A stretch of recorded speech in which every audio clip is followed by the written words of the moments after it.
well lit, and with this command, I think it'll be a short bridge too. So I'm going to sprinkle another historical quote, and this was by President Truman the year following the signing of the Washington Treaty. At his inaugural address, he said, and I thought this is a good definition, not quite that word salad that we were talking about, the main objective of the North Atlantic Treaty is to erase any possible doubt and uncertainty that may be lurking in the minds of potential aggressors. Is that package enough to deter Vladimir Putin on Ukraine? That's the question. Does that provide sufficient certainty? Well, first, President speaking clearly, speaking directly, and we'll try to live up to that example as best we can. But look, the proof will be in the pudding. I believe it should. But at the end of the day, what is so important is delivering these practical results, showing that Ukraine has the capacity, that its partners have the capacity.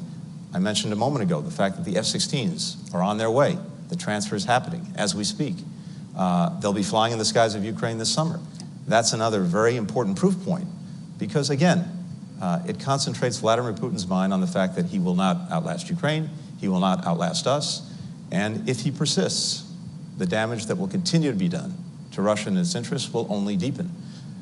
The fastest way, the quickest way to get to peace is through a strong Ukraine. Absolutely. To sort of twist President Truman's words a bit, I'm wondering if the aggressor is starting to put doubts in the mind of some NATO members. And what I'm speaking about is these brazen hybrid attacks. We've seen a series of them. In fact, quite extraordinarily, U.S. bases across Europe had to go on high alert this last week. This is starting to be of greater concern. What does NATO have to do to try to get to that problem? Because that is, undermining NATO unity. It has to do, and it is doing, what it's always done, which is to adapt. When we came into office, one of the most important things to do from the outset, besides re-engaging the alliance, re-energizing it, and as necessary, reimagining it, was to put forward a new strategic concept, the first one in a decade, to take account for the fact that we're in a dramatically changed security environment with not only new actors posing challenges, but also new means, new methods. That strategic concept reflects the fact that we have these hybrid threats. Since we put out the strategic concept, we've been working to turn it into real plans, real programs that demonstrate that NATO is capable and effective in dealing with exactly these kind of challenges. That's going to be carried forward at this summit. More to be said about that in the next couple of days. But I can tell you from the meetings that we've had to prepare for this summit, every ally is acutely aware of this. Every ally is acutely focused on this. The fact that we've seen attacks in recent months, arson attacks, sabotage attacks, attempted assassinations, misinformation, disinformation, cyber threats. These are not one-offs. This is part of a deliberate strategy by Russia to try to undermine our security and undermine the cohesion of the alliance. It's not going to work because we see it and we're acting on it. I think we need to start acting on it. It's so concerning that these are increasing for sure. Let me turn a little bit to the broader elements of the summit and working with our Indo-Pacific partners. The largest land war in Europe since the Second World War is not simply a concern to the Euro-Atlantic community.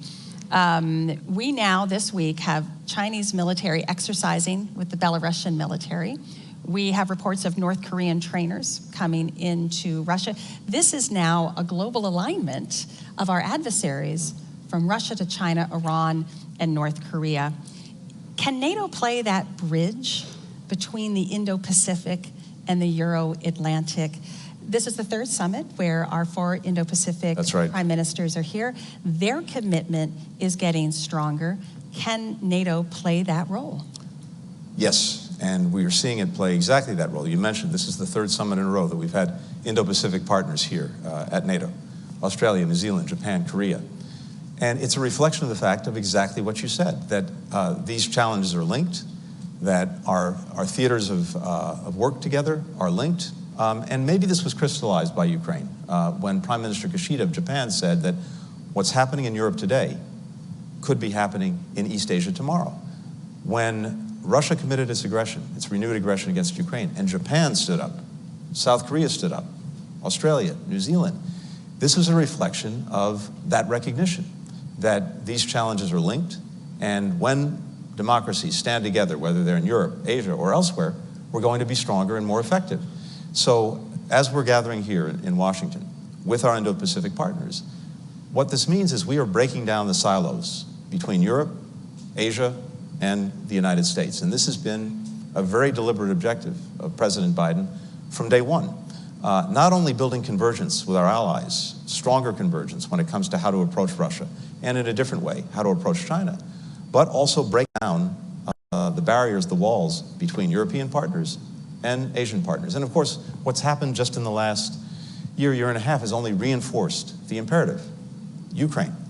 We see, unfortunately, China not providing weapons to Russia to pursue its aggression, but being the major contributor to Russia's defense industrial base. 70% of the machine tools that Russia's importing are coming from China. 90% of the microelectronics that Russia's importing coming from China. And that's enabled it to sustain its aggression against Ukraine. We've seen a massive buildup of its weaponry over the last year and a half. Tanks, missiles, munitions. That's the product of a defense industrial base being fueled by China. As a result, European allies understand the challenge posed by China to Europe's security. And of course, China can't have it both ways. It can't be all at once, or claim to be, for peace and want to have better relations with Europe, while at the same time fueling what is arguably the most significant threat to European security since the end of the Cold War. We see it in the relationship between Russia and North Korea. That's abundantly clear. And in all of these areas, as well as some of the hybrid threats that you alluded to before, the connections are clearer and clearer.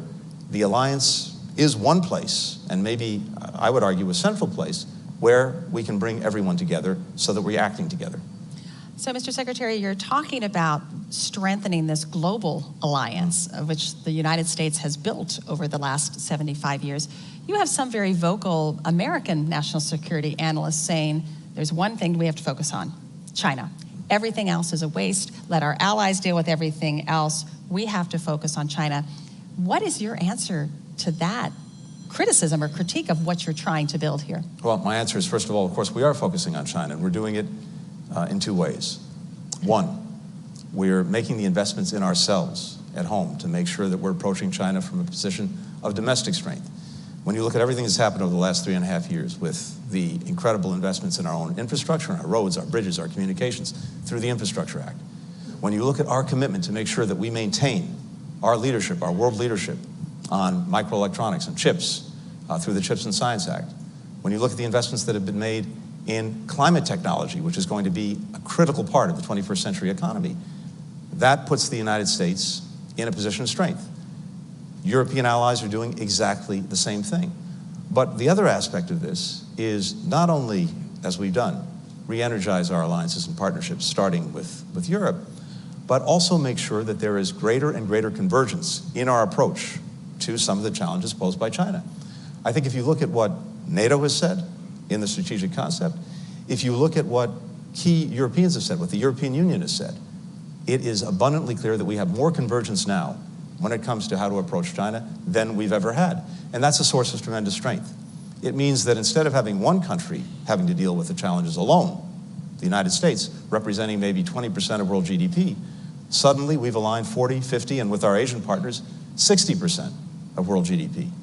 That makes a huge difference. And so precisely because these challenges are joined, dealing with some of the problems posed by China requires this work with, alignment with, convergence with Europe as well as with Asia. I believe I would say, maybe using a little bit of that Truman simplicity, the adversary has a vote and they are aligning. We have not the luxury of focusing on one. That's correct, and this is, I think it's a really important point. This is not simply a reflection of our choices, it's a reflection of the choices, the policies that China has chosen to pursue, and of course that Russia is pursuing in Ukraine right now. And I think you're right, it does pose for all NATO members a structural challenge of how do you work in those multiple theaters when you're dealing with their alignment versus how we are organizing our alliances. Mr. Secretary, I wanted to turn, because you raised it, and I'm really glad you did, talking about alliance unity. We know that is the center of gravity. We know how important that is. And we we also know that sacrifices sometimes have to be made to keep that unity. You hear mutterings of the least common denominator. We're not getting exactly what we want because we have to ensure that alliance unity. But I think over the last week, we're crossing a threshold where accepting unity, we're sacrificing or jeopardizing NATO security. You had one NATO member who has now visited Moscow and Beijing. He's talked about Beijing as being a strategic partner, has received by NATO and the EU an opt-out of support for Ukraine. You had another member this week suggest that they would like to be welcomed into a security organization that is also it participated with Russia and China. What is NATO's message has to be clear, does it not? Well, I think this is getting to a point of straining unity. NATO's message is very clear. It's very clear in what's happening here in Washington over these couple of days. It's very clear in the entire trajectory of the alliance over the last 3.5 years. An alliance that's now 32 members strong, with Finland and Sweden, of course, joining. An alliance that is better budgeted and resourced than it's ever been.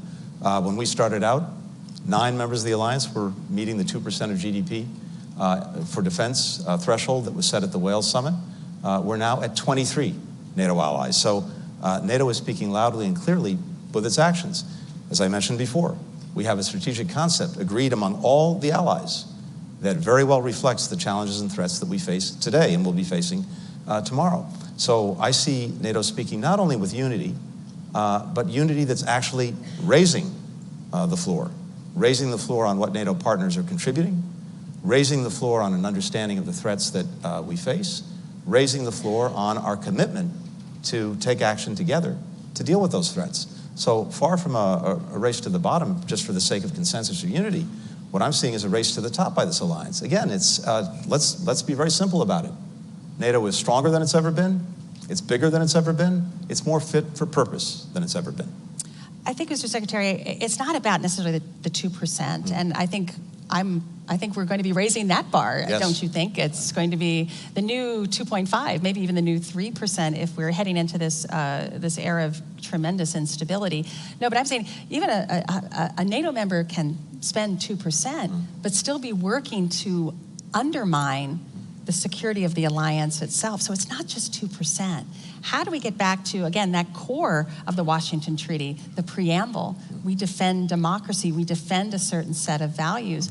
When allies don't profess necessarily to uphold those values, what's the answer? I mean, this is about us. It's not about the adversary. It's about who we are. Of course, allies, as we speak, for the last 2.5 years now, have been defending those values, defending our democracy that's at stake in Ukraine. They know that it's not only about Ukraine, it's not only about the Ukrainian people, it's actually about the values that unite us and the basic principles that all of us have agreed on together with so many other countries around the world that were designed to try to keep the peace and protect against aggression. And NATO countries are standing up day after day to defend those principles, to defend those values. Now look, communicating with adversaries, with enemies, that's fine. Communications are important. You want to make sure that at least you're not misunderstanding each other. But of course, what's communicated is really important as well. I would hope that anyone, for example, going to Moscow now, makes very clear to Vladimir Putin that NATO's not going anywhere, Ukraine's not going anywhere, the European Union's not going anywhere, and that what we just saw the other day, a horrific attack on a children's hospital, is totally unacceptable, and Russia will continue to be ostracized as long as it engages in those kinds of actions. I would hope and expect that anyone going to Beijing makes clear what I said a moment ago, that continuing to fuel Russia's defense industrial base, continuing to allow the greatest threat to European security since the end of the Cold War to go forward, is something that is unacceptable to Europe. And that means unacceptable is a word. Actions follow that, including, as necessary, sanctions, including, as necessary, not allowing relations that Beijing might seek to improve to actually improve. So what we're focused on is what allies and partners are doing, and I tell you as an alliance, what we're doing is evidencing greater strength and commitment to the principles, the values that are at the heart of this alliance that I've seen. Are you confident those messages are being sent? I have confidence those messages are being sent. Right. But again, we come together as 32 countries. from the perspective of the United States, it's so important that we listen to each other, that we communicate clearly with each other, and yes, we develop consensus. But what I'm seeing again is a consensus that is moving us up, not holding us back. So we welcomed, this is Sweden's first right. NATO summit. Great to come in. We've got this bolt of energy, I feel it, with Sweden and Finland joining. There's an energy in the Nordic-Baltic quadrant of NATO. How has it been to welcome those new men? They're seeing what's behind the curtain. How have you introduced your two new colleagues now into NATO? Tell us some good stories. Well, of course, Sweden and Finland have been NATO partners for a long time. They've contributed tremendously to the alliance, to our common endeavors for a long time. But to have them at the table is something I suspect most people in this room 3 years ago, I doubt anyone really would have imagined that. If you would have read a lot of think tank reports 15 years ago, you would have known this would have been the case, but that's okay. Let it slip. I might have written one or two of those reports back in the day. Good, see? But in all seriousness, you're right. I think it has added a jolt of energy. They're both remarkable partners. They bring so much to the alliance. They changed the strategic equation in a very powerful way. But it's also a reflection of new realities that the entire alliance is facing. New aggression, new forms of aggression, a new determination to stand up together to combat it. But look, we have a little kept secret for the alliance is there's a pretty strong Nordic and Scandinavian component to this alliance, as evidenced by Jens Stoltenberg. President Biden gave him the Medal of Freedom last night. And that was a very powerful reflection of the extraordinary leadership that he's demonstrated over a decade of incredible change for NATO, but a decade that he's managed with brilliance. Well, he's really had a unique talent of communicating with some of those allies that don't see eye to eye, always with the consensus, was incredibly important in resolving some of the difficulties in the run up to welcoming Sweden and Finland.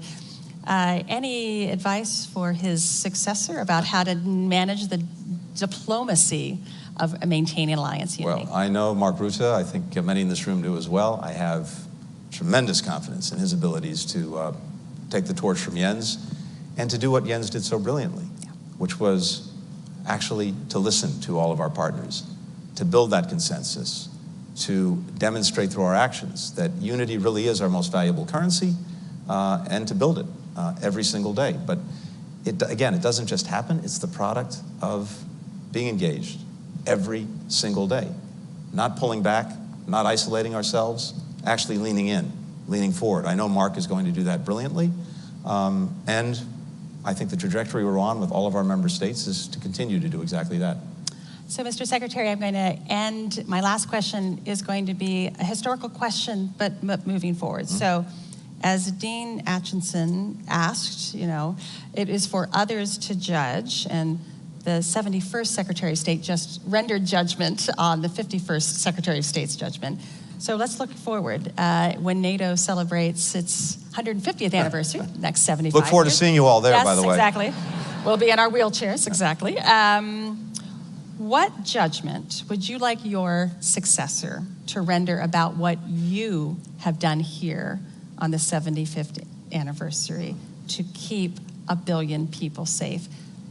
Will they know that we've done enough to advance the cause of freedom? Oh, the proof will be in the tests that are in front of us and how we meet them. But I hope that when we look back on this period in time, one of the conclusions that people will reach is that the United States was leaning in.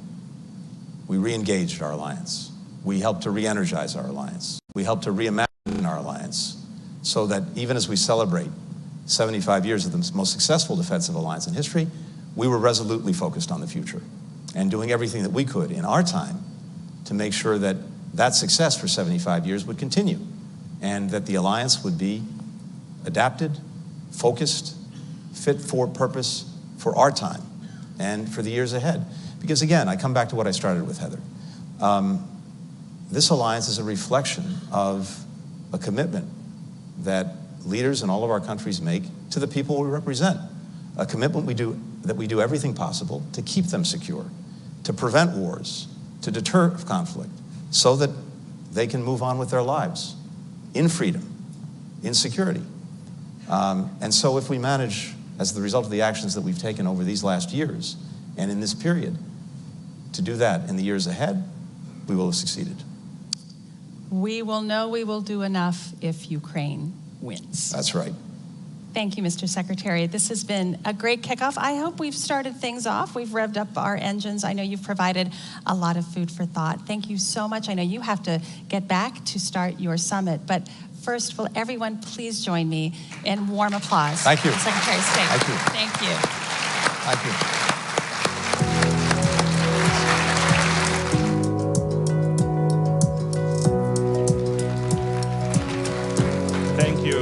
Thank you, Secretary Blinken. Thank you, Heather, for a great scene setter for our conversation throughout the day. Really answering the question, what is at stake for NATO, for close to 1 billion of our citizens. This was a news-making session. F-16s are coming this summer. The bridge for Ukraine will be not only well-lit, but also short. And as Secretary Blinken pointed out at the very end, it's all for us to lean in, both during this summit and in the next 75 years of NATO's history. So with this political scene setter, let me now turn to our military dimension, and let me welcome Peter Rao of Hudson Institute, who will lead a conversation with General Cavoli. Peter, the stage is yours.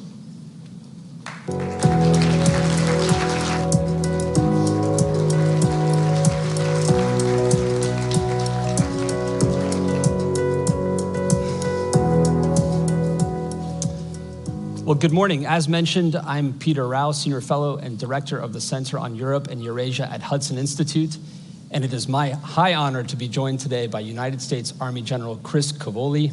General Cavoli was commissioned into the infantry in 1987. He's had a long and distinguished career, culminating in his appointment to EUCOM, a position he took up on July 1st, 2022, and 3 days later, on our nation's birthday, July 4th, that's right, he became Supreme Allied Commander Europe. General Cavoli, welcome to the Public Forum. Thank you, Peter.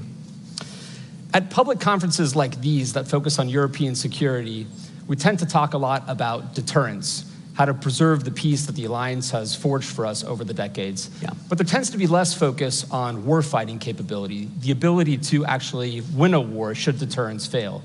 So to rectify that imbalance a little bit, let me ask you, how confident are you that the alliance could be able to conduct high-intensity combat 10, 20, 30 days into a war with Russia should deterrence fail? No, I'm quite confident. So we have, over the last couple of years, based on the work of my predecessors, one of whom is sitting right over there. Hi, Scap, how are you, sir? We have been building out a strategic concept and then the enablement of that strategic concept for the deterrence and defense of the Euro-Atlantic area. So it started with the strategic approach, and then it's come down through a couple of major documents. In the last couple of years, what we've done is turn those into concrete plans. Traditional, classical operational plans that describe how we're going to defend specific areas of the alliance and what we're going to use to do it and what the sequence of events is. This is a big shift. The alliance had gone for many years without plans since the end of the Cold War, real significant plans to defend the territory of the alliance. That has produced a whole range of changes for us. As you know, after the end of the Cold War, the alliance refocused on out-of-area operations and crisis management. These tended to be smaller scale operations done on a predictable basis, so it allowed for a cyclical force generation model. All of this gave us the opportunity to economize, especially in terms of higher headquarters and enabling organizations such as logistics brigades and long-range fires and things like that. All that's coming back now as a result of the plans. The plans have given us a force structure requirement that's guiding the way we resource the plans and the way NATO's militaries, the national militaries, compose themselves, what sort of forces they build for us. It is produced in a very short amount of time. Instead of a cyclically available brigade or two, we suddenly now have 300 forces at the higher two levels of readiness against the plans, 300,000, even more depending on how you count. That's because we've been able to amalgamate and incorporate national defense plans into the NATO defense plan so they complement each other. And it's produced an ability to be forward postured. As you know, we've got 8 battle groups on the ground, forward postured, that blend with national host nation forces in their Article 3 responsibilities. So it's a very effective method. We have the right number of troops forward right now. We've been practicing at large scale our ability to reinforce.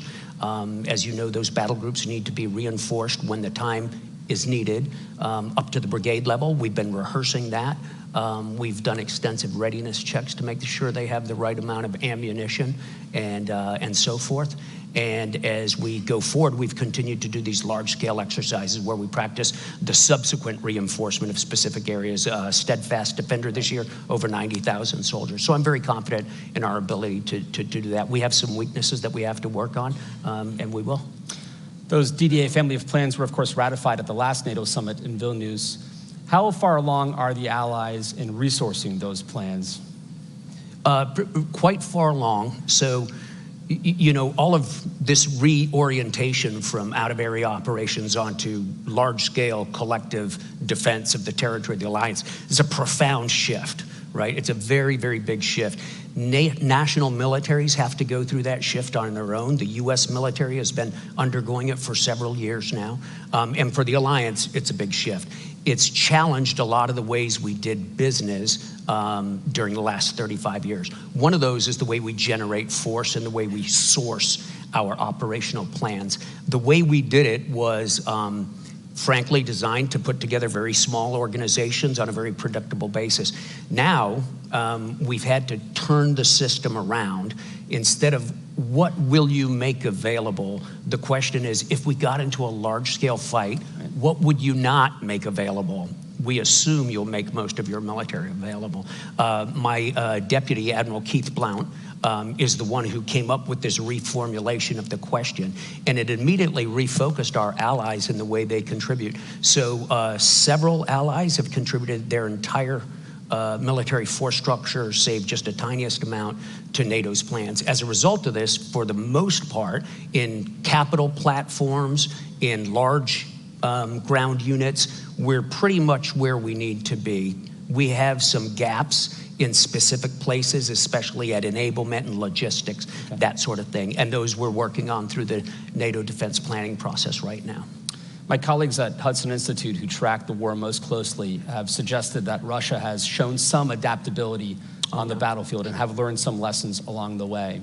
Is NATO learning lessons from the war in Ukraine? And are you confident that our learning curve is ahead of the Russians? Yeah, so I think the first thing to remember is that NATO consists of nations' militaries, right? So those nations are studying very intensely the war in Ukraine, and each of the nations our member nations are developing and evolving new techniques and working on new technologies. But we as an alliance also study it very closely. We have a couple of different organizations that study the war in Ukraine, and we're about to set one up with our Ukrainian colleagues in Poland. The JTEC is going to come together, and that will really be an information exchange center for lessons learned. Then we incorporate those into our future doctrine. My friend Philippe Lavigne, who I hope is here someplace, the Supreme Allied Commander for Transformation, writes future concepts that are largely informed by what we're seeing in Ukraine. And then, of course, inside the alliance, we use our exercise program to test new techniques and new technologies that, for the most part, nations bring forward into the exercise. But it is quickly evolving. Your colleagues at Hudson are right. The Russians are very cleverly adapting to technologically and procedurally to many of the challenges that they run into in Ukraine. One thing that's less discussed are SACEUR's peacetime authorities. Sure. But that has evolved somewhat since Tremendous. the onset of full-scale hostilities in Ukraine. Are your authorities commensurate and sufficient to prepare the alliance in a period of high tension prior to the full onset of hostilities? And perhaps for the audience, you could just lay out what those authorities are. Yeah. So SACEUR's authorities were pretty circumscribed during long periods of peace, which is fairly appropriate, right? At the beginning of this conflict, my predecessor, Todd Walters, petitioned the NAC to activate the 5 graduated response plans, which is a form of planning process that we had. When those were activated, General Walters suddenly got significant authorities to move folks around. For example, he got the authority to deploy parts or all of the very high readiness joint task force on his plan. He got the authority to perform specified enhanced vigilance activities throughout the AOR, so he could name an operation and then conduct it, defensive operations. As we came through the new family of plans, one part of the modernization of NATO's collective defense has been to change the way we grant authorities to SAC here. And instead of going one by one through an incredibly arcane manual like this thick that gives one authority at a time, what we've done is we've bundled authorities together and we've attached those to certain alert states. And some amount of the alert state I'm allowed to declare, like up to alert state yellow, and just inform the NAC, and that gives me certain authorities. And then for higher levels of alert, the NAC has to grant that in a deliberate political move. So I have the authority to do everything I need to do right now, I believe, in the run-up to a period of conflict, to include deploying forces to deter the conflict, and then to be in position and be ready if the alliance should invoke Article 5. Yeah, I do think we've made a huge amount of progress in the past couple of years on that. Because it's so rare to have the opportunity to interview SAC here, I asked a few of my colleagues for a question, and so I've gotten one from them. Can't they just raise their hands? They dare not show up given the question. I'm just kidding. Oh, no. The NATO force model is replacing the NATO response force. And at Tier 3, the new force structure is expected to field 500,000 troops in 30 to 100 days. Such a large-scale deployment at high readiness will require a thorough inspection mechanism. Do you have any such measures in mind, like SNAP exercises? Yeah, we sure do. We've already got a readiness program inside the alliance. The question is how vigorously is it exercised, and is there any compliance mechanism inside it? Compliance in the alliance is always, up to nations. It's a political act, how high a level of readiness they want to maintain. But I do have the authority and the systems necessary to go inspect readiness. We're changing some of the things we look at, right? So as we look in Ukraine, we've put in an increased emphasis on stockpiles and munitions and supplies on hand and readily available. We've extended the logistical systems necessary to deploy and to resupply to our troops. Instead of just looking at the sharp side of the sword, we're looking at the whole sword now. And we've developed teams that will become active very soon that will go out and check readiness based on my authorities to inspect the readiness of the forces under my command or that are to be under my command in a time of crisis. Yeah. We have a minute and a half left, so I'll ask you one final question. You mentioned the battle groups earlier. The president last night at the Mellon Auditorium discussed the 4 that were in existence prior to the full-scale invasion, the 4 new ones that have been put in place in the southern eastern flank of the alliance. We've seen what can happen under even short-term occupation by Russian forces in places like Bucha and Irpin. How confident are you that the forward land forces concept can guard against such a contingency in, say, the Baltic states? Well, the forward land forces concept is not the totality of our plans to defend, right? It's the beginning of it. It's the stuff that's in place. And it's only one domain. Those are just land forces. We have air forces, we have other forces, right? It's just the beginning. All of that gets reinforced at time of crisis, and in the case of a conflict, all of that would become reinforced. I'm very confident that it can defend forward. the plans are specifically designed and the timetables are specifically designed to defend every inch of the alliance's territory. And I think when we look at what happened in Ukraine, in places like Bucha, in Irpin, in places like that, Izium, I have a moral authority, a moral responsibility to defend every inch of our territory and all the citizens on it. General Cavoli, thank you for being here. Thanks, Peter. It's great. Thank you, sir.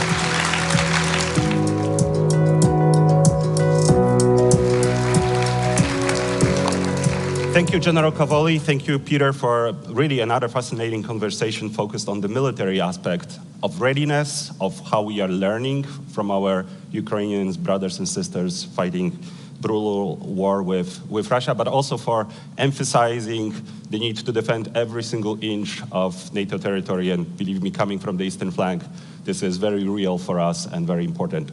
Now, let me welcome Frederick Kemp, CEO and President of the Atlantic Council, for a conversation with the Secretary of Defense, Lloyd Austin. Frederick, the stage is yours.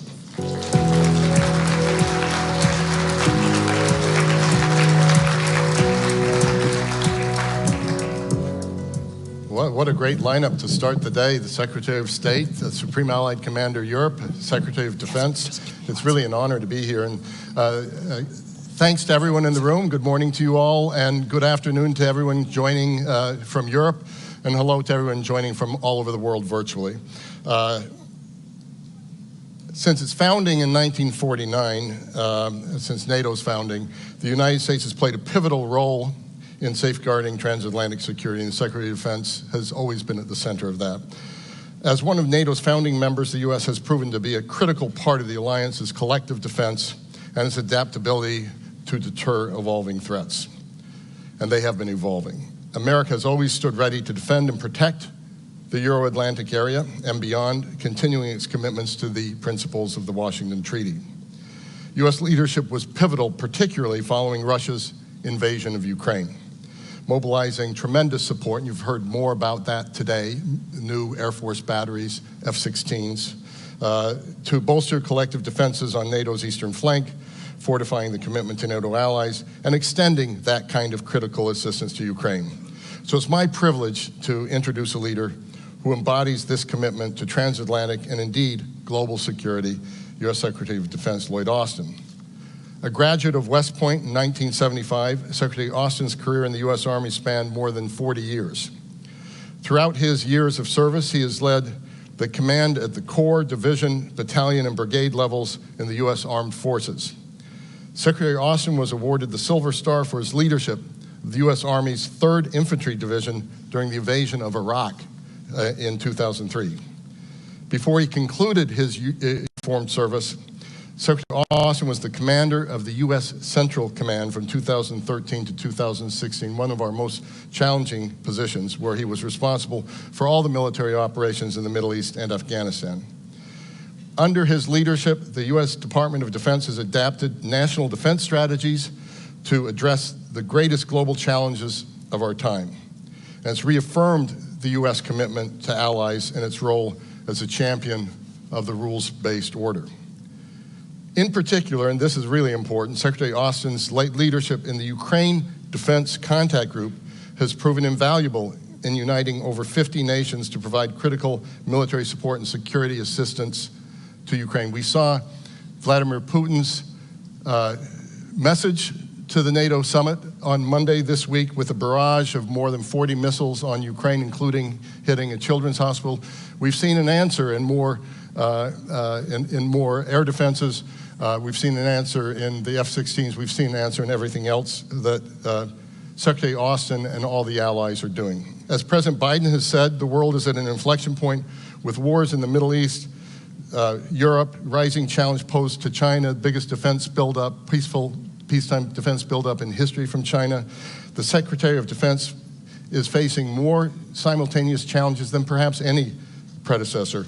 And we're lucky to have a man of his pedigree and capability at this historic moment. So with that, ladies and gentlemen, please join me in welcoming to the stage the 28th U.S. Secretary of Defense, Lloyd Austin.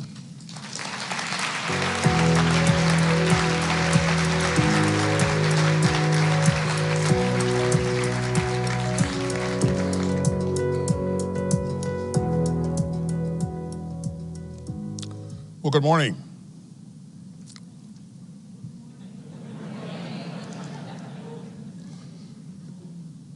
It's really good to be here with all of you. And Fred, thanks for that kind introduction. And for all that you've done for the Atlantic Council and for bringing us together on a pretty big week. It's a huge honor for the United States and President Biden to host this historic summit in Washington, just down the road from the site where the original 12 NATO allies signed the North Atlantic Treaty 75 years ago. And together, we're marking one of the great success stories that the world has ever known. On April 4th, 1949, those 12 democracies came together in the wake of 2 world wars and at the dawn of a new Cold War.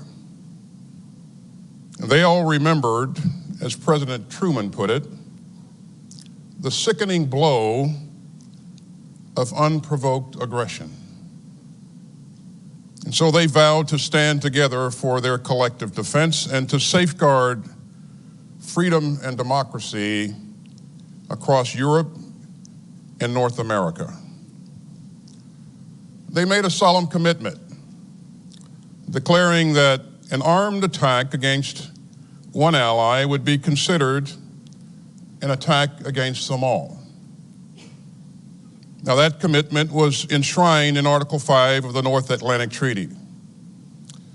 It was the foundation of NATO, and it still is.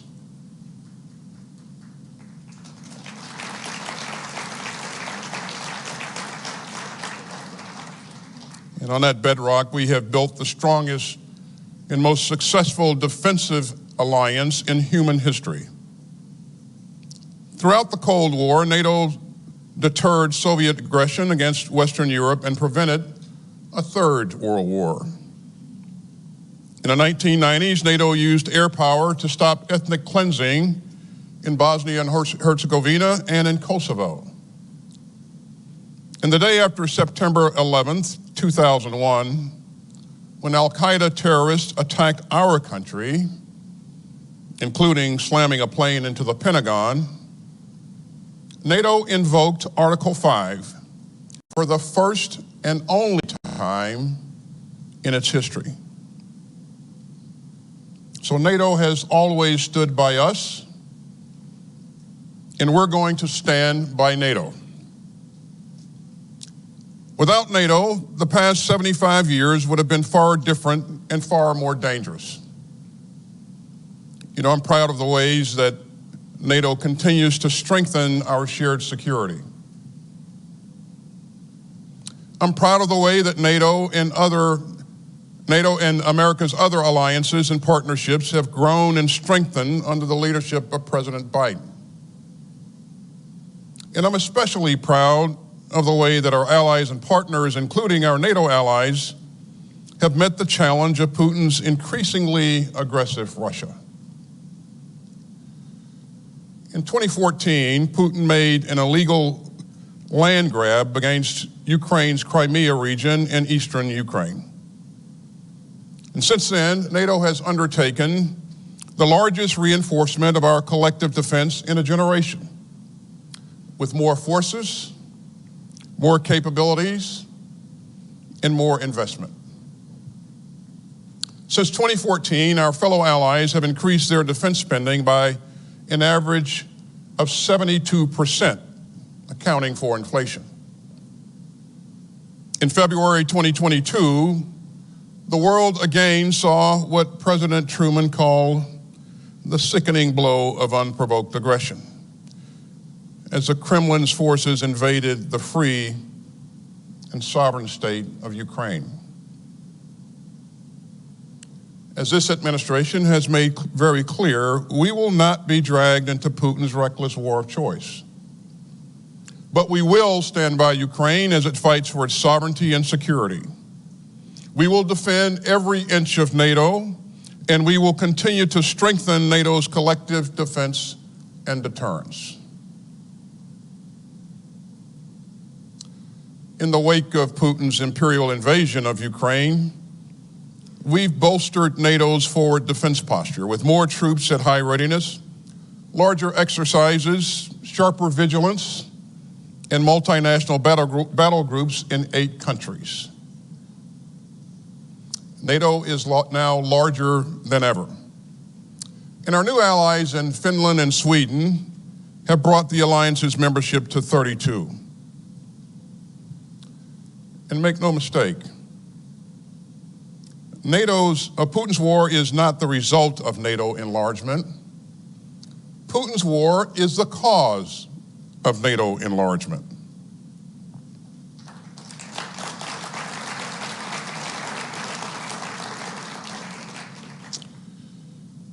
Over the past 3.5 years, we've also seen an historic increase in annual defense spending across the alliance by almost $80 billion. All NATO allies have agreed to spend at least 2% of their GDP on defense. In 2014, only 3 allies hit that target. In 2021, only 6 allies did so. But this year, a record 23 NATO allies are meeting the 2% defense spending target. Now, our NATO allies are not just spending more on their own defense, they're also spending more on America's defense industrial base.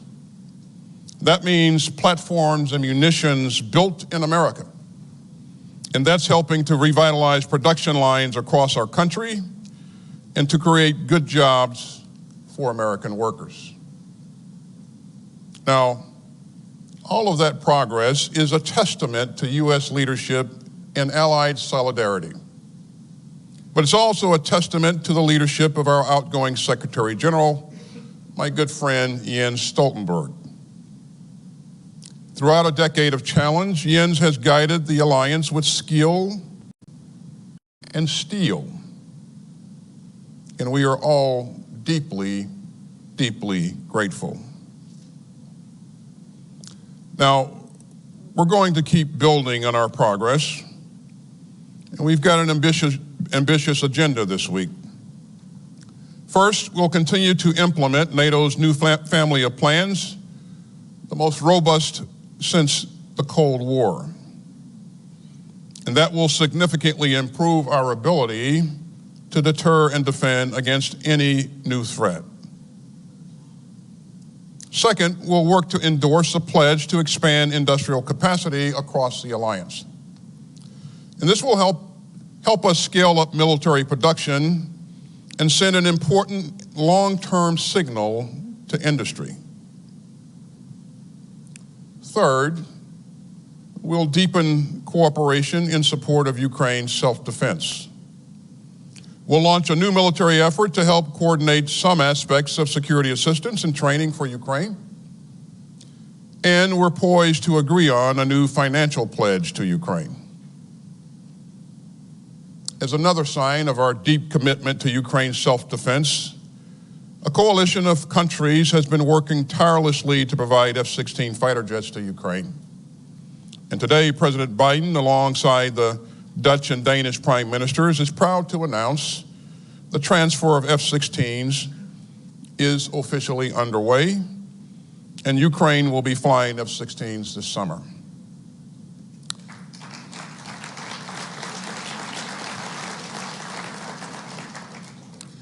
And finally, we'll continue to deepen ties with our global partners, especially in the Indo-Pacific. I know that we're all troubled by China's support for Putin's war against Ukraine. But that just reminds us of the profound links between Euro-Atlantic security and Indo-Pacific security. And it sends a message to the world that we are united in our values. So we have a lot to tackle together. But we're also here to mark this moment. We're here to strengthen an alliance that has kept millions of people safe for 75 years. And we're here to reaffirm the ironclad commitment that those 12 leaders made on April 4th, 1949. An armed attack against one ally is an attack against us all. You know, as you heard Fred say, I had a brief 41-year career in uniform. I started working with NATO back in 1975 when I was Lieutenant Austin. And I've never seen NATO stronger or more united than it is today. And we are determined to keep it that way. You know, I learned a lesson early on in my Army career, and that lesson is that as a soldier, the last thing that you want to do is to fight alone. So here's the blunt military reality. America is stronger with our allies. America is safer with our allies. And America is more secure with our allies. And any attempt to undermine NATO only undermines American security.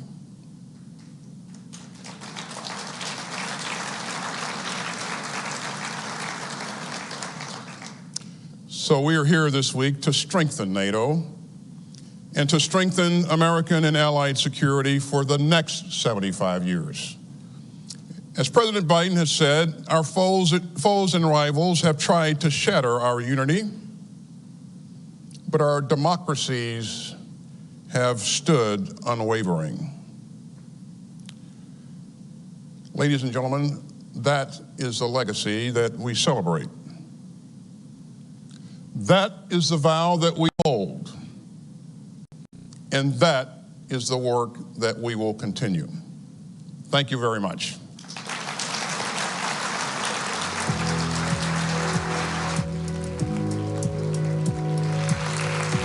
Secretary Austin, thank you so much for the speech, for your thoughts, for your leadership as well, for really underpinning and emphasizing the message that the last thing that a soldier would want to do is fight alone. With that, for our guests online, please tune in for conversations with Doug Lute, U.S. Ambassador to NATO, and Rachel Rizzo. And for all of us here, there is a coffee break. Please be back at 10:35 and enjoy the conversations. Thanks.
Pacific, for example.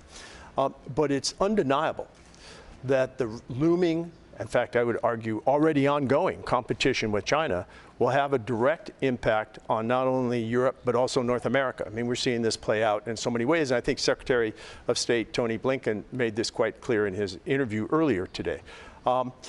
I think for European allies, one of the things that has to be of concern is the buying up by China of commercial infrastructure in Europe, which is actually not just civilian infrastructure, but dual purpose infrastructure. So here you see this pattern, this trend of Chinese investment and purchasing of seaports, transportation infrastructure, energy infrastructure, mass communications infrastructure, and so forth. And it's, I think, increasingly important that NATO and our partners at the European Union appreciate that these are dual purpose, and that rail lines, for example, or ports used by commercial entities are also a part of the military equation. So I think being more aware of Chinese attempts to influence Europe by way of commercial infiltration with the expectation that there's a political payoff down the road after these commercial investments are made. That's a place for us to be much more aware. And I think it illustrates China's end game, China's long game, which is the Belt and Road Initiative leading to the marketplace of Western Europe, and with the idea of commercial infiltration leading eventually to political influence. So we're here in Washington, just blocks away from where the Washington Treaty was signed at the Mellon Auditorium back in April of 1949. There were 12 original NATO members. We're now at 32. What do you think would surprise those original founders about where the alliance has been and where it is today? Right. Well, first of all, I think they'd be surprised that we're at 75. Right. Okay. I mean, I don't think anybody does something today and imagines where he or she will be in 75 years, right? So I think they would be surprised, the 12 founders would be surprised at the durability of the alliance. And I think that they would remark that the source of that durability is actually in the second sentence of the Washington Treaty that cites that all the signatories to the treaty will abide by and believe in 3 democratic principles, which I think are the glue of the alliance and largely account for how we made it to 75, right? And those 3 are democracy, individual liberty, and rule of law. Now look, NATO was at 12 and is today at 32, a alliance of democracies. But there's 32 varieties of democracies here. And each of those I would offer, and humbly as an American, citing American democracy as well, each of them is a work in progress. But the fact that we're founded on these core values, I think, is part of the reason that, that we've been this durable. And I think that the founders would be proud of that second sentence. Yeah. I also think they have to be surprised at the geographic scope of the alliance. I mean, I don't imagine any of them could have thought of 12 becoming 32. I think that they'd marvel at that. I think with the Washington Treaty being right, that they'd be shocked that the only time Article 5 has been invoked in these 75 years had nothing to do with an attack in Western Europe, had nothing to do with America responding to that attack and reinforcing our European allies, had nothing to do with the Soviet Union. But in fact, on the day, September 11th, right, it was actually the inverse of all that. It was Europe coming to the assistance of America, to include, in part, because of an attack here in Washington. So they'd be surprised about Article 5. I'd also remark, though, these photos make clear that the 12 men who signed the Washington made clear that the 12 men who signed the Washington Treaty, I think would be surprised today at the role of women in leadership positions in NATO at multiple levels. So head of state and government, ministers, both foreign and defense ministers, the NATO staff, ambassadors, and so forth. I would add there that today, perhaps we should be surprised that there aren't more women in prominent roles in NATO. So I think there's a lot to be surprised at. One thing that they would not be surprised at. Yeah, that's my next question. I'll preempt your next question. They would not be surprised that NATO today is rallying in the face of Russian aggression. Yeah. That, of course, was the original forming cause of NATO. And today, I think, the founders would see a familiar Russia in terms of imperialist designs and aggression on its neighbors. They probably wouldn't be surprised. They probably would also be surprised that we're trying to get Germany to spend more on defense and do more and be more forward-leaning as well. Perhaps. Perhaps. Maybe even the Germans are a little surprised. Yeah. There's a lot of surprise that has happened since 1949. You know, finally, one of the main headlines at this alliance, or at this specific summit, is what the alliance is delivering for Ukraine. There's a lot of talk about a bridge to membership that's well lit, that is short. But there's also been criticism that the weapons that we've been giving them have so many caveats on them that we're having Ukraine fight with one hand tied behind its back. What are your thoughts on the deliverables for Ukraine at this summit? Well, I think that the military deliverables and the political deliverables, these two parallel tracks or lines of effort for Ukraine, are predictable and quite candidly, quite modest. Yeah. I would have liked to have seen even more progress on military assistance and on fulfilling the commitment that Ukraine politically will eventually become a member. The bridge metaphor works in part, but I'm not sure it's completely satisfactory. Look, I think everyone here at the summit this week was stunned by just the blatant aggression of the most recent Russian attack on Kyiv and other cities, to include the tragic attack on the Children's Hospital, right? It's important for us to remember two things. First of all, that attack originated from inside Russia. Mm-hmm. And the base from which that attack was launched is essentially in sanctuary because it is beyond the ability of Ukrainian indigenous capacity to strike it. And we have placed limits on the geographic range of the systems we've provided Ukraine. I know of no effective air defense program which focuses solely on defense of the target site by way of air defense systems and so forth, and neglects the attack of the launch sites. Yeah. Air defense is a two-way street, offense and defense. So in particular, you use the words caveat. I think that the restrictions, the caveats that we've placed and others have placed on some of our systems are not justifiable in legal terms. These are legitimate military targets, and they don't make sense in terms of military science. Thank you for that clear answer and for your support of NATO and your support of Ukraine as well, and for this interview, Ambassador Lute.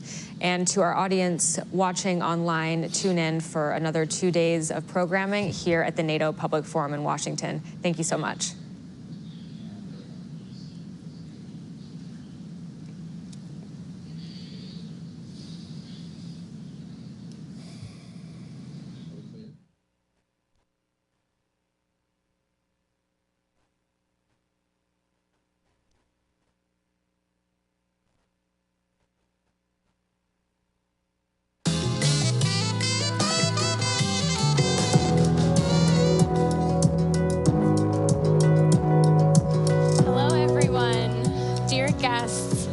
Before we resume our live conversations, we will be viewing a short video. Over the next few days, you will be viewing several videos created by the organizing partners of the forum, bringing in voices on the ground from across the alliance on a variety of issues. Please join me now in viewing the first such video from the U.S. heartland.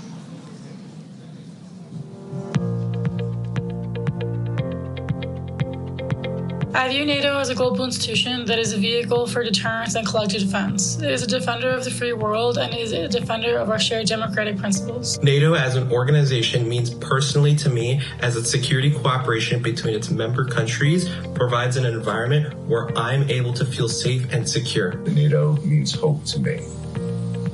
Hope that through strength of unity, we will no longer have world wars and have to send our young people to fight in them.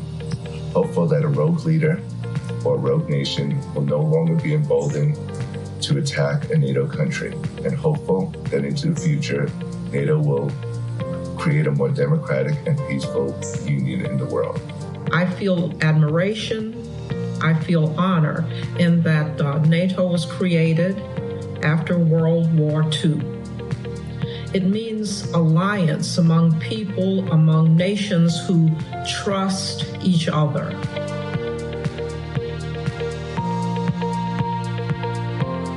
Apart from the obvious aim of peacekeeping and deterrence, it plays a crucial role in facilitating a coordinated effort to combat counterterrorism and cybersecurity.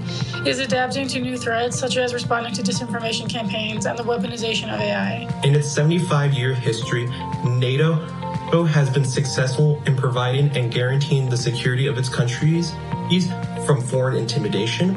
I'm especially admiring the creation of NATO. Out of war came peace, and there were ideals of peace and harmony for the world in 1949, 75 years ago.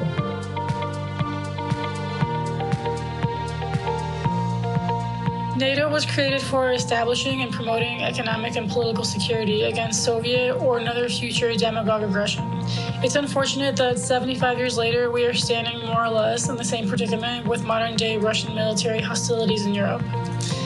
What I hope for NATO, first and foremost, is for NATO to gain an ally in the next American presidency. And secondly, for nations in Europe to rise to the occasion and to meet the continued Russian aggression with the severity and seriousness it demands in order to protect Europe. Finally, a unified show of support in the future would demonstrate to other authoritarian leaders that NATO will not allow malicious leadership to trample on the will of the free world. What I wish for in NATO's future is to act as a bulwark of democracy in these trying times of uncertainty, economically and politically. As the future comes forward, we want that trust to be continued, and if it is at all destroyed a little bit, we want it to come back. So I say to the NATO nations, thank you, and keep peace for us in the world. What a great way to bring the United States heartland. For our next conversation, please join me in welcoming once again Frederick Kemp, President and CEO of the Atlantic Council, to the stage for a conversation with NATO Secretary General Jens Stoltenberg. Join me in welcoming Frederick to the stage, please.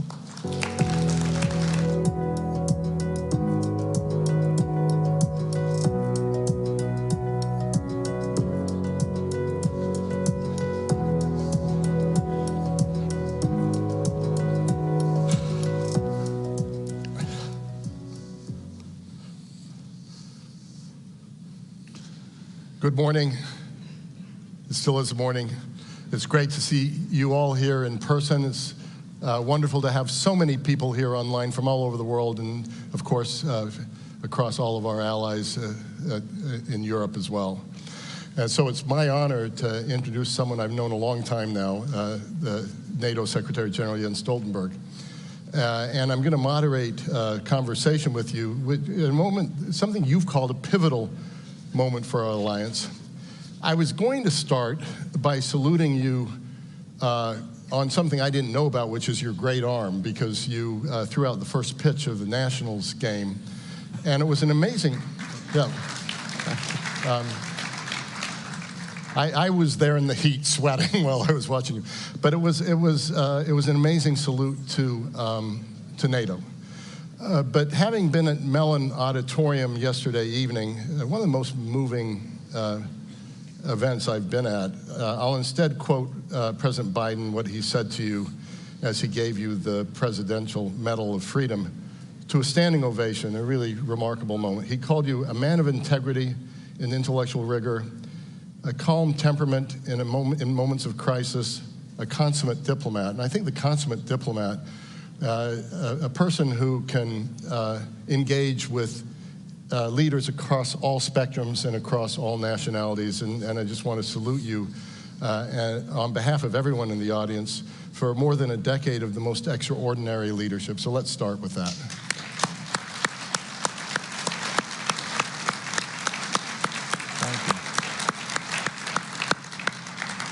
So we at the Atlantic Council gave you our highest honor, the Atlantic Council Distinguished Leadership Award in 2017, and I consider that visionary. We knew you'd already accomplished a lot in your life, and I won't go through it all. You know, Prime Minister of Norway, all the things you've done for NATO and at NATO in terms of strengthening its defense, strengthening the defense spending, and I think it would take too long to go on that, and you're a humble man, and I don't think you would even want that.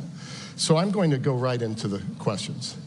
You laid out 3 goals for this summit: increasing support for Ukraine for the long haul, reinforcing collective defense, and deepening global partnerships. I'm sure they're all important, but for this week, what do you consider most crucial?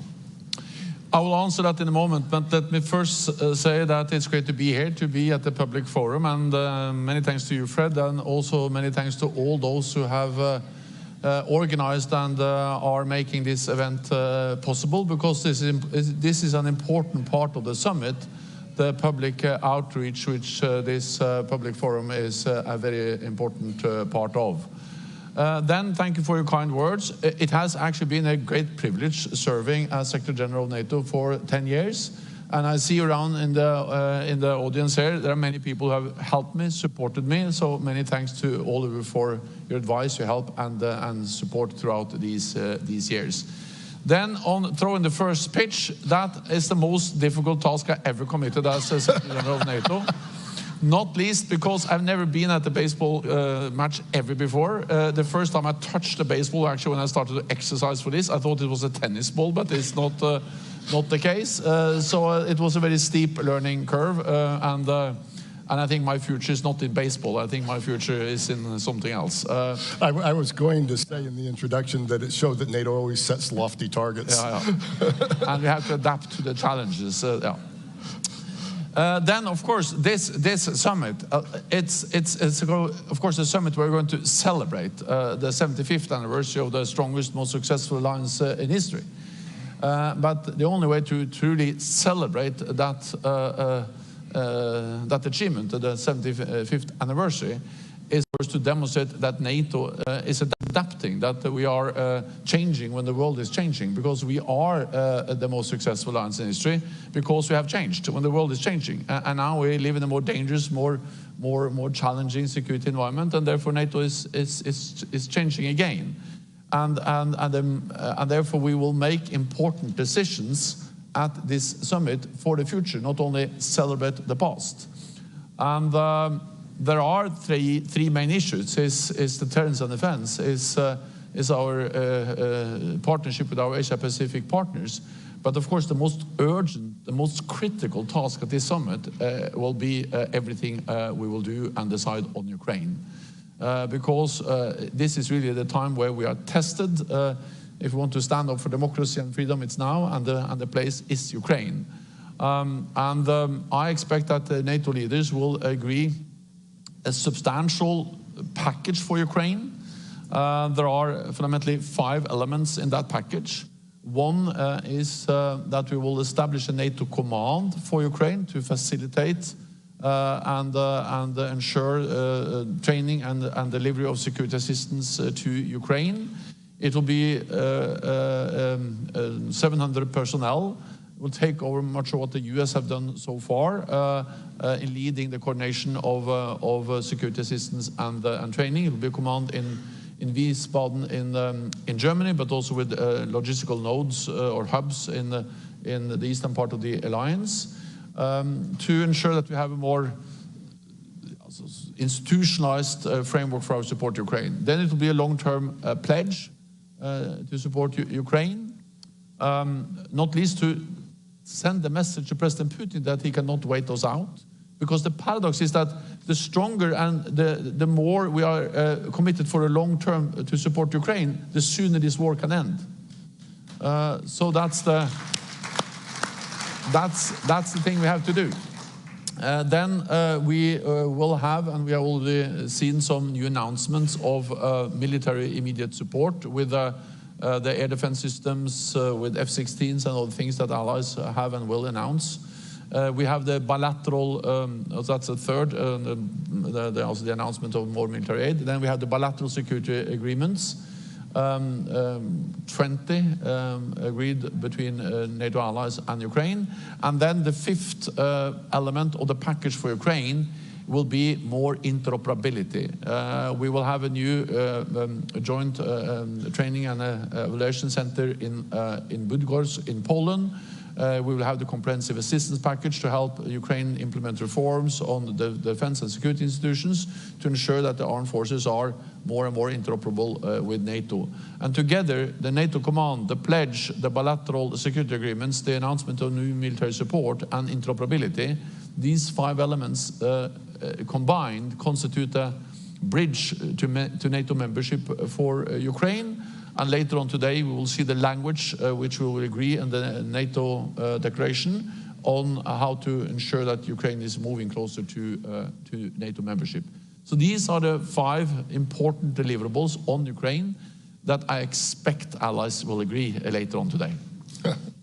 Not to press you on what's actually going to be in the document, because of course you can't reveal that, but we saw at the Vilnius summit, hearing it again in Washington, that allies closer to Russia or more eager to provide NATO membership sooner for Ukraine. And no doubt the bridge and all the elements of the bridge are pretty impressive, including the new command.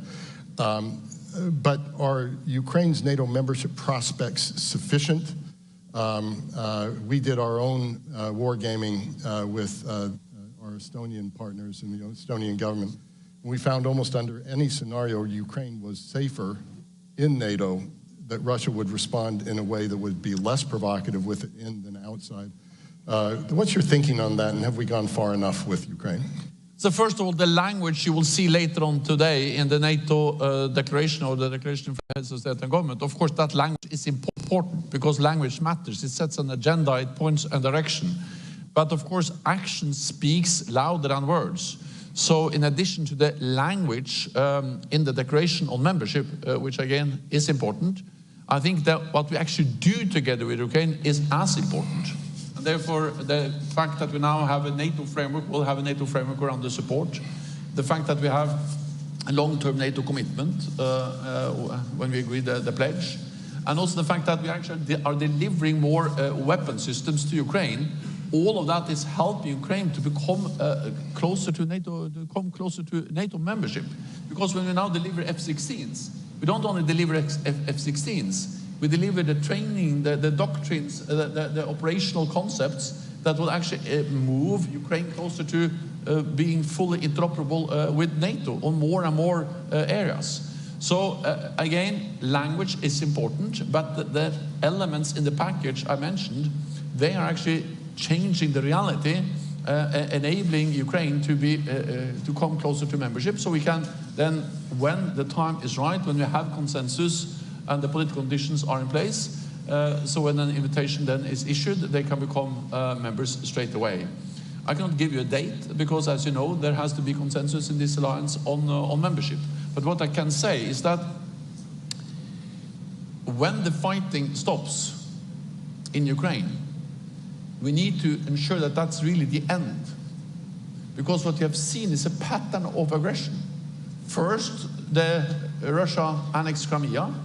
We said that was unacceptable. After some few months, they went into Eastern Donbass. We said that was unacceptable. Then we had the Minsk I agreement with the delimitation of the ceasefire line. That was violated, and Russia pushed the front lines further east, further west in Donbass in 2014. We had Minsk II, and the Russians waited then for 7 years, and they had a full-scale invasion of Ukraine in 2022, because Minsk II was in 2015. So we have seen a pattern where they've taken slices of Ukraine. So if there is now a new ceasefire, a new agreement, then we need to be 100% certain that it stops there, regardless of where that line is. And therefore, I strongly believe that when the fighting stops, we need to ensure that Ukraine has the capabilities to deter future aggression from Russia, and they need security guarantees. And of course, the best and strongest security guarantee will be Article 5. So therefore, I believe that a way to ensure that it stops is actually NATO membership. Thank you for the very clear answer.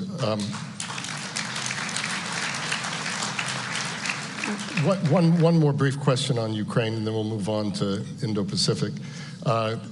In a press conference you had with President Macron a couple of weeks ago, you noted recent gaps and delays and how they've led in funding and weapons and led to battlefield consequences. You said, quote, "We must give Ukraine the predictability and accountability it needs to defend itself." So 2 questions. Is everything you've talked about today that's going to be agreed enough? And secondarily, not just with uncertainties in US politics, which exist, but also uncertainties in European politics, do you worry at all about the sustainability of that support over time?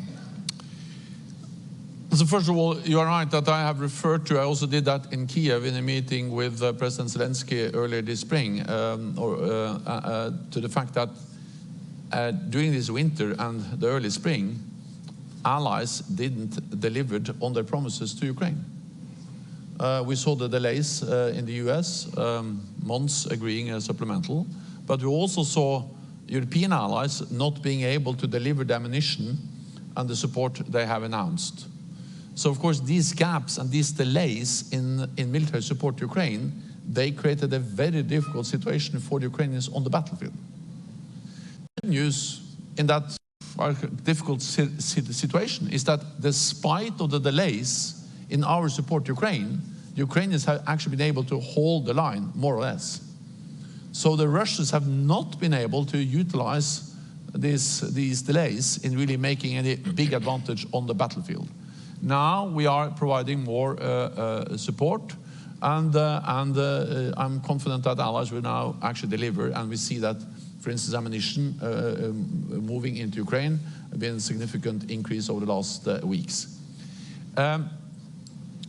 The purpose of a stronger NATO role in providing training and security assistance, the purpose of the command and the purpose of the pledge is, of course, to minimize the risks for future delays and gaps. But of course, you don't have guarantees, because at the end of the day, it has to be support in all the individual allied capitals and parliaments to providing this support. And at the end of the day, you have to go to the Congress, to the parliaments across Europe and Canada to get support. But I believe that when we turn this into something which is more a NATO obligation, a NATO framework, it is the threshold for not delivering will be higher than when it's based on more voluntary ad hoc national announcements. So the purpose of creating a stronger NATO framework is to make the support more robust and more predictable. It's also another part of this NATO framework for the support on the pledge and the command, and that is that it will visualize and ensure burden sharing. Because my impression is that, especially in the United States, there's this perception that the United States is almost alone in delivering support to Ukraine. That's not the case. When you look at military support, roughly 50% of the military support is provided by European allies and Canada. 99% of the support, military support to Ukraine, comes from NATO allies, but 50% of that comes from European allies and Canada. If you add economic, macroeconomic support, humanitarian support, the European allies are providing much more than the United States. So the point with the pledge is to ensure that we have some kind of agreed formulas for burden sharing, that we have more transparency, and also that we have more accountability, because then we can use NATO to count, to measure, and to ensure that allies deliver. It's not the same, but it's a bit like the 2% pledge. Because the importance with the pledge we made in Wales in 2014 was actually to give NATO a role to enforce and to ensure that allies delivered, and also that we agreed how to count and what to count. And that's also what we now do with the pledge, to agree how to count and what to count, and to give NATO a role to having also accountability. So again, there are no guarantees, but by giving NATO that role, I think the likelihood for allies delivering what they have promised will increase, and the likelihood of new gaps will decrease, and that's the purpose of giving NATO a stronger role. Thank you, Mr. Secretary General. Let's go to China. This 2022 strategic concept, NATO strategic concept, recognized China as a challenge for the first time and the broader rules-based system. You've noted that Russia imports 90% of its microelectronics from China, which goes into military.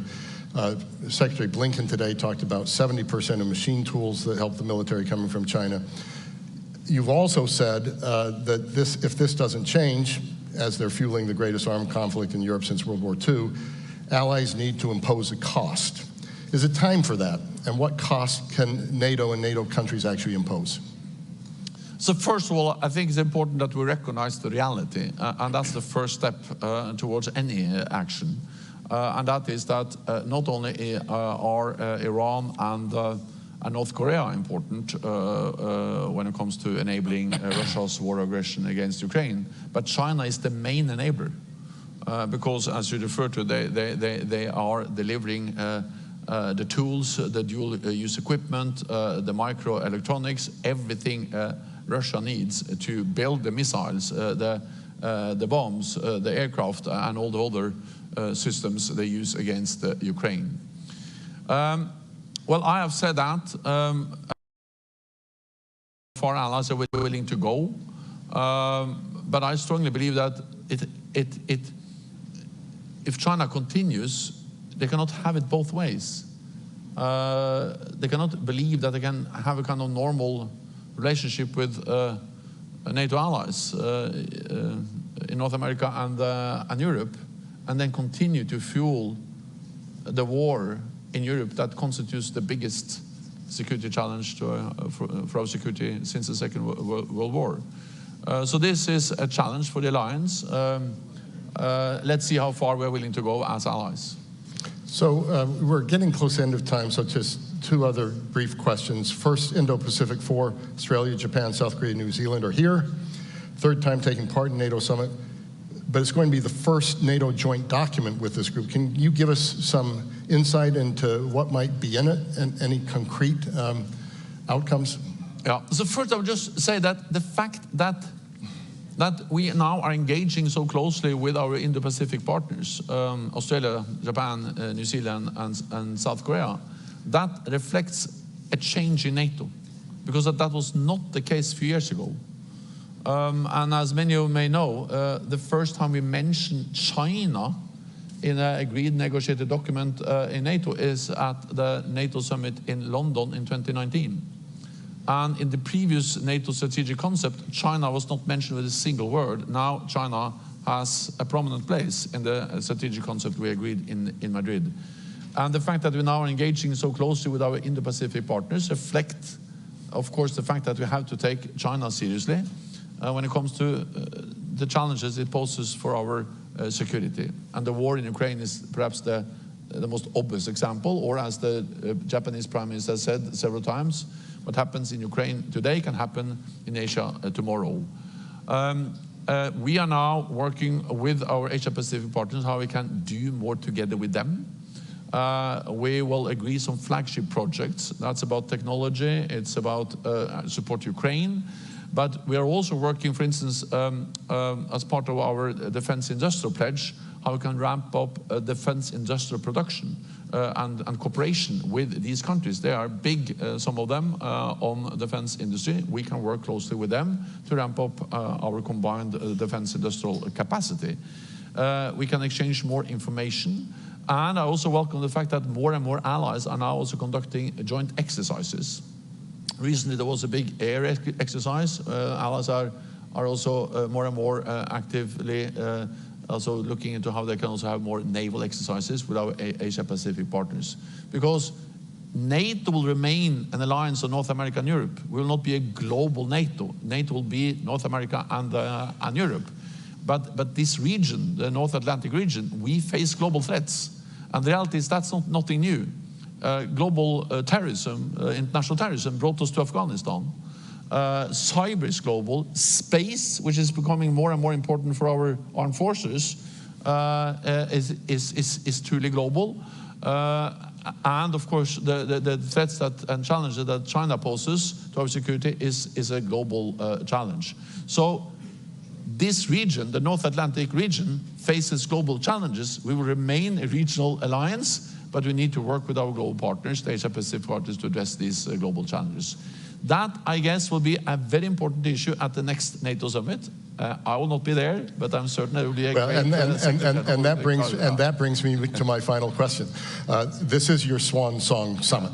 Yeah. And as you prepare to step down, I think everybody in the audience, everybody virtually, would love to hear what gives you the most hope stepping down from this, but also what gives you the most concern. So first of all, I'm an optimist, because the reality is that we are very different in this alliance. We are different countries with different history, different culture from both South Atlantic, and we have different parties. And we are always very concerned that when a new party comes into government, they will make bad things for the alliance. And if you read the history of NATO, we have been concerned about that from the beginning.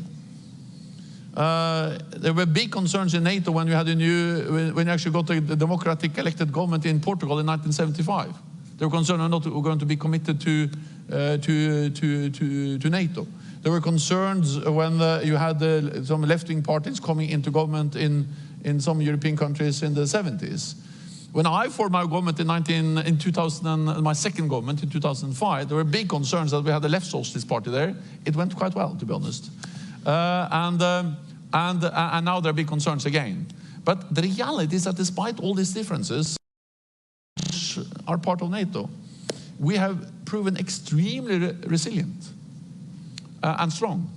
Because when we face the reality, all these different governments and politicians and parliamentarians, they realize that we are safer and stronger together.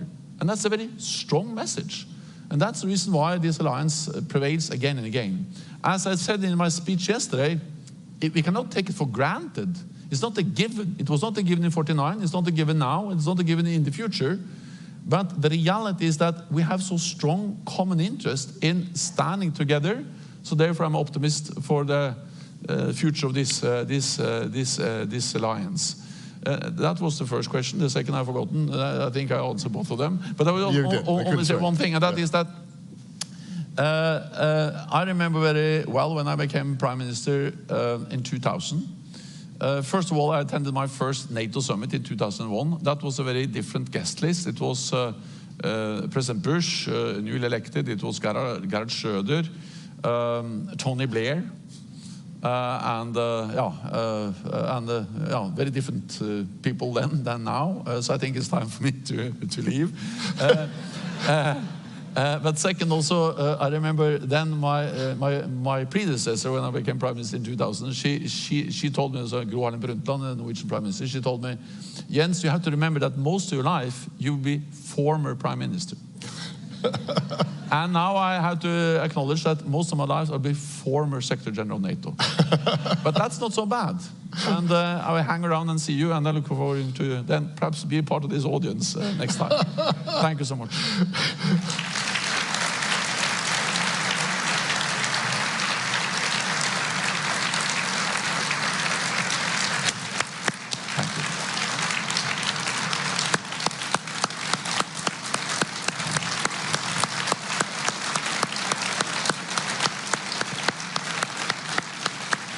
Thank you.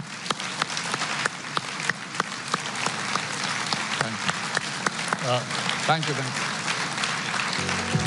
Mr. Secretary General, nothing more need be said. Thank you. Thank you.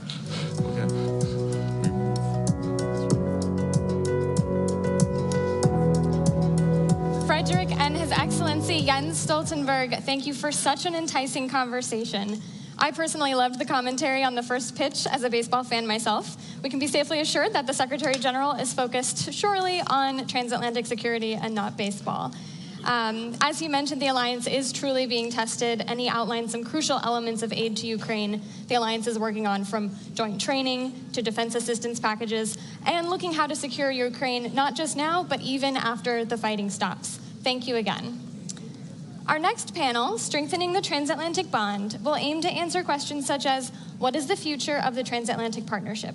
How can Europe and North America cooperate more efficiently? How can the transatlantic bond be affected by recent elections? Now, please join me in welcoming to the stage Mr. Robert Vasch, President of GLOBSEC, and the panelists.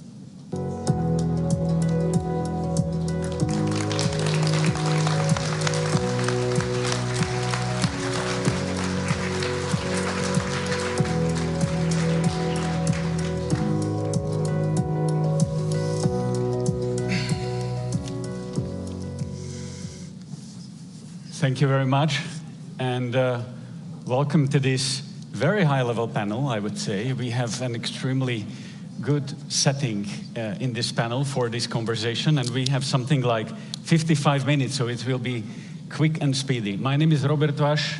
I'm the president and founder of GLOBSEC, and I'm extremely honored that I have the opportunity to partner in the consortium with our American friends and with the White House to organize this forum as the only European partner. Yesterday, thank you.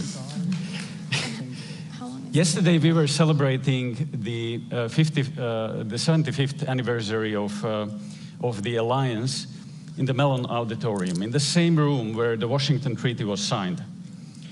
It is undoubtedly the largest, most successful, and longest enduring military alliance in the history of mankind.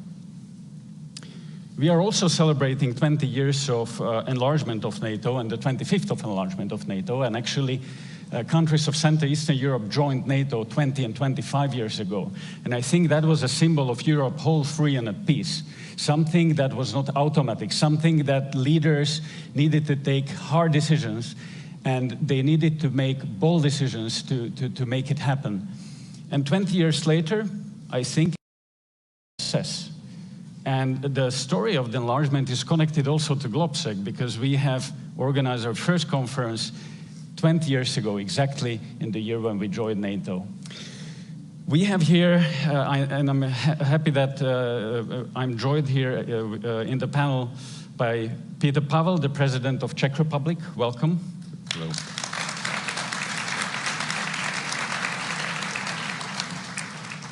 Kaja Kallas, Prime Minister of Estonia, welcome. Mette Frederiksen, the Prime Minister of Denmark. And James Risch, Senator of the United States of America. He is the ranking member of the Senate Foreign Affairs Committee. Welcome.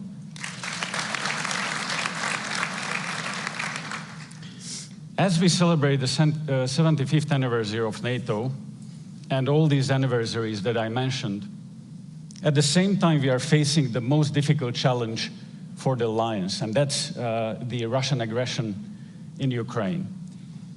The war is back in Europe. And we've done a lot, we united, and we've been stronger than ever. But is that enough for the future? Is that enough to secure our future? Are we up to the speed? Because Russians are speeding up as well. In Ukraine. So these will be the questions and the conversations we'll be talking about today. So let me turn to you, Prime Minister Kallas, first. You come from, and by the way, congratulations on nomination to be the High Representative of the European Commission.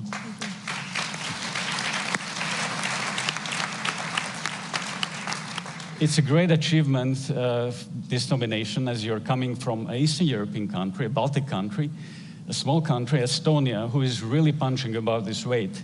And that shows how a small country can be influential on the world stage. So congratulations to it.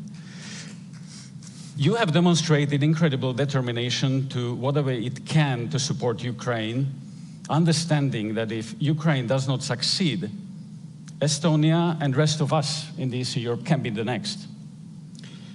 And you've been one of those who wanted all NATO countries collectively to be even more serious about our ambitions about our collective defense. Emmanuel Macron at the GlobSec Forum last year in Bratislava said that NATO is not brain dead anymore, that it was revived by electroshocks in the East. And he also said that we should have listened to you more in the Central Eastern European countries. So what is your message now? What the other leaders from Western Europe and the United States should listen right now? First, I want to correct one thing, and that is I never say that the Baltics or the eastern flank is next, because we don't have any second or first class countries in NATO. We only have NATO countries. So if Russia decides to move on and really uses power to attack, then it's going to attack NATO and not single countries. And this is actually one of the narratives that Russia wants us to buy. Because they constantly separate, like the Baltics and the, the Warsaw-backed countries are separate, from the NATO. Like it's not like Germany or France. No, we are in NATO, and that's why we have the Article 5, and that means that attack on one is attack on all. But you're correct in that sense that these. War in Ukraine and our response to it actually determines also whether NATO is credible or not, whether it is also acting as deterrence for Russia. Why we don't have a war in NATO's countries is because Russia is not taking up that fight. Why Ukraine is having this war is because they are in the gray zone. They are not under NATO's umbrella. And therefore, my conviction is that Ukraine will have to become a member of NATO when we want to have, get rid of conflicts and the areas of gray zones, because gray zones are sources for the potential conflicts, and I don't think it's good for the peace. Thank you, Prime Minister, and I will come back to you in the second round. But let me move to Prime Minister Mette Frederiksen. Denmark is a great example how a country can rather seriously change its approach to defense and rise up to the challenge. Denmark was supposed to reach 2% of defense spending by 2030, and you just recently announced that Denmark will do this this year, so 6 years earlier than it was planned. It's a pretty big increase from 1.3% that you had 2 years ago. Denmark has also been robust in supporting Ukraine, ranging from providing Ukraine with F-16s, fighter jets, and preparing its air force capabilities to making bold decisions to give Ukraine even maybe an entire artillery stocks. These are all very difficult questions to make. At home, you say no, which is good. It's a good leadership. It's not difficult. But my question is that how long can we sustain these decisions? Are we in the risk of Ukraine fatigue in the future? And how do we prevent it? Well, first of all, it's not a difficult decision. It's the right decision. Yeah. You have to do what is the right thing to do. And doing the right thing is never difficult. And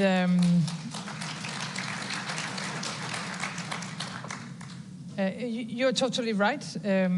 We decided many months ago to give away our entire artillery to Ukraine. Why? Because it's better used in Ukraine than it's used in Denmark. And we have to do the same now with air defense. We have a lot of air defense systems in the NATO alliance. It's better used in Ukraine than it is used, especially in the western part of NATO. The eastern part is a different case. And we said from the very beginning of the war that we are going to stand with Ukraine for as long as it takes, and with what it has to. The measures we have to take will be taken. I'm very proud of everything we have done collectively. And we have a stronger NATO, we have a stronger European Union now than when the war started. But we have to admit that we have been moving too slow. I think we have to speed up, we have to scale up. And we have to take a decision, do we want Ukraine to win the war or not? And I see no signs in Russia and in the Russian behavior that they are going to stop with Ukraine. When I watch Russia through the last years, but also now, not only in Ukraine, but also in the West Balkans, what they do in Europe with cyber attacks, hybrid attacks, disinformation. Look at what they're doing in Africa, in the Middle East. They're trying to destabilize everything we believe in. Everything we believe in. And therefore, asking me, it's not enough to provide the Ukrainians with what they need to defend themselves. We have to provide them with what is needed so they can beat Russia and push Russia back. And I think this is the main, it has to be the main discussion on the table also in the coming days. And you are right, when I came to office 5 years ago, we were spending 1.3 on defense. Now we are spending 2.4. And are you sure it will be enough in the future? I cannot say yes, because we have to put it the other way around. And let me just conclude by saying what you have said from US for many years now to us in Europe, you have to be able to protect yourself. You have to spend much more money on deterrence and defense. You have been correct. And we have to admit from a European perspective that we were depending on you. We're still depending on you, and never leave us alone. Never. We have to fight together also in the future. But you were right that we have to be able to defend ourselves. And putting that question on the table, then you cannot say 2% is enough. Then you have to put it the other way around. Exactly. So Ukraine is... And that's exactly the leadership we really need in Europe, to say that Ukraine is not only fighting for its sovereignty, it is fighting for the very basic principles of international law and of the principles of European peace and security. If we give up on these principles, who will believe us in the future? So it's the part, so deterrence of any other parts, not only of the NATO territory, but of our allies, starts in Ukraine. Absolutely, and winning in Ukraine. So thank you for that clear leadership. President Pavel, you are the president of Czech Republic, who is leading a lot of international initiatives supporting Ukraine, especially the ammunition initiative that has really caught interest internationally. So Czech Republic is also pushing or punching above its weight. You also spent all your career in military. You were also chairman of the NATO Defense Committee, and you will be hosting the next GOPSEC summit in Prague, and we are very glad. Thank you for that. But your voice has been among the boldest when it comes to helping Ukraine, defeating Russia, and building strong Europe's military strength.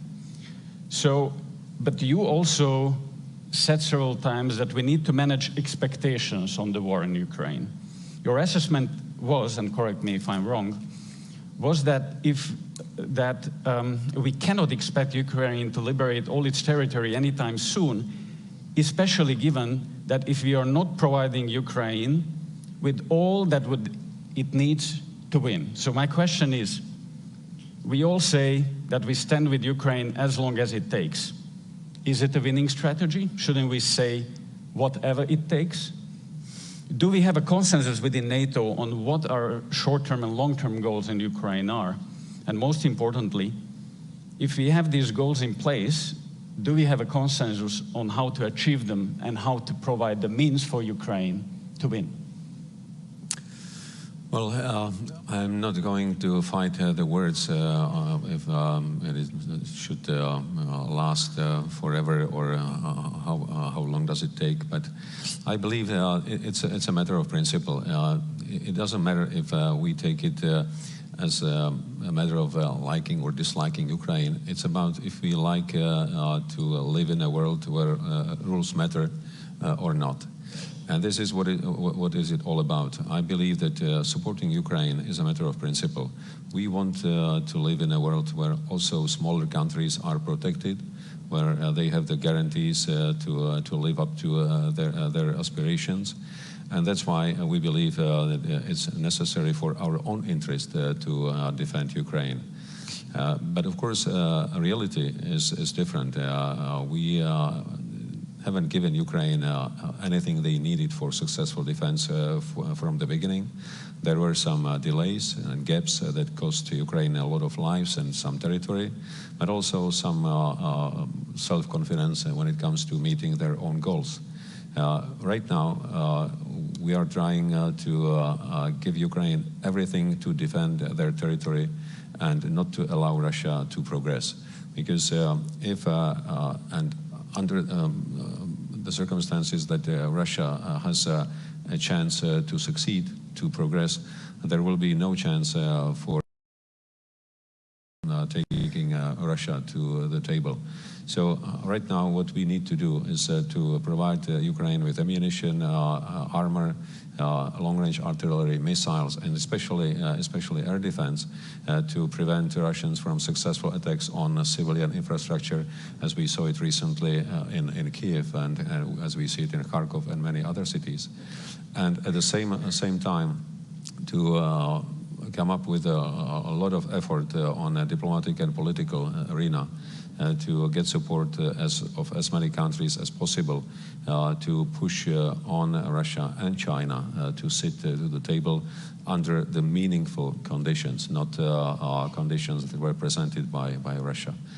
Obviously, we cannot accept that the territories currently occupied by Russia will be recognized as Russian. Because that would mean that we would go against the principles on which our societies are built. But we would probably realistically accept that there will be part of Ukrainian territory that will be temporarily occupied. But such a situation shouldn't prevent us from going on with Ukrainian integration into NATO or the EU and pushing on restoring their full sovereignty in a foreseeable future.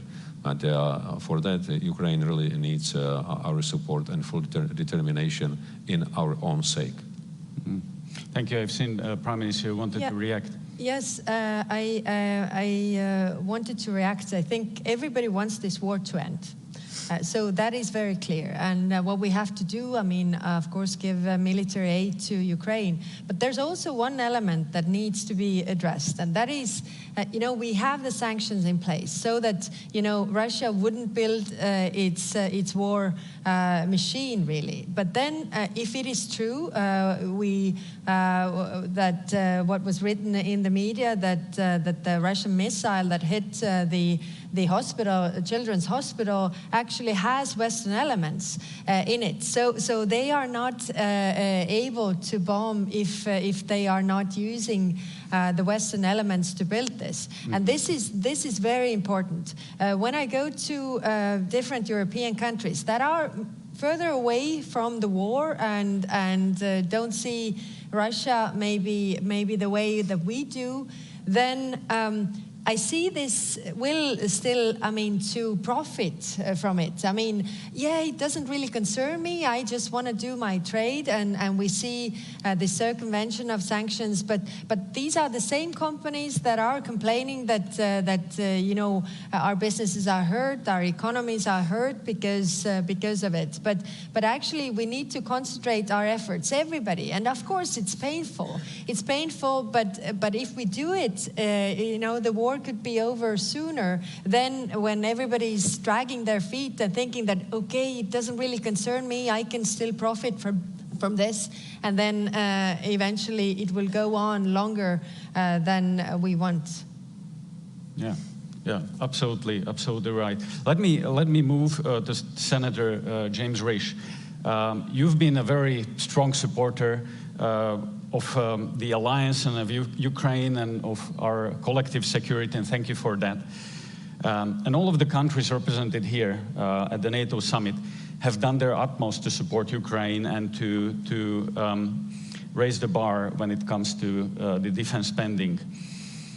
The EU has provided economic assistance to Ukraine and has put Ukraine on the track towards EU membership.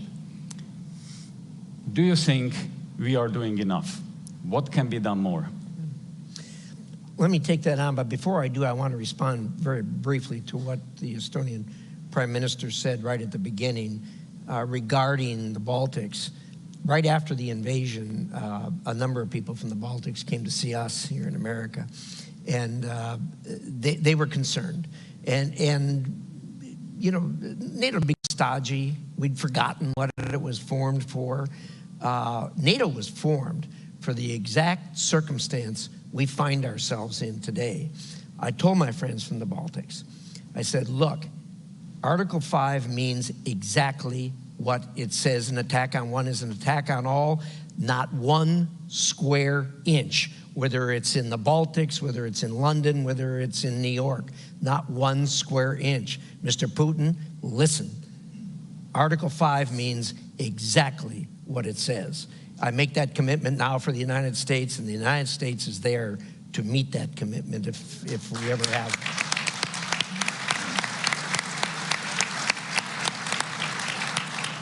So let's take on that question. Are we doing enough? That's kind of a general question. I mean, enough for what? You've got to state what your objective is, and if the question is, are we doing enough to reach the objective? Well, you reevaluate that every day, whether you're doing enough or not. I would say that we are a robust democracy in the United States, just like the European countries are, and there are people who dissent from the view that we should be doing something in Ukraine.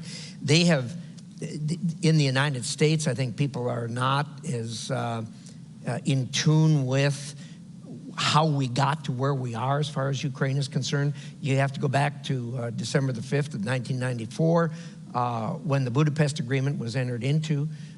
We made a commitment. On that date, Ukraine was the second largest nuclear-armed country on the planet. It was the policy of the United States then, it's a policy of the United States now, and always has been, that as few countries have as few nuclear weapons as possible, so you have less of mischief on the planet. We said to the Ukrainians, as did the British at the same time, give up your nuclear weapons. They're going to cause you a lot of troubles for a lot of reasons. And if something happens, we'll be there. We said that, we meant it, and we have to keep that commitment now. And we have all the Europeans to help us do that because of concern over, because of Article 5. So, you know, are we doing enough? We need to continue to do more. The people who are dissenters in the United States always point to the fact, well, the Europeans aren't doing enough.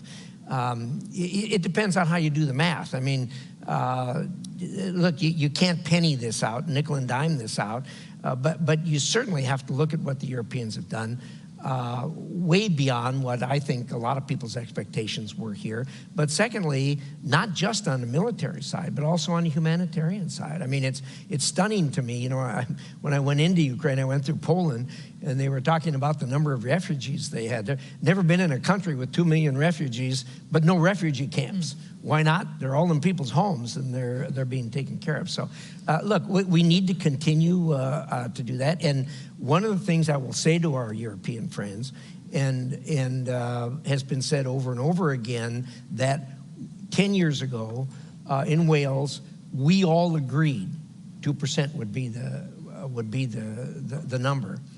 It's been 10 years, and fortunately, we're up to 23 countries now out of our alliance. We got 9 more to go, but if we want to silence the critics using that point of view, we need to all get up to 2%. And frankly, now that this has happened, and a lot of us always hoped this would never happen, but now that this has happened, 2% probably isn't enough. We have been stunned. I think all of us have been stunned by the weakness and the holes in our industrial production when it comes to defense. We're going to have to do more. Yeah, absolutely. Absolutely right. Mr. President, you wanted to react. Yeah, with my experience from NATO, and especially NATO Military Committee, I would like to add an argument to what has been said on the account of defense spending. I think we should also pay attention not just to the figure, how many % of our GDP are we spending for defense, but how do we meet our capability targets? Because this is what matters for real and credible defense. Strategic commanders will not take a chart with the percents once they are confronted with the situation. They will count aircraft, ships, combat units at required readiness. And this is what we should focus on beyond these 2% line, because we have serious gaps in meeting our capability targets. So if we really want to be credible in our deterrence, because I think no one would argue that Russia knows very well about the real state of our armed forces, we should really do much more in meeting these capability targets.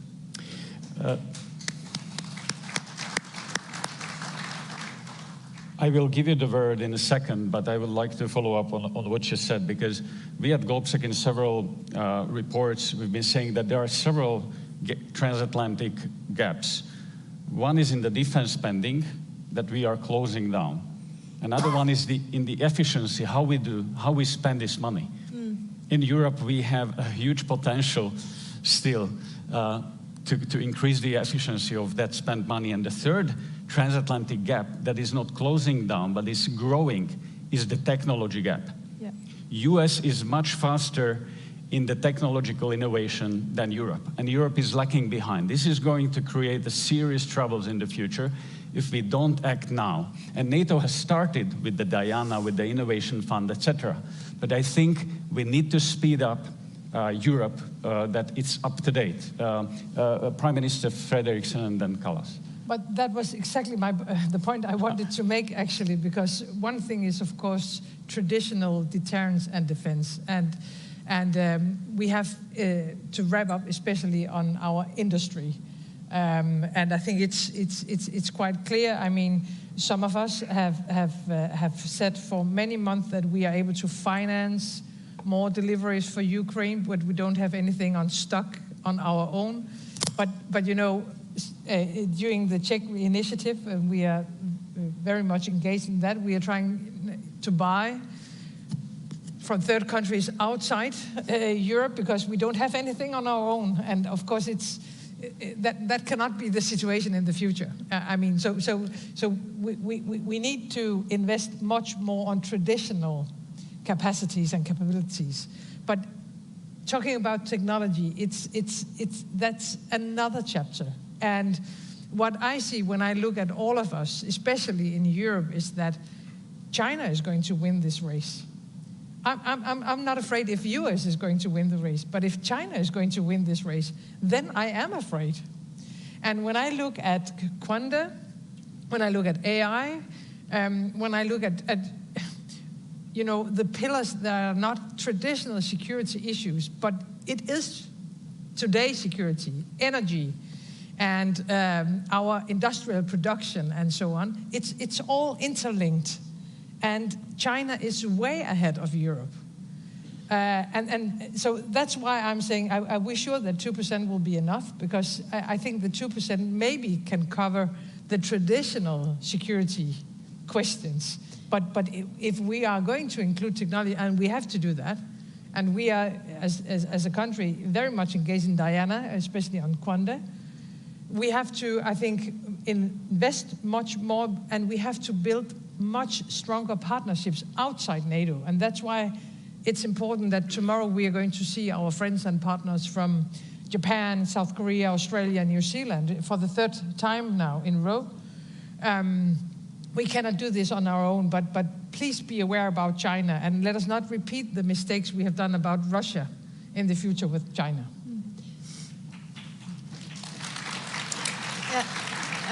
I wanted to build on that because innovation is the key, and I think there's actually also the possibility take the costs down and be more effective.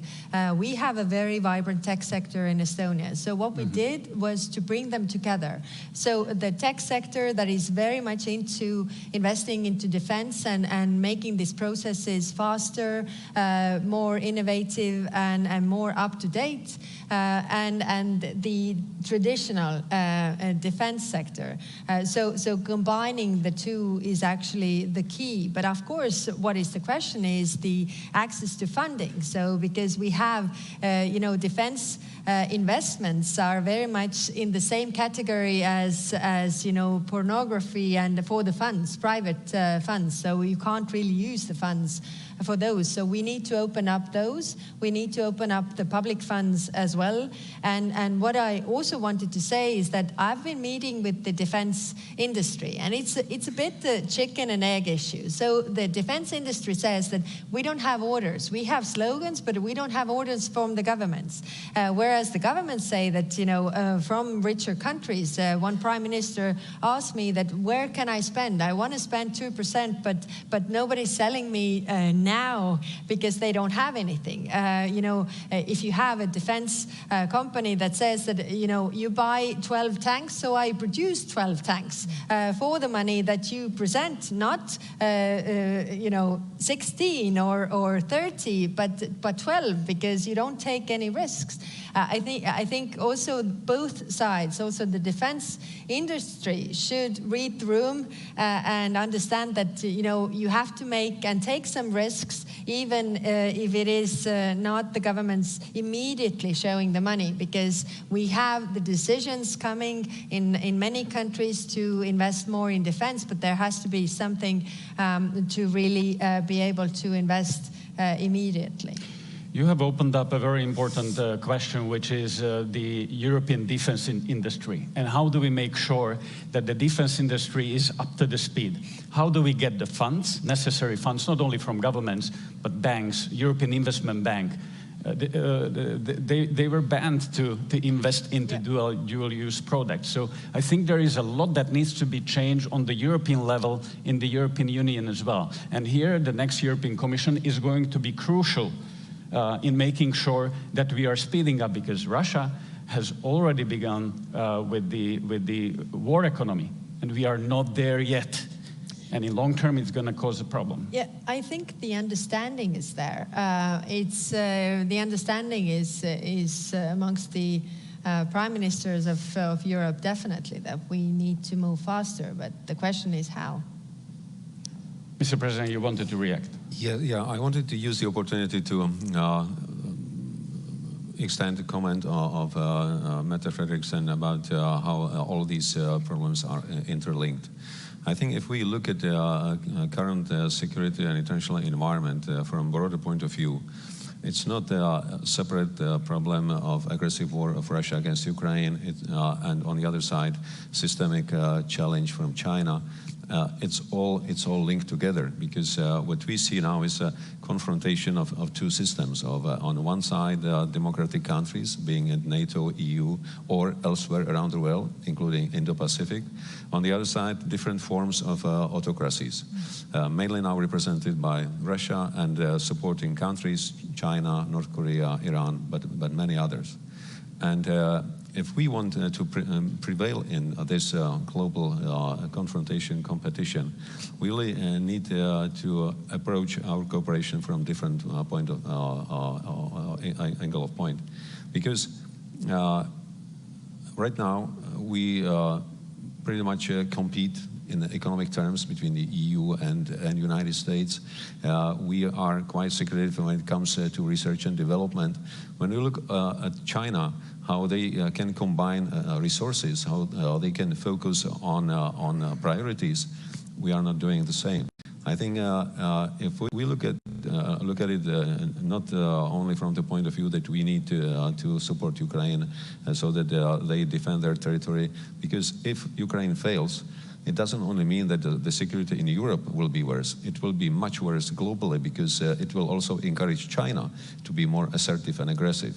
So the same way as we ask for the United States being with us in solidarity in supporting Ukraine, we should be in a solidarity with the United States to support them in their competition with China in all areas around the globe.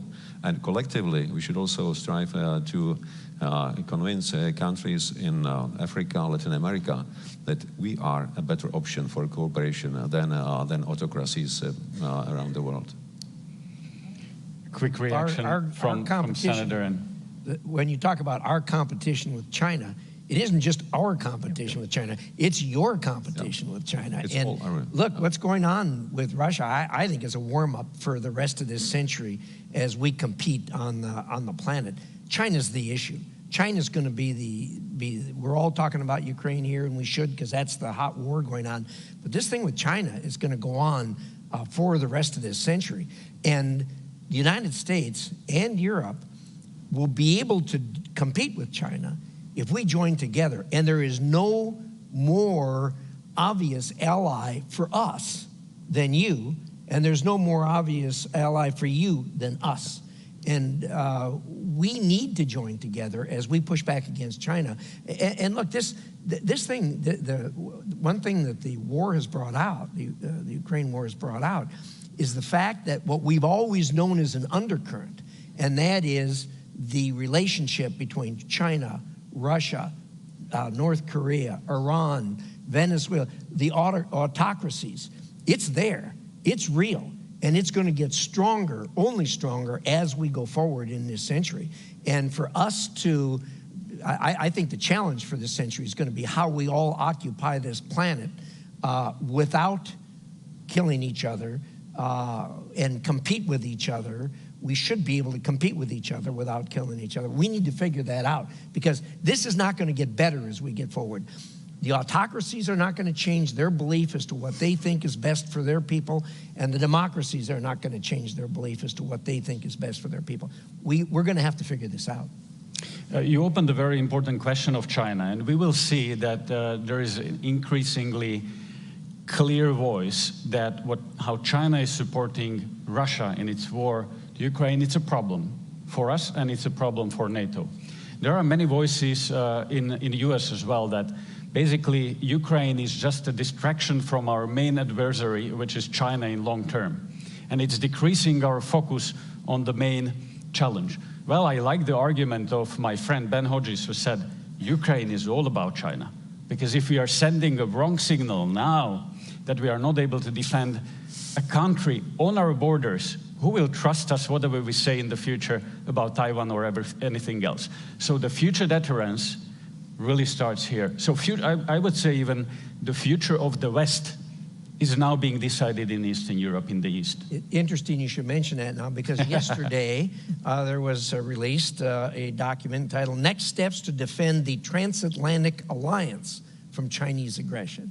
The author is one of the distinguished thinkers and actors in the 21st century, myself.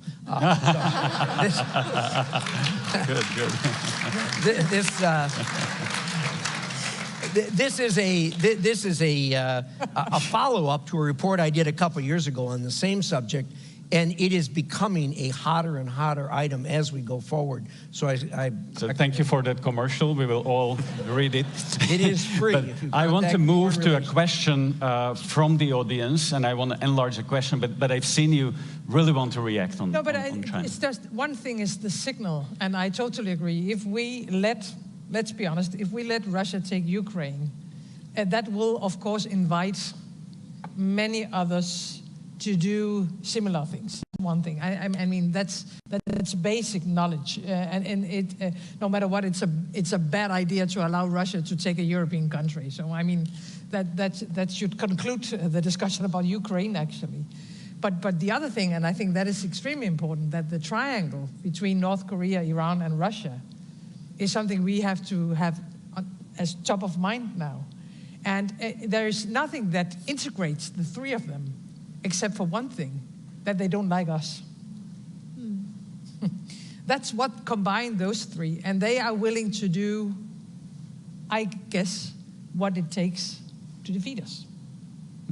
And I think we cannot only look at the triangle. We have to see how China is connected to that triangle. This is the new reality. And therefore, I mean, it's good we are talking a lot about Ukraine, but we have to talk about Russia. Ukraine is just one example. It's a terrible example, and they are paying the highest price. I mean, they are losing thousands of good young men and women. So they're paying the highest price. Therefore, we have to talk about it, but it's just a part of something bigger. And I think we have to understand that it's more a question about Russia than it is a question about a single European country, unfortunately. And all of these conflicts are somehow connected, and that's why we have this conversation exactly. So let me turn to the questions from the audience and online audience who are watching and listening us. There's a question from Matt Burton. What measures are in place to counter the internal and external actors that continually work against the West and NATO with influential disinformation campaigns? So let me enlarge the question a little bit.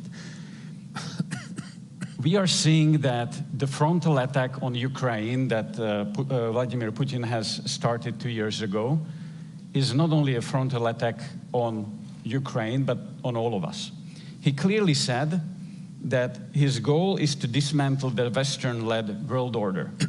And he has opened several front lines. We are seeing the physical front line in Ukraine, but there is another front line of the same war inside of our societies, in information space, is the same war, is hostile against us to divide us.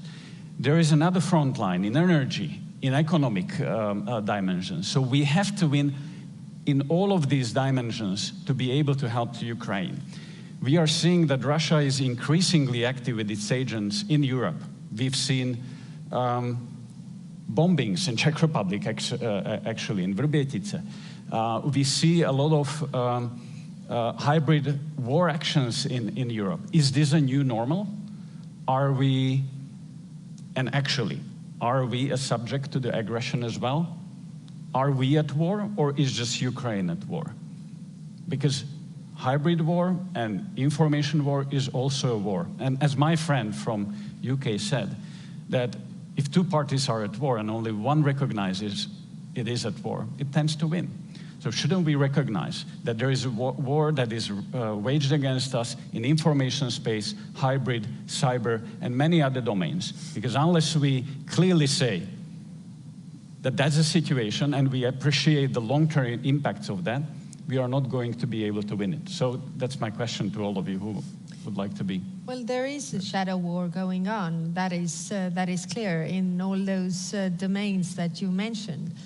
So the question for us is, what is our response really? I mean, because we see all these events all across Europe and the Western Hemisphere, but we treat those events as isolated events, not connected to each other.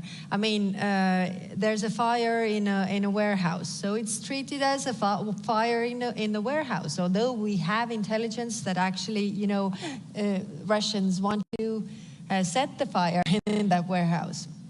So the question to us is, what is our response? Is it, because it's also, it could also be a provocation, because, Russia wants us to react very strongly. So how to find the balance is a big question. I think we have to raise the awareness. We see this in our intelligence, but I'm not sure that everybody does see this in the same way. And then the question is whether, we are being the frogs that are being boiled, because every next time they're bolder and we don't react. So how do we address this? And we have discussions going on in NATO about these things, but they are really very initial. It should start from the awareness, the same awareness of all the members in NATO. Thank you, President. To answer your question, I think it is not so important how do we see us at what stage we are finding ourselves, because we heard a number of academic discussions if we are in war or not. Because we still work in the categories of peace, crisis, and war. But for Russia, it looks different.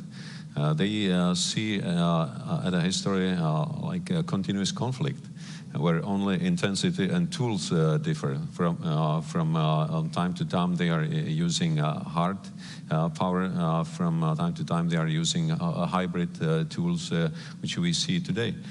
Since the times of, we call it Gerasimov doctrine, but actually it came up earlier than Gerasimov. But it was around 2010 when Russians came up again with their vision of non-linear warfare, where all the kinds from cyber, hybrid, disruptive operations, sabotages, up to hard war fighting are present.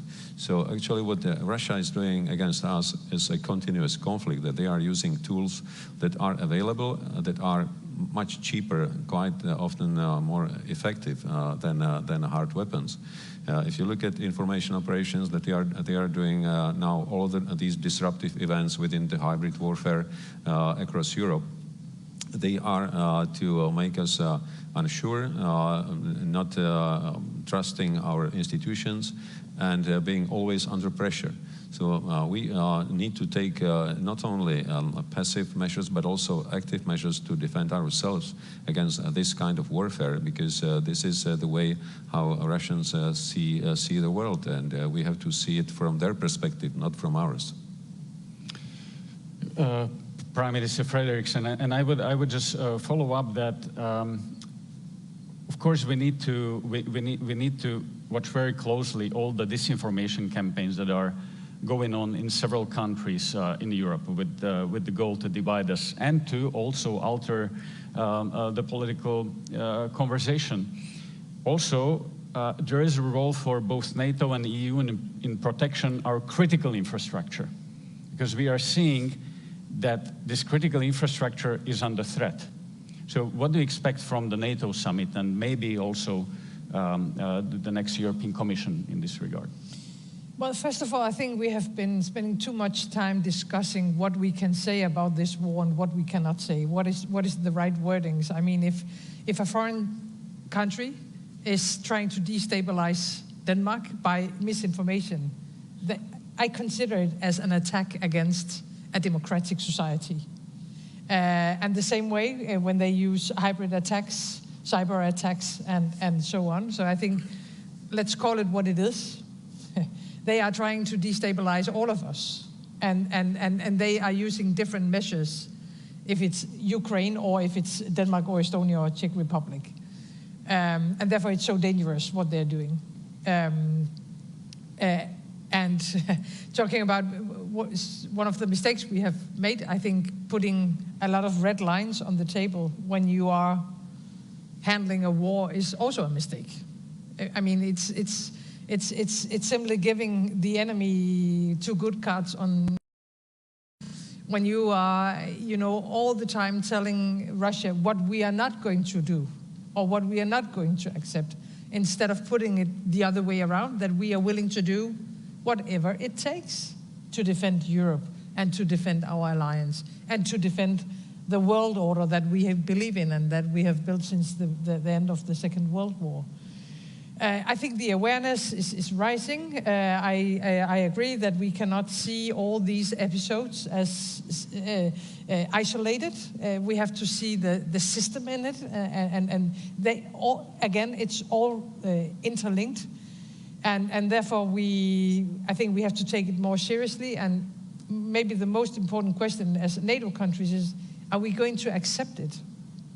Are we going to accept that they are attacking us every day now in Europe with different measures? And I don't think we should accept it. Thank you. So we are running out of the time, and I have plenty of questions. But let me ask one, and that's that NATO has proved to be very vital 75 years. Politicians are coming and going. We have elections everywhere. And there is an important election coming up in the United States.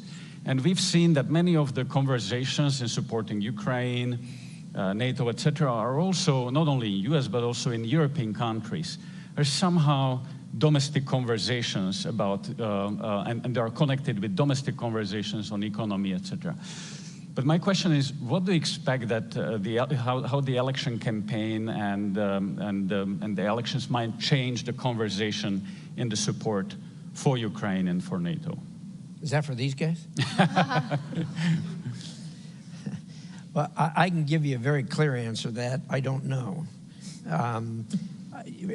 Look, the United States has a treaty that is a NATO treaty. Now, admittedly, Ukraine is not part of that treaty. Nonetheless, the attack on Ukraine is as clearly as close to that treaty as you can possibly get.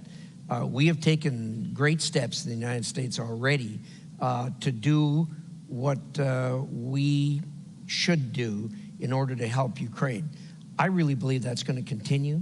I don't think the election is going to change that greatly. I know that at least one of the candidates has said that they're going to end the war. We haven't got an explanation as to how that's going to happen, but the candidate who says that generally gets done what he says he's going to get done. So I'll be anxious to see that. But look, I think people should not be wringing their hands over this. This is as far as the Congress is concerned, which is where I come from. The vast majority, and it's only a small minority, are saying that we shouldn't be doing what we're doing. I mean, look. This is the right thing to do. America generally does the right thing that should be done. And given that, I have confidence we'll be there. Thank you very much, Senator. And let me thank all of the panel, because this was a wonderful conversation. And this shows that we had the US and 3 small countries of Europe who have shown the way how to raise up to the challenge and how to support Ukraine. And I think there is an increasing understanding of the situation we are in, that we are going to be in a difficult situation, but we all understand that we are stronger together, and that we need to do whatever it takes to secure Europe and Ukraine. So with that, thank you very much for the conversation.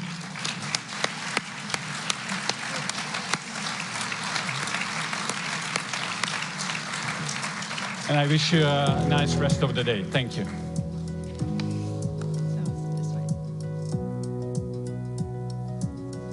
Thank you so much to our panelists and our moderator for such an engaging conversation. They talked about crucial questions of elections and language, giving Ukraine what it needs to keep fighting to push Russia out and keep Russia out. They talked about keeping pace with China, concerns about competition with autocracies around the globe, and challenges and gaps racking our defense industrial bases. We will now be viewing a second video from the NATO Youth Summit, which took place on May 14th in Miami, Florida in the US, and Stockholm, Sweden, with watch parties viewing around the world. The NATO Youth Summit delves deep into the most pressing global issues of interest to youths. Let us all now learn something from how the next generation will tackle the future issues of the alliance. On May 13th, at the NATO Youth Summit in Stockholm, I warned about the dangers of disinformation and the imperative to tackle the challenge more robustly. The time to act is now. There is no need to wait for further reports and no time for half measures. We need to be decisive and commit ourselves collectively and without reservation to a much more assertive approach.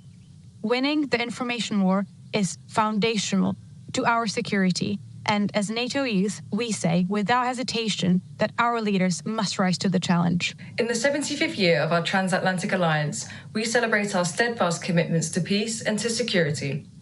Our ability to maintain unity and effective deterrence is more crucial than ever. And our success in doing so will serve as the ultimate testimony to the strength of our common values. Emerging technologies can significantly enhance our defence capabilities. However, they also introduce new risks. Cyber attacks, AI-driven disinformation, and the development of autonomous systems all pose serious threats to global security, stability, and to the democratic ideals which unite us as allies. With the rise of AI, cyber threats are becoming a more increased threat. Just like a double-edged sword, while AI enhances our capabilities, it also creates new security challenges. AI's ability to analyze vast amounts of data can strengthen our defenses, but can also be exploited by malicious actors. Therefore, NATO must adopt proactive strategies to create robust security measures. Quantum computing, sensing, and communications could revolutionize defense, cybersecurity, and help strengthen our deterrence against Russia and China, which has already made achieving quantum supremacy a national priority.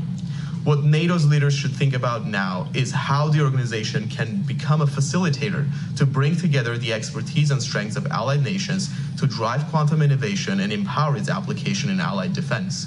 The time is now to make sure that NATO and member states remain at the forefront of quantum innovation and realize its potential. When we talk military tech or innovation or countering disinformation, those are all reactive actions or actions that will help us win a potential hot war. But the most important strategic question that we have to find the answer to and start working proactively with is, how do we change the will of the Russian people? If we really are committed to the desire to live in peace with all peoples and all governments, we have to change the will of the Russian people to stop being aggressive towards its neighbors, as well as funding international crime and terrorism, so that we can achieve a sustainable and stable peace and save succeeding generations from the scourge of war. Our democratic values are victims of the self-imposed red lines.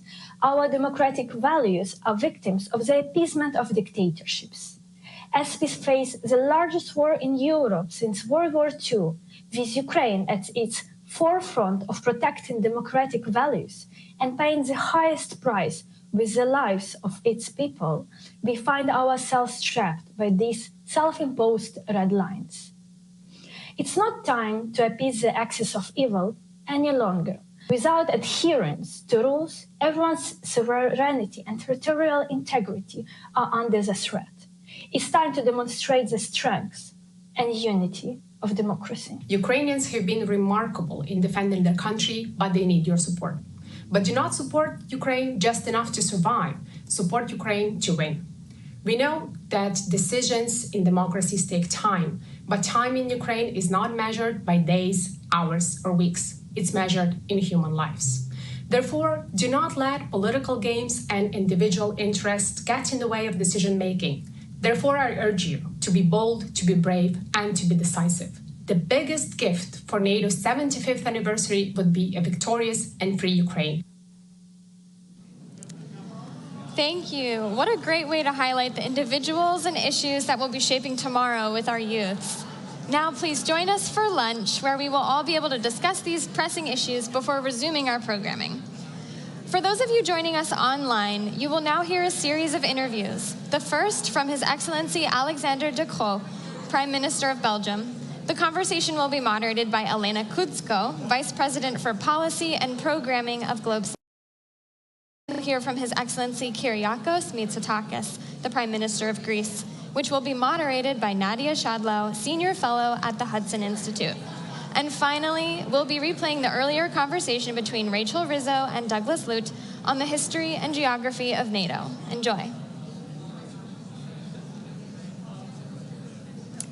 And a few notes for our in-person audience and those of you in the plenary room. We kindly ask that you refrain from saving seats, as it is disruptive in the room and impedes the flow of traffic. Also, please be mindful and do not leave your personal belongings in the plenary room during pauses in programming. Our programming will resume at 1:15. Enjoy your lunch.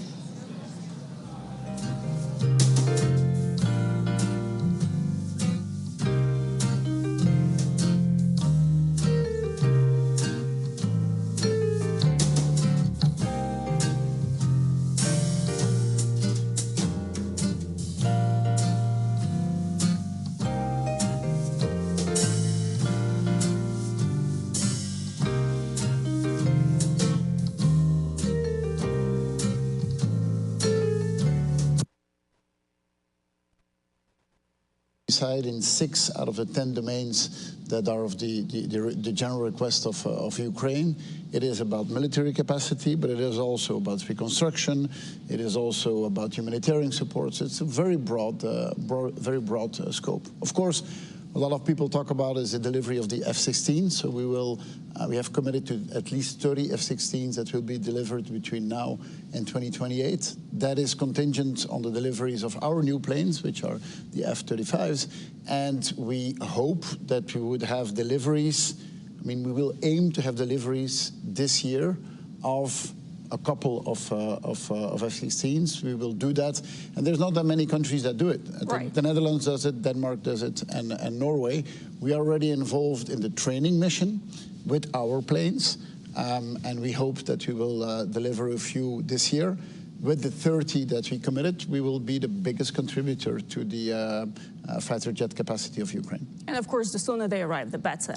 Obviously, the sooner they arrive, the better. Of course, we have to maintain our own defense capacities. Our F-16s are being used today, for example, in the Baltics, for Baltic air policing, to protect NATO territory, for almost daily trials from the Russian side to see how much we defend. So we really have to balance that. Well, the earlier the F-35s are delivered, the earlier we can deliver. And what's the timeline on those ones? So we have 4 that we have now for the moment already. They are in the United States here for training purposes for our pilots, and we will start getting those during the course of next year. We are living definitely in very uncertain times. Everything is uncertain, and things are increasingly challenging given that half of the world is going through elections. Yeah. And Belgium is one of those countries who just had elections. There's going to be a new government in Belgium, but people do want certainty. Both our populations want certainty to know that the governments can deliver, but also for Ukrainians, it's important to know that we stay committed to the course and we deliver what we promised. Yeah. Are you certain that your new government is going to stick to the pledges that you've made? I really have no doubt on that. And we have a long history of these type of commitments. And these type of commitments were always maintained, even if you get new governments. And really, the public debate that we've had over the past months related to our election about Ukraine, there was really almost no doubt, no difference between the different parties. So I'm really confident that the agreement that we signed, and we signed that agreement, I mean, that is something that needs to be respected, whichever government is there. So yeah, democracy leads to changing governments. That's how democracy works. But stability and long-term commitment with our partners is something that we will respect. This is very reassuring to hear. We all have a lot of doubts how long we can carry on for, that the public getting tired, but it's good to hear that regardless of the government, Belgium can stay the course. But you address an important element, is indeed the support from our home citizens. And you know, you can do all the public policy, all the foreign policy in the world, you can do all the military training in the world. You can only do that as long as you have the support of your home population. And this is something that I think we need to put much more effort on, is to explain why are we supporting Ukraine, why it is so important to do so. It is important, of course, for the Ukrainians that are fighting for our values, for our security, but it's also a very important signal we give to the rest of the world, is that we Europeans, we will defend our way of life, and we will do so together with our American friends and other NATO friends. And it's more important than ever to explain what we are doing and to maintain the support from our home population. I'm not saying that because I feel that it is under pressure, but the moment you lose it, it's too late. And of course, the other side is doing everything possible to make sure that there is no public support, trying to sow doubt and make sure that we do not stay committed. Support for Ukraine is one side of the dimension. The other side is, of course, our commitment to our own security, and that comes with defense spending as well. A lot of allies are coming to Washington saying that they will deliver the 2% pledge this year. I think it's 23 out of 32 this year. Belgium is not there yet. How do you explain that, and are you going to get there? So we're not there yet. We have increased our military spending with 30% over the past 3 years. So it's very significant what we have done. We have a path set out by 2030 and 2035. True, it will take us some time to get there. But to me, that's one dimension, and it's one dimension that we need to deliver on.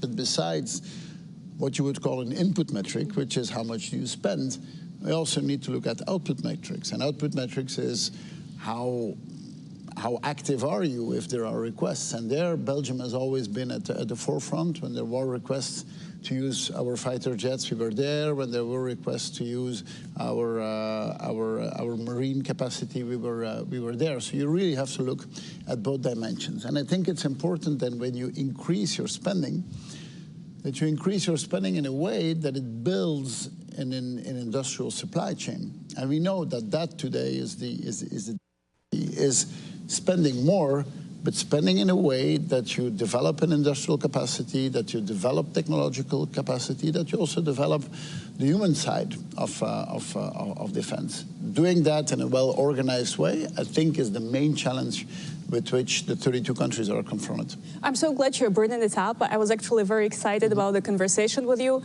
I know that you did MBA actually here in the United States, and this business mindset seems to be something that all leaders, political but also military leaders, desperately need right now. So what is your recipe? What Europeans can do better to increase defense capacity? What kind of investments it needed? What kind of change of policy would it take to get there? Okay. So yeah, we have a long history of very national defense spending. And most of our militaries would mostly buy with their own industries, which has led to an incredibly fragmented supply chain. We see that now those borders are being broken, and you see that there is M&A activity that is happening across European borders, and that's a good thing. I think next to that, as you pointed out, we need more investment. There is a tendency to always look at public investment. Now, I think public investment has a role to play, but the real volume of investment needs to come from private investment. And it's not that there is a lack of capital throughout Europe. I mean, we are a rich continent with people who have savings and who want to invest their savings. And so we need to create a very attractive business case for our population to say, you know, your savings can be used to invest in technology that will make us safer, that will help us to maintain our freedoms, our way of life. So that means that public investment has to play a role, but it really has to be merit-based. So not in the classic way where we say, okay, we have 10 billion, we're going to split it up within Europe, for example, across 27 countries. Let's look where the capacity is, let's look where the expertise is, and allocate it based on the merits and not just on an accounting principle.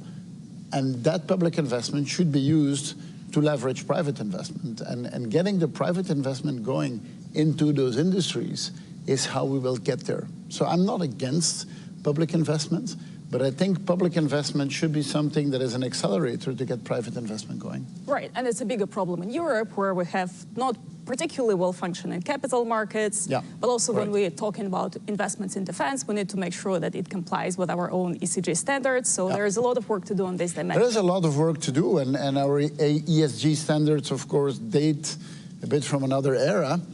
And the world has changed so rapidly. So yes, we need to adapt to that. But I mean, that is why the world is changing. I mean, if you look at NATO, what are the two pillars of NATO's success? And we're here to celebrate 75 years of NATO.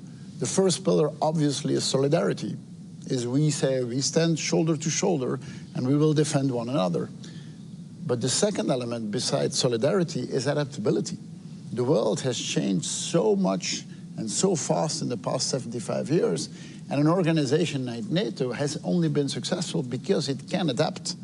And it's quite clear that, again, we will need to adapt to a new environment. And I'm afraid we're running out of time, but I'll sneak in one last question. We've been covering a lot of ground here, but also at the NATO summit. What do you think, though, is the blind spot, a particular challenge that we're not paying too much attention to right now, but we will regret it in the future? Well, so I think one of them was working on our own public support that we addressed. I think a second one is what we would call the southern flank, is what is happening in the Sahel, for example. I'm convinced that if there would not be the war in Ukraine and the dramatic violence in the Middle East, that we would be talking much more about what is happening in the Sahel. So this is something that we need to address. It's good that at this summit we've come up with an action plan, but I'm convinced that in the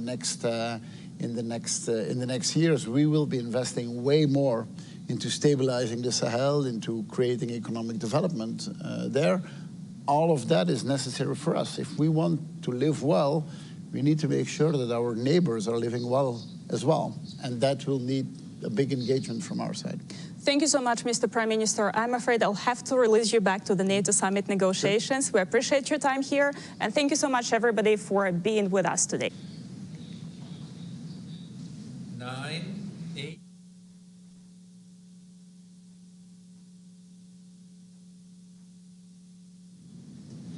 Welcome back to the NATO Public Forum. I'm Nadia Shadlow, a senior fellow at the Hudson Institute, and it's my pleasure this afternoon to have an opportunity to have a conversation with Greek Prime Minister Kyriakos Mitsotakis.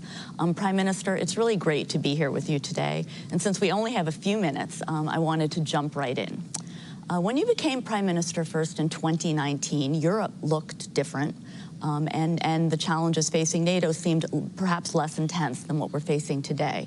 So could you talk to us a little bit about whether or not NATO has been adapting enough since 2019, since 2022? I know Greece has been really in the lead in terms of modernization and adaptation, but I'd love to hear your views.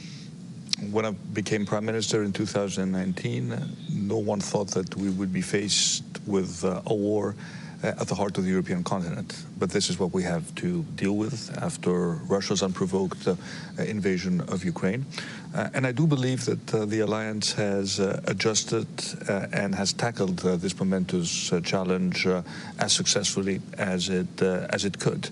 Back in 2019, we were still faced with the question of whether enough European countries would meet the 2% commitment, 2% of defense spending as a percentage of GDP.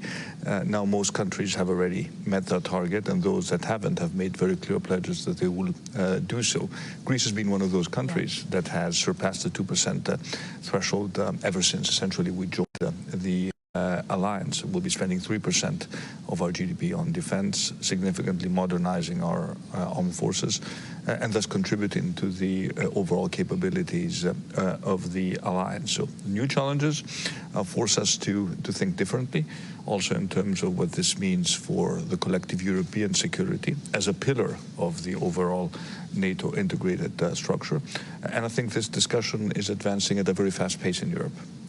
Yeah, so you mentioned European security. How do EU defense measures complement NATO, or how do you see the relationship between EU efforts to increase and substantially increase its defense and NATO? Is the relationship complementary, and how so? In my mind, it is fully complementary. We need to spend more, but we also need to be smarter about how we allocate our defense spendings. When I look at the European defense industry, I see a lot of fragmentation. I don't see enough interoperability. I see a lot of, sometimes maybe, I wouldn't say a necessary competition, but certainly too many weapons systems that don't necessarily talk to each other. So we need to spend more, but we also need to be smarter about how we integrate our spending. And I do think that at a time when the Russian invasion of Ukraine poses an existential threat for Europe, we also need to be creative in terms of finding new sources of funding in order to support our defense spending. It is not just going to be enough to rely on national budgets as we have done so far. And that is why I've been one of those strong proponents that we need some sort of European facility that will complement the defense spending that we undertake at the national level with more European funding.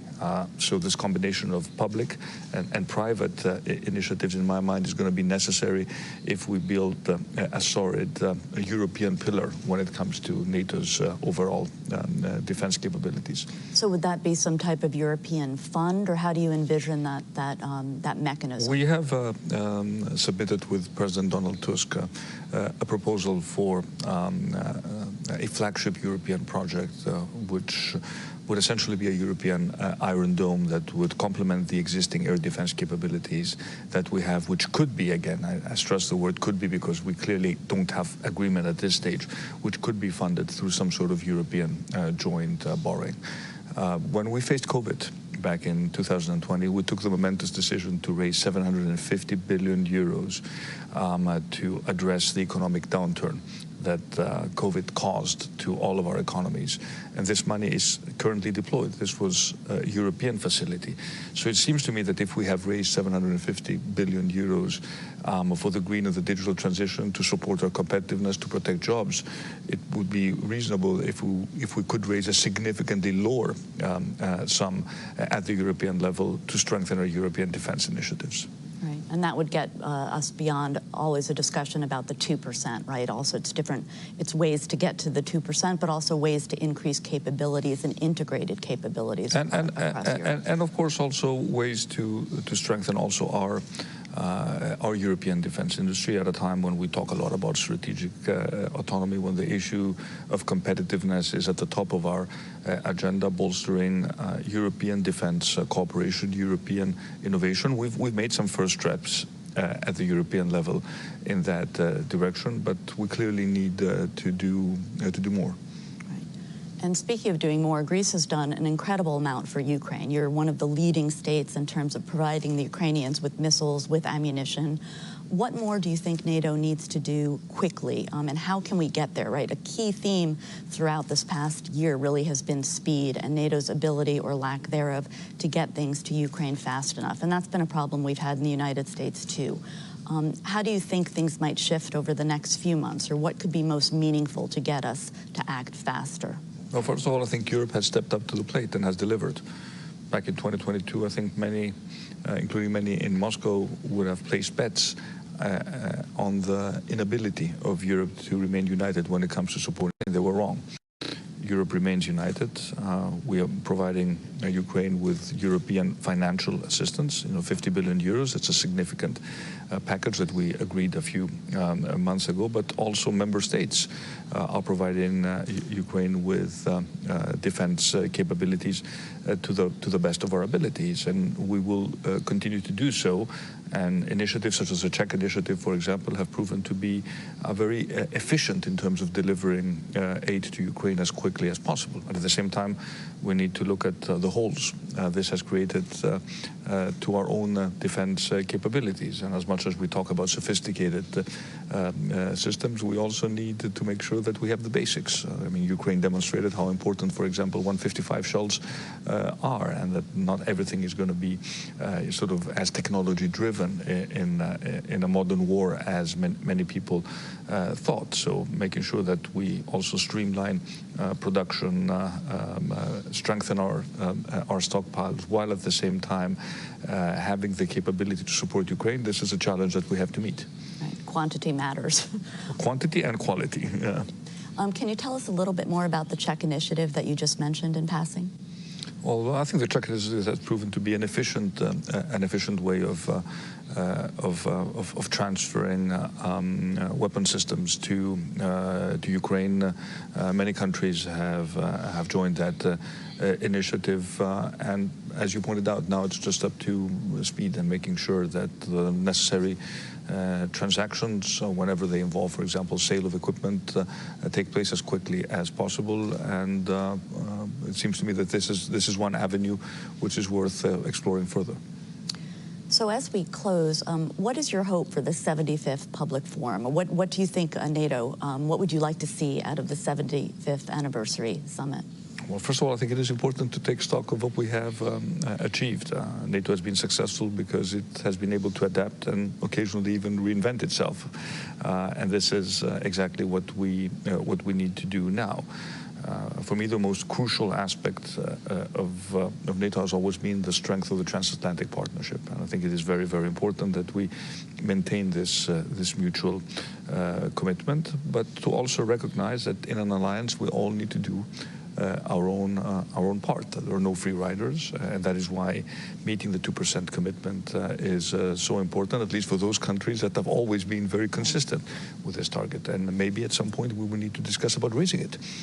Maybe 2% is not enough. Maybe we need to get to 2.5% if we really want to deliver everything we want to do within the alliance. But the one thing which is certain is that at a time of great uncertainty, being part of an alliance that is strong, defensive, and capable of defending us all against external threats is as important as it has ever been.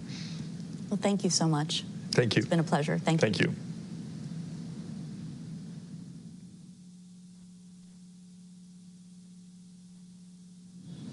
Good morning, everyone, from Washington, D.C. at the NATO Public Forum. My name is Rachel Rizzo, and I am a non-resident senior fellow at the Atlantic Council's Europe Center.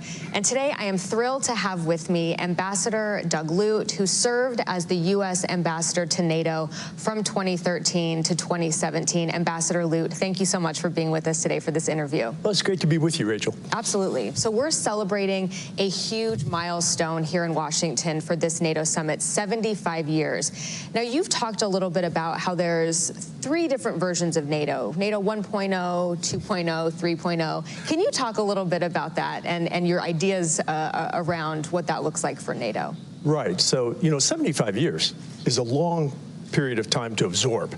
And so I think it's useful to unpack the 75-year history of the alliance, now the longest serving alliance in modern history, right, into these 3 periods. And 1.0, 2.0, 3.0 is sort of a nod to the next generation, right?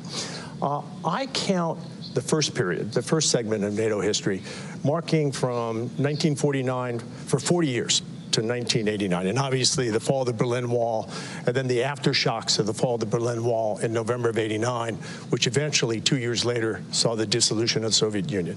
And during NATO 1.0, you had the bipolar global standoff between the West and the Soviet Union, most prominently with the Iron Curtain running north to south and dividing Europe itself. And this was a period of the zero-sum game. If something was good for one side, it was bad for the other. And it really spoke to the original purpose of NATO, which was the defense of the 12 allies itself.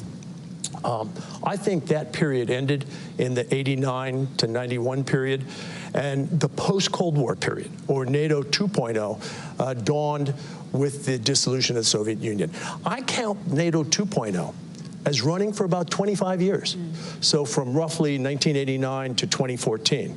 And in that NATO 2.0 period, we had some dramatic changes. I mean, the original cause of NATO, the threat from the Soviet Union had disappeared, at least briefly. We'll come to that, right? And NATO began to question its purpose, its standing in the world, and so forth. And it found its feet. It did so by, first of all, enlarging its membership. So this was a period when the first Central and Eastern European countries joined the alliance. Now the first 3 are celebrating their 25th anniversary, also simultaneous with the NATO 75th anniversary this week. It also saw NATO look beyond its borders and make a very simple, logical statement, which is that the allies themselves are more secure if beyond our borders, our neighborhood is more stable. And this ushered in the idea of NATO partnerships.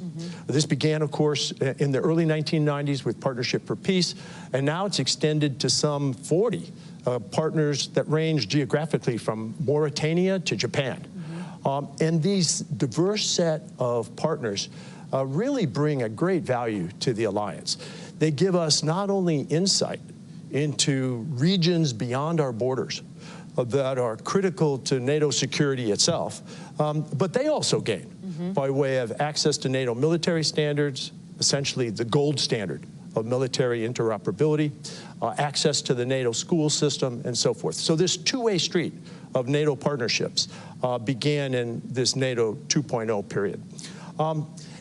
And we even fashioned a partnership, as unusual as it may seem today, with the Russian Federation, the successor to the Soviet Union.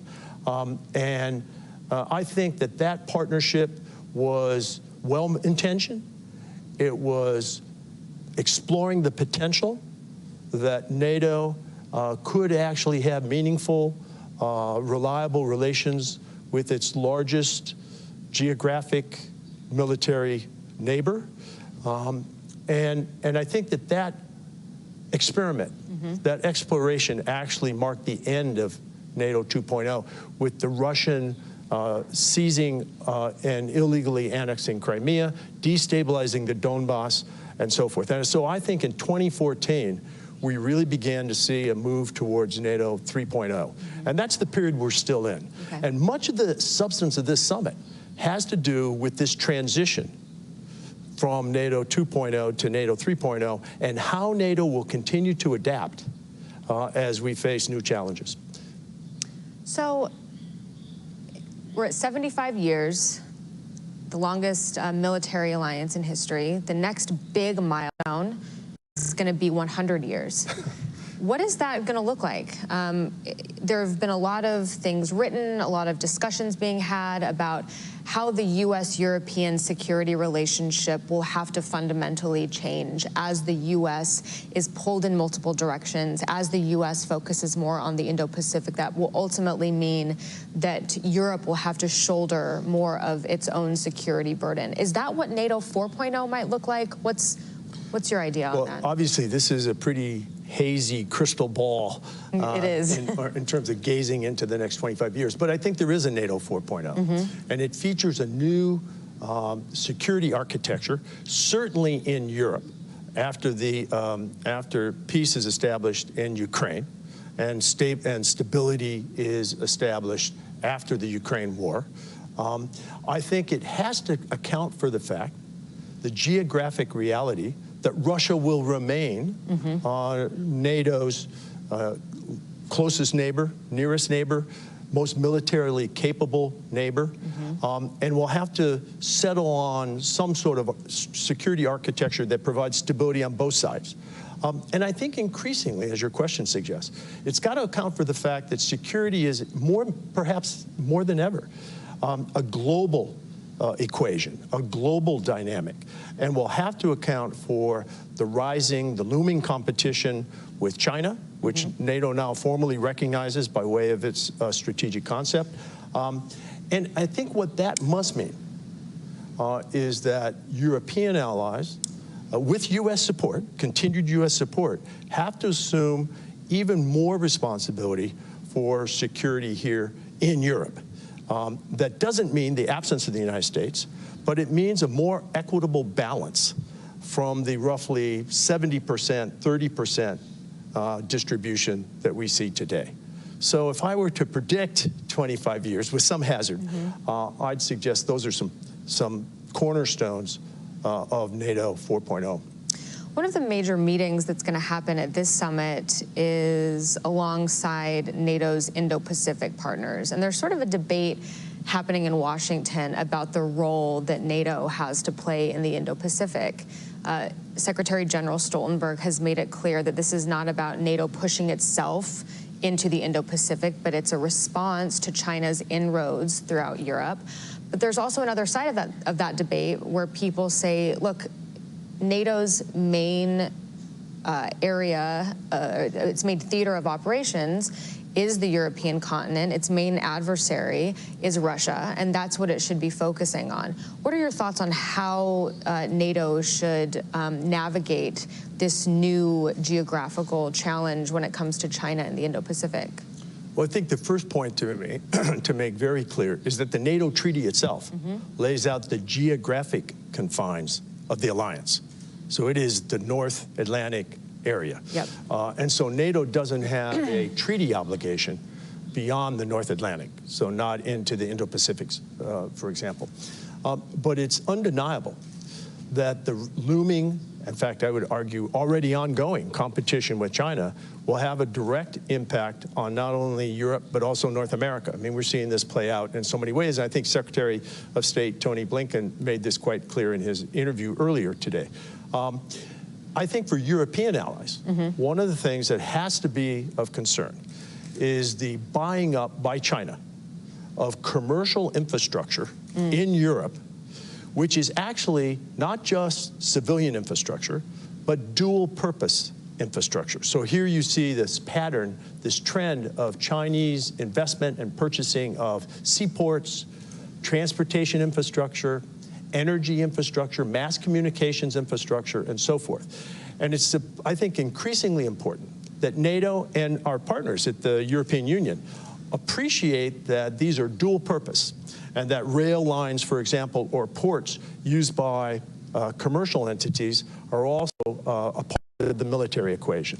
So I think being more aware of Chinese attempts to influence Europe by way of commercial infiltration with the expectation that there's a political payoff down the road after these commercial investments are made. That's a place for us to be much more aware.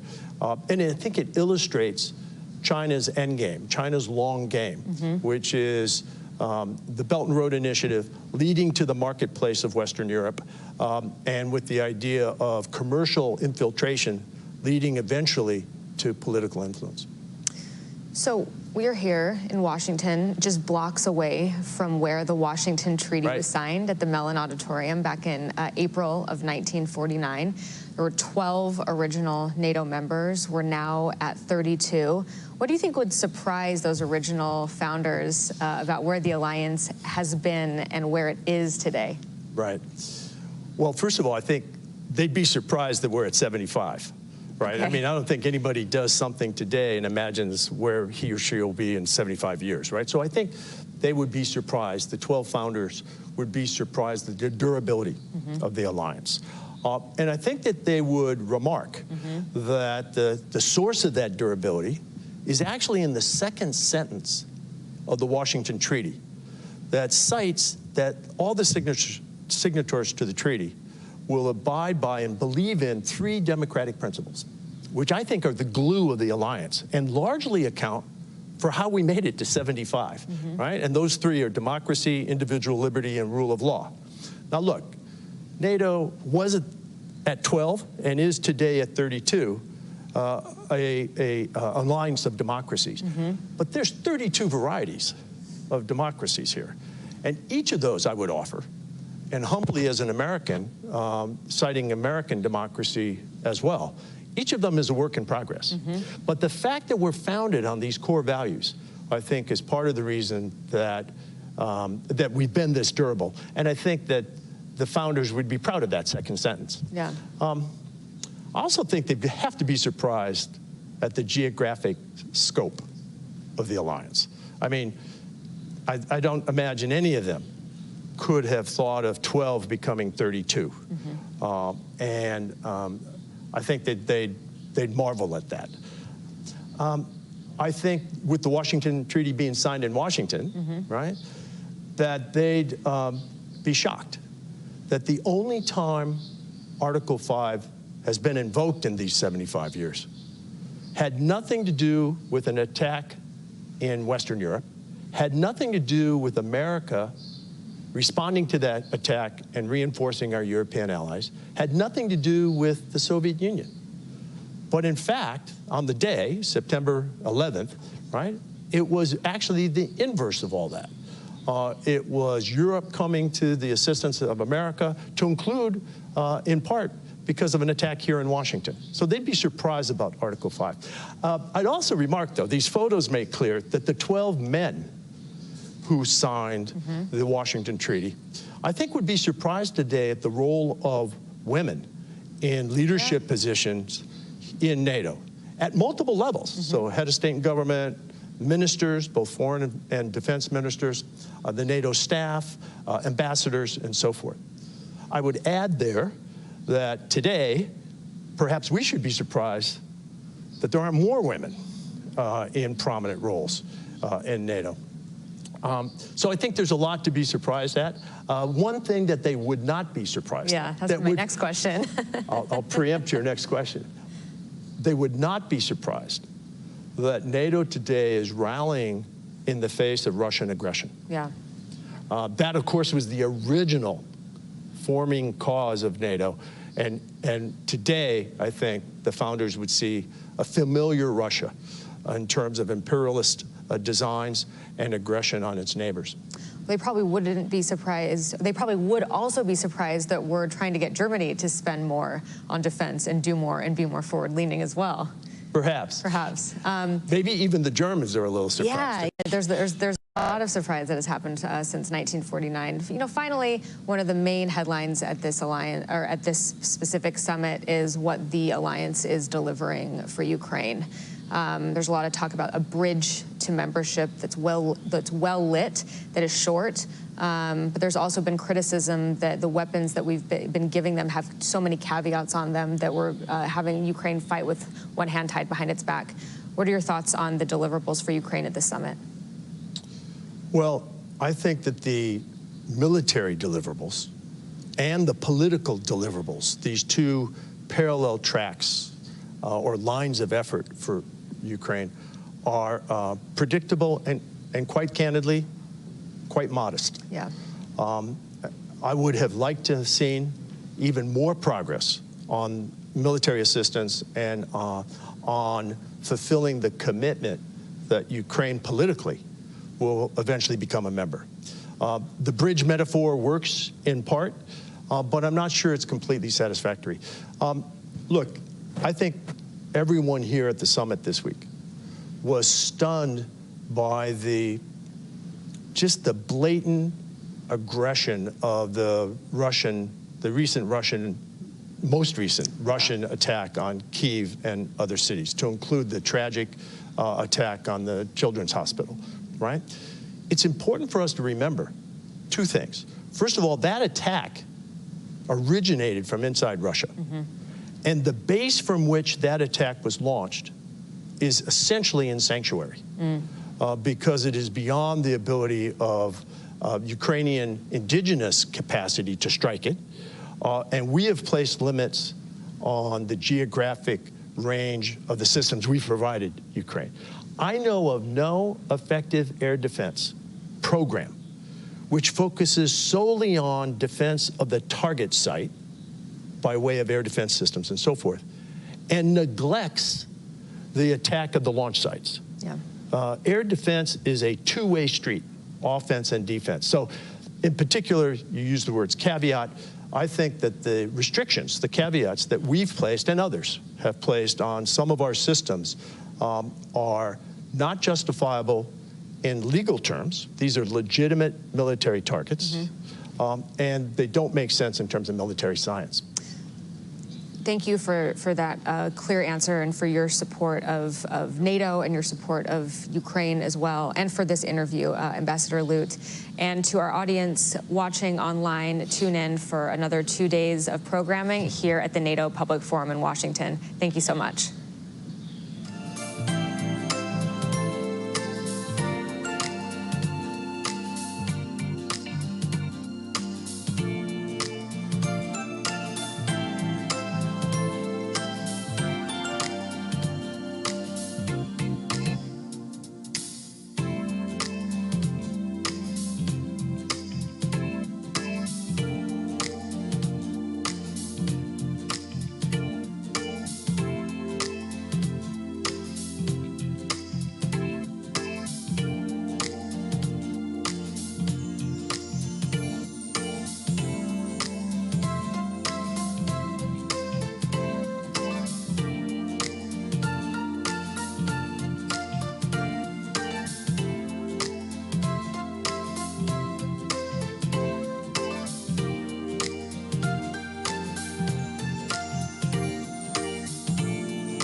Welcome back.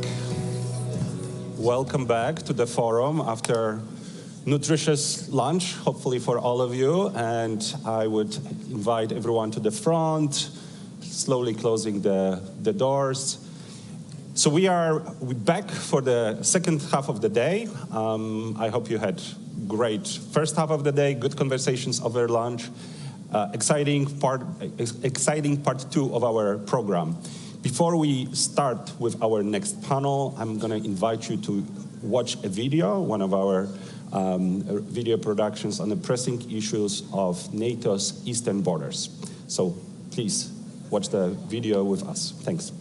As a fighter pilot, it's an honor to be here in the Baltic Air Policy mission in Lithuania in Šiauliai Air Force Base. Especially this year, which is the 20th anniversary of the BAT mission and the 75th anniversary of NATO, an organization which works for the freedom and security of all its members. I perform my part of the collective defense effort of all allies, just in order to deter possible aggressions and defend the population and territories of our alliance. This duty makes me feel very proud, and if required, and as a part of the deep commitment that all of the members have with this organization, I would love to be here again with my friends for the 25th anniversary of the BAT mission and even for the centenary of NATO. Thank you. I believe that for young people who have only ever known peace in their countries, the challenges that NATO is facing may seem distant, foreign.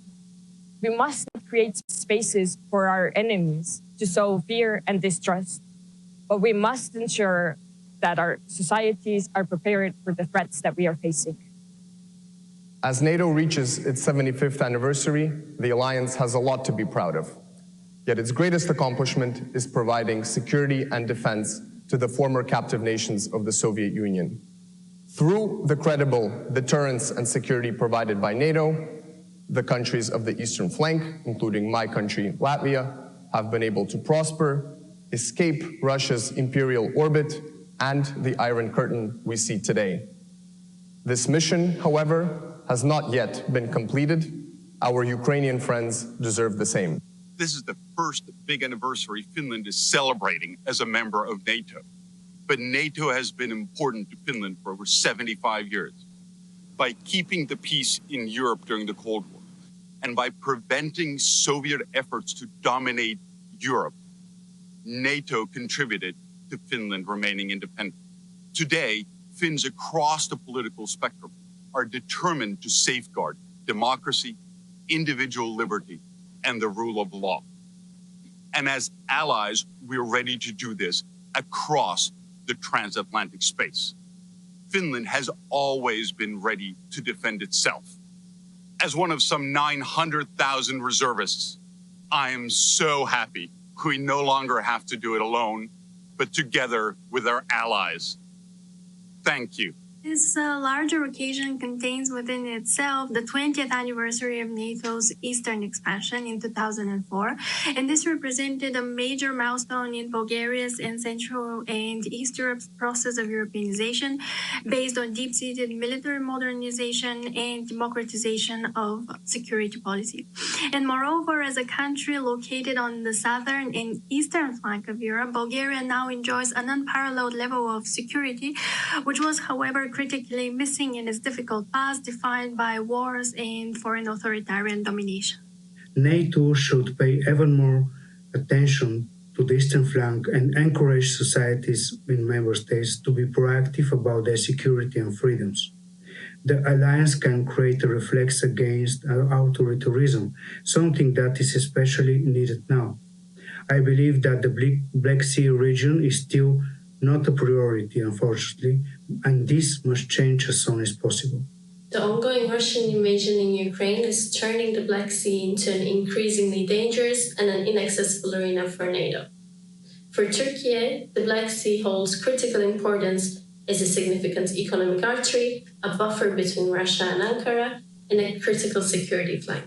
In this summit, NATO should prioritize strengthening its A2AD capabilities in the region, as well as strengthening regional collaboration mechanisms between littoral states, Turkey, Romania, and Bulgaria under an allied framework. Great. I hope you enjoyed the video. And now we'll have a conversation that fits, of course, very well with the theme of European security transformed, with, I must say, my favorite foreign minister, Radek Sikorski, not surprisingly, but one that will be moderated by a colleague from the Atlantic Council, Jenna Ben-Yehuda. Jenna, the floor is yours.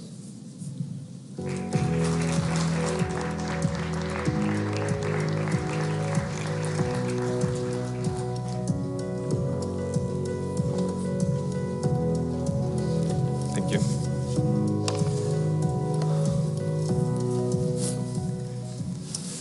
Welcome back.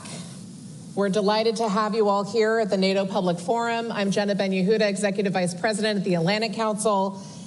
We are here to talk about Russia's brutal war in Ukraine and how it has fundamentally changed the security landscape in Europe. And to discuss these changes and the future of the alliance, we have with us really tremendous speakers here today. To my right, we have His Excellency Gabrielius Landsbergis, Foreign Minister of Lithuania. Welcome.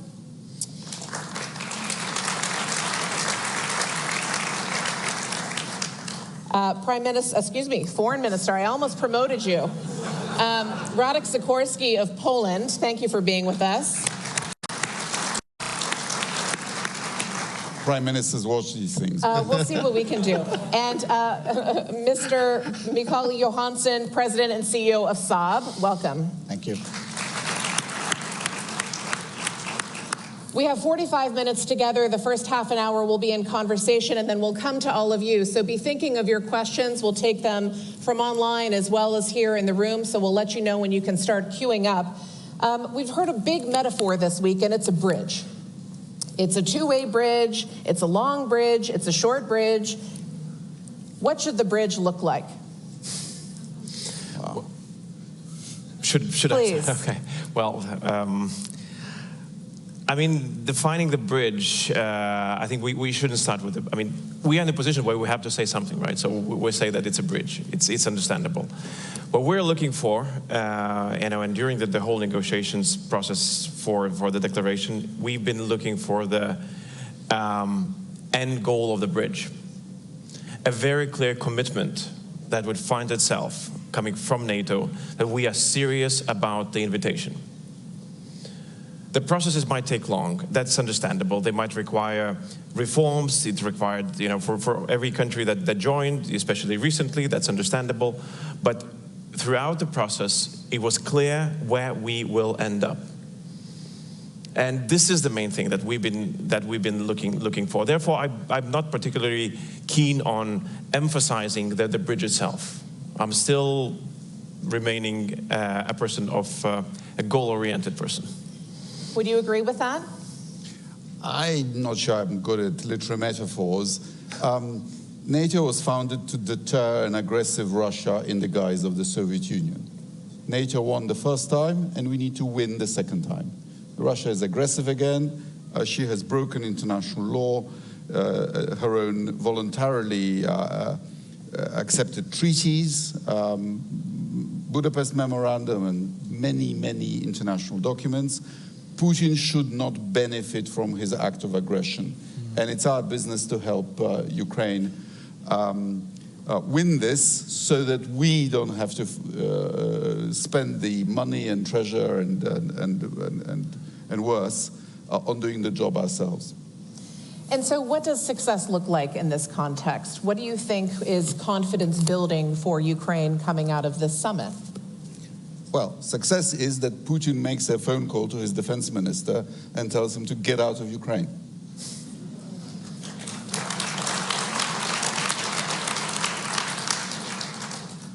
Will that happen this week? I don't know. What does success look like within a summit context for each of you? Let me turn to you, Mr. Johansson. What can be achieved this week that is confidence building, that leaves folks feeling as though the 75th anniversary is not just a marker of what's been in the past, but a really strong future yet to come? Well, many have said it, but I think we, as industry, I mean, we're doing everything we can to support our nations, to donate and to raise capacity and all that, but to really make sure that we give them something that makes them win the war rather than not to sort of lose the war. It's still a little bit of hesitation on that in terms of may it escalate, or how do we treat that in terms of can we avoid to keep that stuff ourselves, or can we actually donate things? So if we can come to giving them really sophisticated things going forward to make them win the war, that's probably the best thing that can come out of this, I think. We heard Secretary Blinken say from this stage just this morning that the F-16s are coming. This was reiterated by Secretary of Defense Austin. Last night, we heard President Biden say that Russia is losing this war. Additional material support is on the way. Do you agree with that? Is Russia losing right now?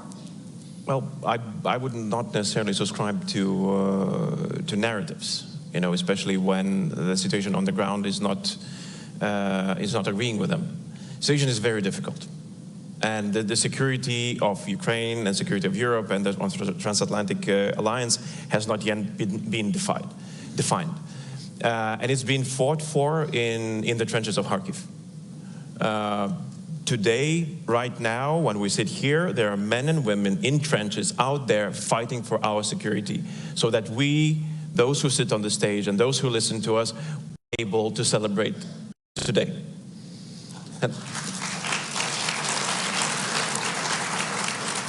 And it's, this passage of history has not yet been written.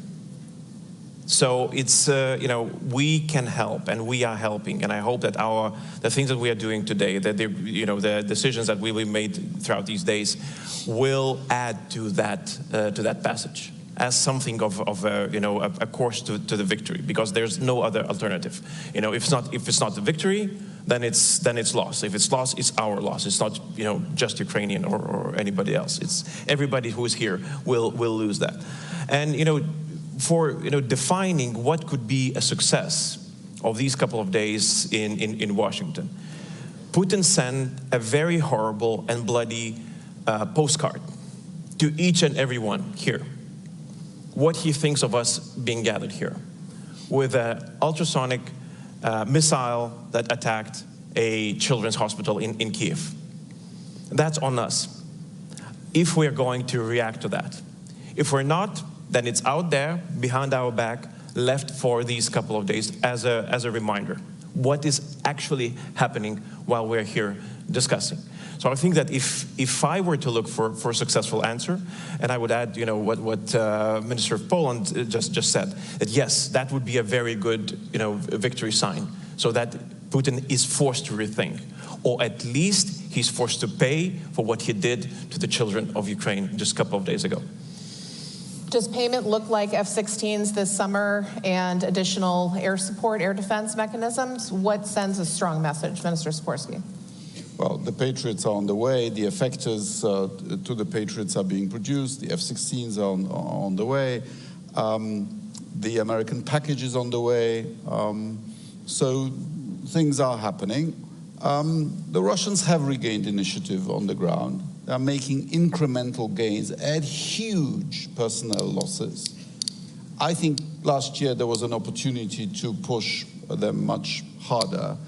And the confluence of Ukraine delaying its mobilization and the American package being delayed did not help. It was perhaps an opportunity to settle the war quicker. But I believe that Putin has already lost in the sense that his original war aims are unachievable. He wanted to have all of Ukraine as a vassal state. And I don't think he can take Kiev anymore. Even when he makes these outrageous demands that tantamount to Ukraine capitulating, he actually now talks about occupying chunks of Ukraine rather than all of it. So this is the real negotiation on the battlefield. Right. Ukraine won the Battle of the Black Sea. Russian aviation cannot move freely over Ukraine, so Russia has advantage but not air domination. And, you know, a few more Pyrrhic victories over places like Avdiivka and Volchansk and others, and Putin will also run out of personnel, of troops. Plus, do not be misled by Russian propaganda about how their economy is doing. This is, to measure what Russia is doing by GDP is silly. When you produce a tank instead of a motor car, and you send that tank into battle, and it gets destroyed, you have created a lot of economic activity, but you've also destroyed a lot of wealth. That's right. Wars end in all kinds of ways. World War I ended for Germany when they ran out of resources. And I think Putin is way on the way. So this is a good place to pivot to a conversation on industry, Mr. Johansson. One of the defining moments of this war has been the totally revolutionized role of industry. How has it changed for you as CEO of a defense company? Is it easier for companies to move? Has the acquisition process changed in a meaningful way? We've talked about things are on the way, on the way, on the way. Part of the challenge has been fielding them, getting it into theater. What's your impression of how things have shifted? Of course, I mean, it's a huge wake-up call. And I mean, industry, if I look at Europe, have been optimizing their capacity and capabilities to more or less a peace dividend sort of situation. And all of a sudden, everyone wants everything from us at the same time, everywhere. And this is, and then sort of a little bit of the problem ends up in our lap. Why can't you deliver in short lead times? And we are investing heavily. My colleagues, when I talk to them, all of us are investing heavily now to step up. And we start by boosting the capacity we have, the shifts and automation and production lines, and then we build new facilities and all that. This is not a walk in the park. It takes a bit of a time before we can actually raise the capacity. It has led to much more collaboration also in Europe between industries. But it's a whole ecosystem that we have to look at. It's not only us as primes, it's a huge amount of companies that have to come with us, and also commercial companies to get us the components and stuff. And this is maybe something that industries in Europe especially can do a little bit better together, to sort of help the ecosystem come with us and not to saturate them in terms of we need powder, all of us, to do ammunition. And it's the same supplier of powder.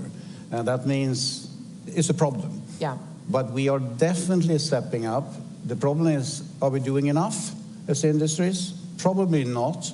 So the big discussion is now, okay, what do we need long-term guarantees? What kind of guarantees do we need to actually take the really big investments? Because I think we have a paradigm shift here in front of us, not sort of a step-by-step approach. But I can honestly say this has been, the last 3 years has been nothing like I've ever experienced before. Certainly. It's like crazy in terms of how fast we move. No doubt, and the numbers certainly bear that out. And if I could draw you out a little bit, you are also Swedish. So you're here as part of Sweden's first fully exceeded summit in that way, although Sweden's been a long-time partner. Minister Sikorski, of course, of Poland. We have, you talked about the gains in the Black Sea. Let's move to the Baltic Sea.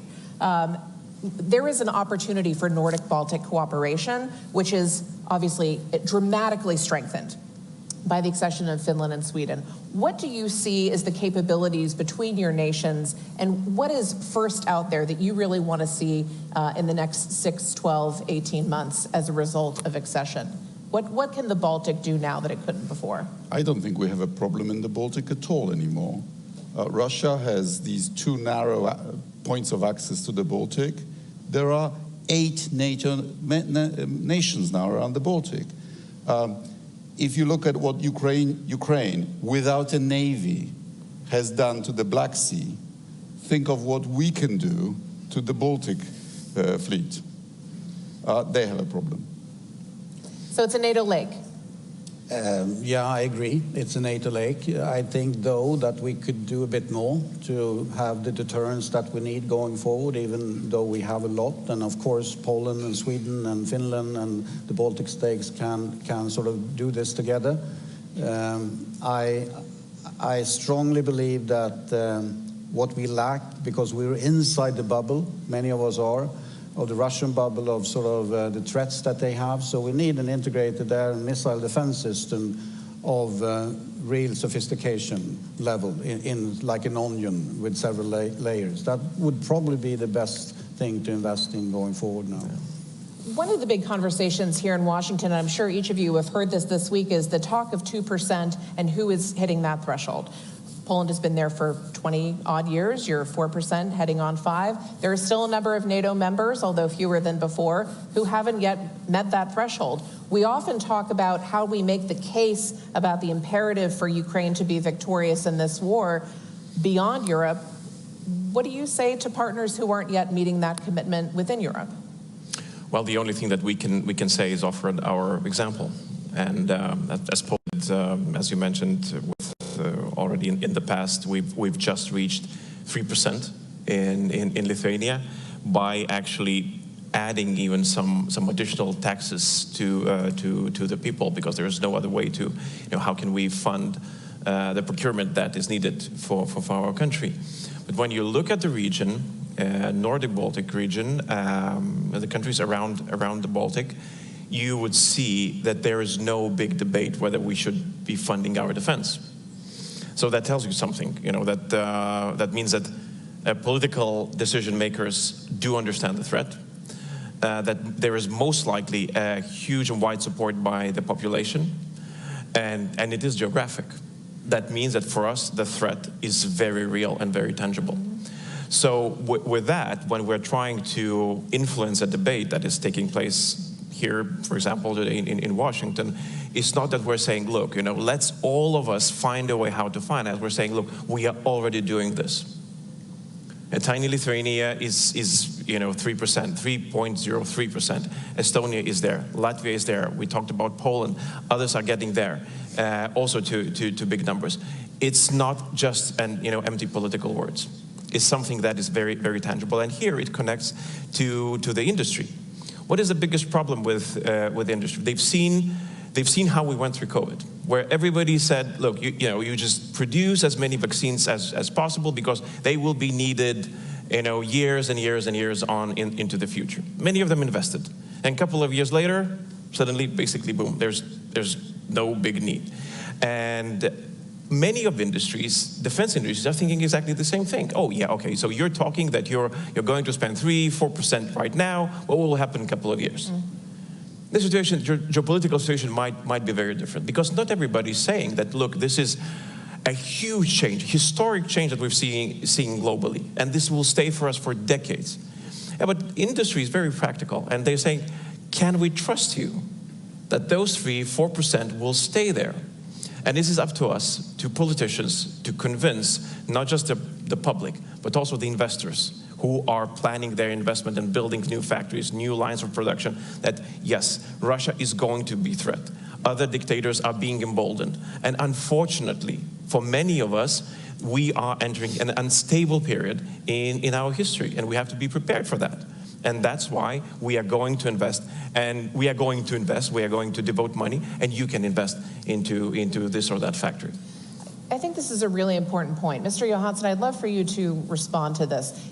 It requires massive capital investments to produce the kinds of systems that Saab is known for. Can you walk us through some of the decision-making as president and CEO of this company that you think about? What kind of investments will be there? What does the market look like years down the road? And does the EU align with this, with NATO requirements, or is there a gap there? Many questions at the same time, but let me try and say that, of course, our industry comes from a peace dividend period. So, of course, there is some hesitation on, okay, how long-term will this be in terms of how can we trust that you will never sort of dismantle again the critical mass that we need to keep a, call it a lukewarm production capacity, even if times go in a different direction. So, of course, that's the owner's perspective. I mean, return on investment is what we need to understand. So this is a business case. We're taking much more risks today than we did 3-4 years ago in terms of what the board approves and what the owners approve. So we're getting there, but we actually do not understand the aggregated demand situation that the politicians and the countries are looking for. What are the NATO new requirements on on capabilities in different regions. It hasn't been fully settled yet.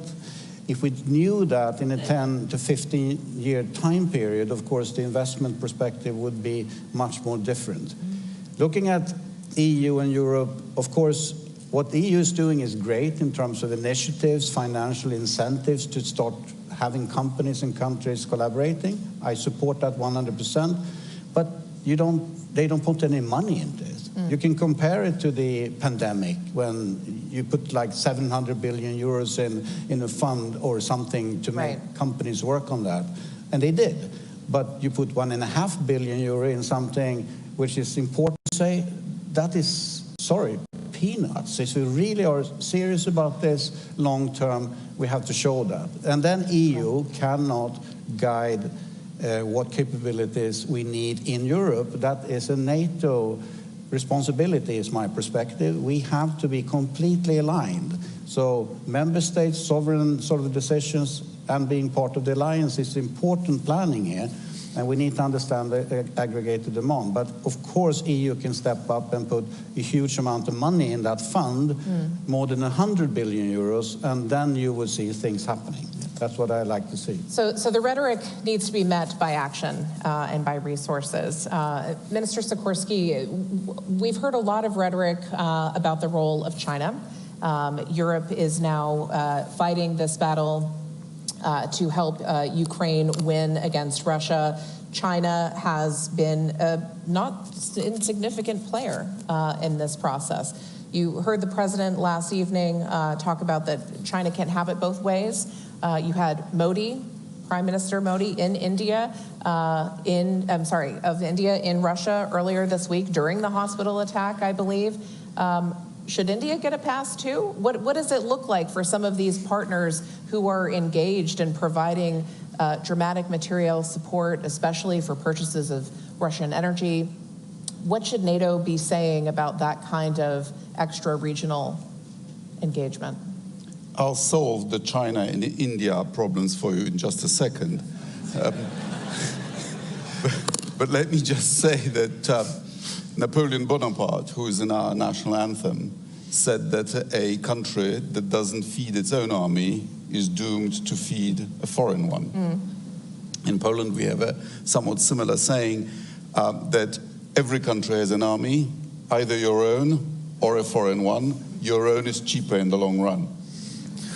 We are spending over 4% of GDP on defense this year. We have the 14th biggest defense budget in the world, and next year we'll go higher.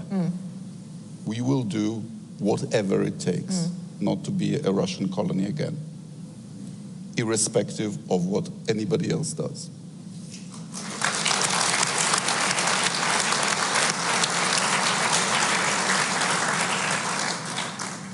India, I think, sees its role as the leader of the non-aligned movement, traditional. And by buying Russian oil for rupees, I hope it is making President Putin realize that he's lost his most lucrative market for his oil and gas, which is the biggest sanction that we have imposed. China is also driving a very hard bargain in terms of the gas price. China is respecting our thickest red line, namely is not supplying actual weapons or ammunition to Russia. Components, yes. Dual goods, yes. UAVs, yes. But actually it's selling them to both sides, because I've personally seen Chinese drones on the Ukrainian side. China, I think, is getting a vassal on the cheap. My friend and mentor here in Washington, Zbigniew Brzezinski, used to say that Russia's choice is to be either an ally of the West or a vassal of China. But to be an ally, you have to respect some rules, like not invading neighboring countries. Details, yeah. And if I were a Russian nationalist, I would be furious at Putin for putting Russia into this position vis-à-vis China. And I hope they recalculate in future. Because I think China is taking over the Russian market. They're cut off from apps, so they are now using Chinese apps, Chinese white goods, Chinese everything. I don't think that's good for Russia in the long run. And also the two countries have a history of territorial claims. Unequal Treaty of Beijing of 1860, under which Russia got Outer Manchuria and the port of Vladivostok, which the Chinese now call Hanshan-Wei. If I were a Russian general, I would be very concerned about all that. Let's pull back to some of the broader nature of the conflict. We've heard a lot about these gray zone attacks. Those acts short of traditional warfare. We have commercial air traffic that has been grounded in Finland because of GPS jamming. We've seen massive waves of cyber attacks by Russia across Europe. Is NATO doing enough to respond to this dynamic? What should be done, and what does success look like? How do you really wrap your arms around this? Because it feels like a drip, drip, drip on a national level, but collectively is generating dramatic losses. Well, that's a very good question, and I'd like to focus on some specific events that took place in my country and in some of the neighboring countries. These are, we call them sabotage, but basically it's arson against civilian objects in my country. And I'm not sure whether it can be called just hybrid events or gray zone event any longer, because it's quite clear a terrorist attack sponsored by a hostile neighboring country against one of the NATO countries. The problem is at this stage that when you're saying this, you immediately have to say what you're going to do about it. Right. And this is currently, and I'm happy that it's being addressed right now in the summit. It is the first time that we are going to address this in that respect, that we have to find an answer, and it has to be, Putin has to be notified. That we're just not just seeing, we're not just registering, but we are going to act. And in this, I'd like to remind that the only time that Article 5 was invoked was because of a terrorist attack. So we have to be very clear that we'll make no definition. When it comes, when we'll decide that it's needed, we'll do it. And there will be an answer. So should these attacks be called terrorism? I mean, if it is terrorism, yeah, definitely. I mean, burning down a shopping mall, and paying a person to do that, and the money is coming from Russia, then yeah. How else can you call it? It's not just arson. They're sending death squads that kill people. That's definitely terrorism. Yeah, and I mean, in our case, Russian opposition representative in Vilnius, he was attacked. So it is clear, and I would not shy away from calling what it is, naming very clearly what we're going to do about it. Because if we don't do that, we have two problems. One is that Putin will escalate, because every time we keep silent, he takes it as a weakness and pushes forward. The second thing is that countries will be forced to formulate their own strategy. Their own strategy, because this is what our people in our countries will demand. You cannot just expect the people just to be okay with something happening in your country. So therefore, this is one of the reasons why we're in this alliance, and we have to have a common answer to this. Please. One footnote. I expect the worst from Putin, but on the GPS signal, we had a brilliant briefing at the Council of Baltic Sea States by a Finnish specialist. I'm no specialist, so correct me if I'm wrong, but what he told us is this, that the GPS signal is in fact very weak coming from satellites, just above background. So it's actually very easy to interfere with. It's a pretty dumb instrument, if you will. And so if the Russians are protecting their own bases and assets, say around St. Petersburg, from these long-range Ukrainian strikes, which are sometimes very successful, that would have a spillover effect pretty widely, and is not necessarily deliberate. So, and Ukraine, of course, does it too. So when I was last in Kharkiv delivering to the front last year.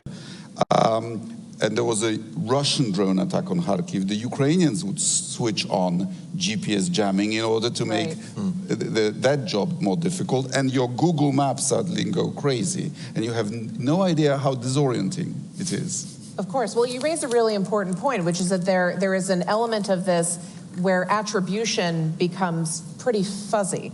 And we see this in cyber too, which is part of what makes it effective. It's damaging the system, but its origins may be unknown. And what I'm hearing is that naming it is critical. Is there some kind of proportional response element that needs to be clarified as well? Well, I think that what wouldn't work probably is that if every time Russia does something, we go against every single event, because their capacity, and they've shown that, their capacity is vast. And they can, they can wreak havoc in Lithuania, Latvia, Estonia, Poland, wherever they want, because with social media, they can reach very wide audiences, and find people who would do their job for them in those countries. But we have to create a very clear deterrence for these sort of events, so that then the next time they start planning, they know that there is an answer ready, prepared, signed on the table. And if you do this, this will be the answer. And now, currently, I mean, the easiest way, I mean, I've got this question so many times, like, what would you, suggest? Right. How do you manage this sort of escalation? Now we have a country that's willing to manage escalation for us. They're actually asking here in Washington today, allow us to strike deeper into Russian territory. We will manage your escalation for you. And they're saying, look, no, not right now. So I think that this is mistake. If we cannot find any other reason, no other reason, no children's hospital, no kindergarten, nothing for why to allow them to attack deeper into Russian territory, then at least this. Absolutely. If they attack us in any way that they think of, then let's allow Ukrainians to attack them. I understand that.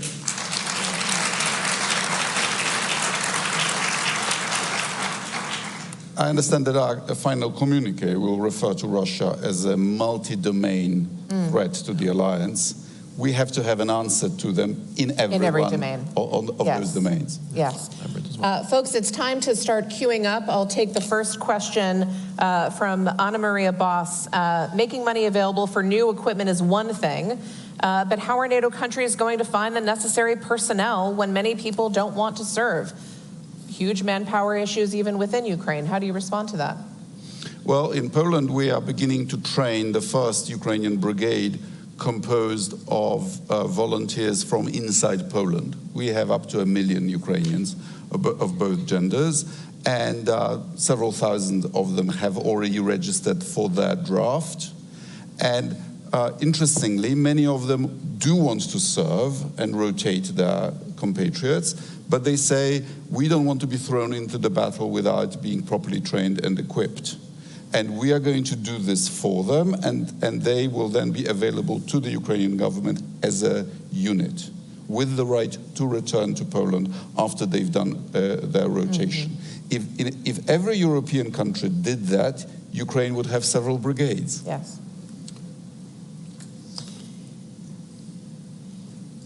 I want to take us to the future, but first go back just to this morning. We heard from General Cavoli on this stage that NATO's transition from out-of-area operations, Afghanistan and the like, to fighting now on the European continent, reshaping those plans, thinking about those capabilities, represents a really dramatic shift for the alliance, and it's taken years to get there. So in this moment now, what is the next big moment we should be planning for? What is the blindness that you feel we have now that we'll look ahead to 25 years from now and think, boy, we really missed that?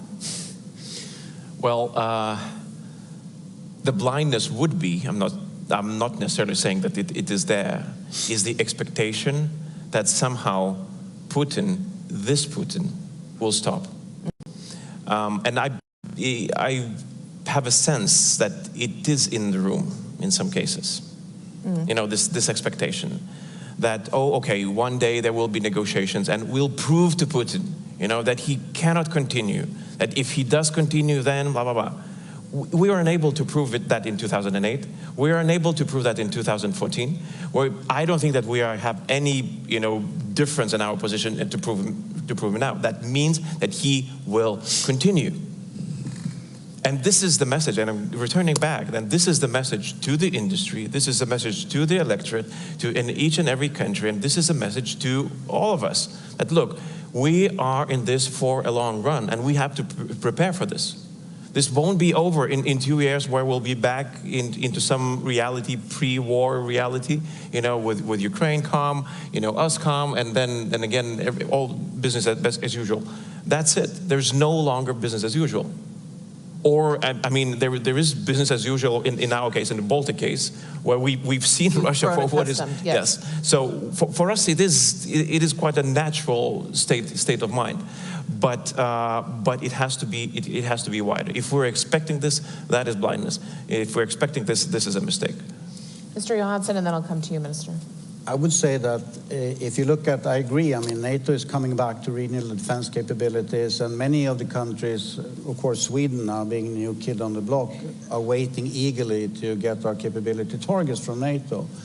Now, there are two parts that I think I would like NATO to discuss more, and that is looking at security of supply as a capability target, meaning that NATO could sort of decide where will we have in our sort of geography capabilities to ramp up production or production of drones, or who should take that responsibility? Because today you give different capability targets. I would like to see that as you give them security of supply type of capability targets. That would be great. Then more coordination, more alignment coordination on that in terms of setting up a regional defense again. Then, of course, the interoperability question is huge.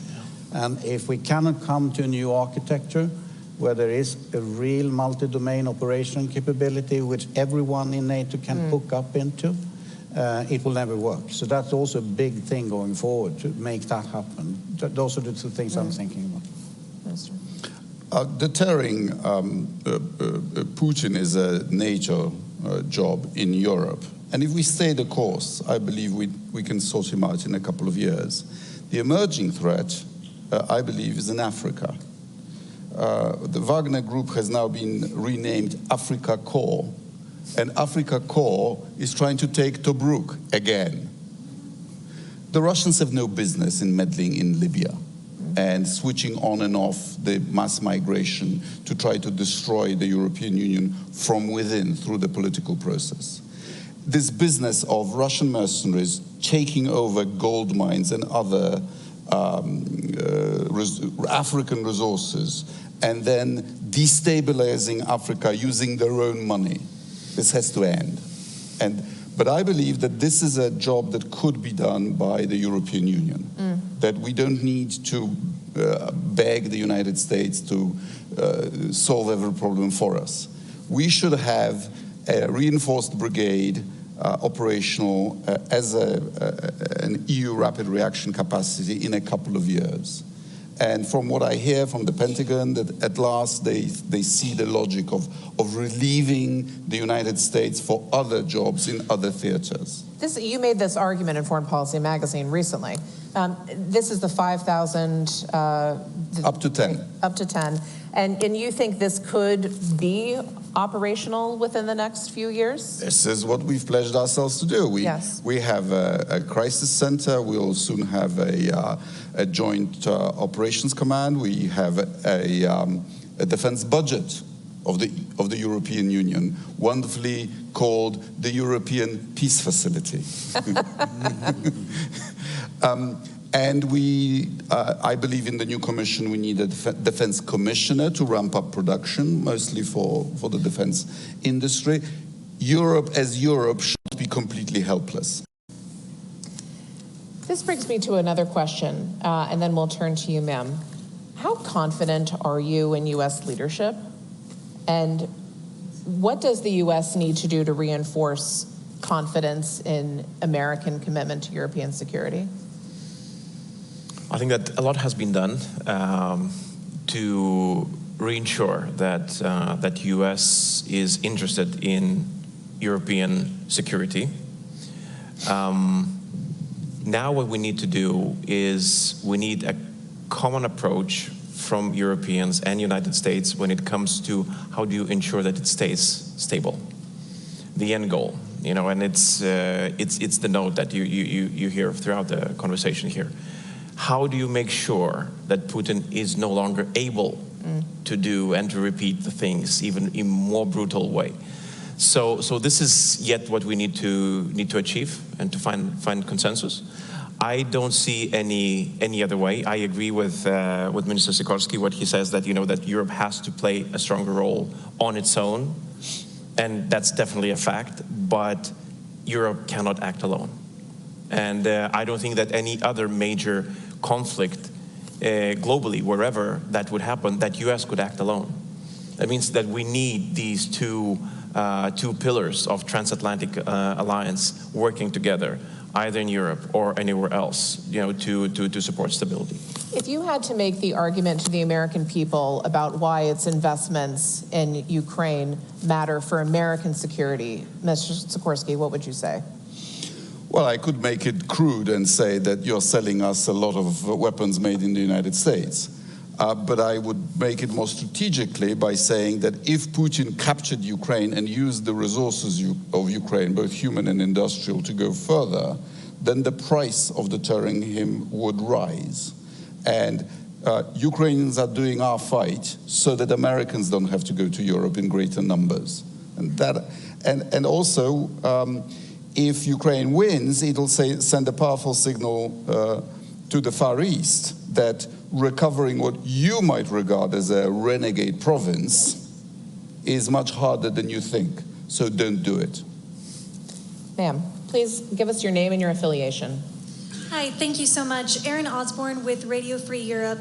And we've heard from Secretary Cavoli and Secretary General Stoltenberg today that there will be a Ukrainian Information Exchange or Joint Training Center in Poland. So a question to you, Minister Sikorski. Well, thank you all so much for being here, but to Minister Sikorski, how will that help deter Russian aggression and make sure that Ukraine is ready to stand on its own 2 feet? Thank you. Well, I'm very pleased that JTAC, the Joint Analysis and Training Center, is coming to my hometown in Poland, which will be a second NATO institution in Bydgoszcz. And we need it. It won't be big, but it's an analysis center. You know, this is the most up-to-date war, and it's re-evaluating many of our assumptions. You know, the role of drones has been transformational in this war. And we need to study it and then apply the lessons. And I believe that the people who will be, that in future, it won't be us training the Ukrainians. Ukrainians will be teaching us. Yes, indeed. And JTAC, I hope, will serve that. Sir, I'll come to you. Yes, thank you. My name is Adam Dudash from Tilburg University. First of all, thank you for the insightful discussion. You've discussed the impact of Finnish and Swedish accession on the Baltic and its waters. But what about the High North? Does NATO need to reevaluate its strategy in the Arctic in light of melting ice crafts that are going to allow, or are already allowing, Russian naval assets to move more freely in these waters? Yes, the melting Arctic. Well, Henry Kissinger once said that there is never a shortage of opinions in Poland. So let me give you my piece of wisdom on this. What a fool Putin is. With the Houthi attack on the Red Sea, with the problems in the Suez, he would now be making a lot of money servicing the northern route, the shortest sea route from Europe to the Far East. And instead, he's ruining his country. Mr. Hansen, would you like to respond? And Ms. Saab has some technology that's weather-built. I think we're moving in the direction of looking at much deeper collaboration between the Nordic countries, so to say, in terms of how to at least have 24/7 coverage of what's happening there, in terms of airborne early warning and all that. So we are doing a lot in that area, and we do have the expertise of how to operate in that Arctic condition. So us coming into NATO, being the alliance, I think will mean a lot. And we're already seeing movements in that direction. So that's one of the capability targets that I hope that now we as countries in the Nordic will get. So yes, well, we will provide technology to do that. We are almost at time. I want to turn to each of you for a quick final word. What do you want folks to take away? What should they remember from this summit in this moment? What do you think is the key message that you want them to know from you? It's very easy. Ukraine has to win. Ukraine has to win. NATO prevailed in the confrontation with a much more powerful Soviet Union. We can prevail again. No, give Ukraine what they need to win the war, and industry is there to support. And industry needs to give and sell and do contracts with Ukraine directly. We cannot only do donations, but I'm prepared to give everything we have to make them win the war. Please join me in thanking.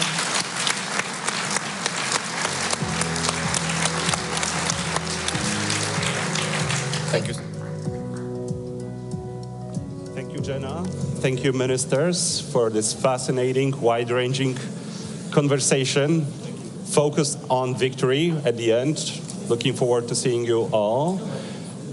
Don't run too far. I saw a lot of determination, a lot of leadership in the last conversation, and it was very well summed up by a statement of we'll do whatever it takes not to be a Russian colony again. We are all having fun here, but we have another great panel coming, so please take your seats or set up conversations a little bit.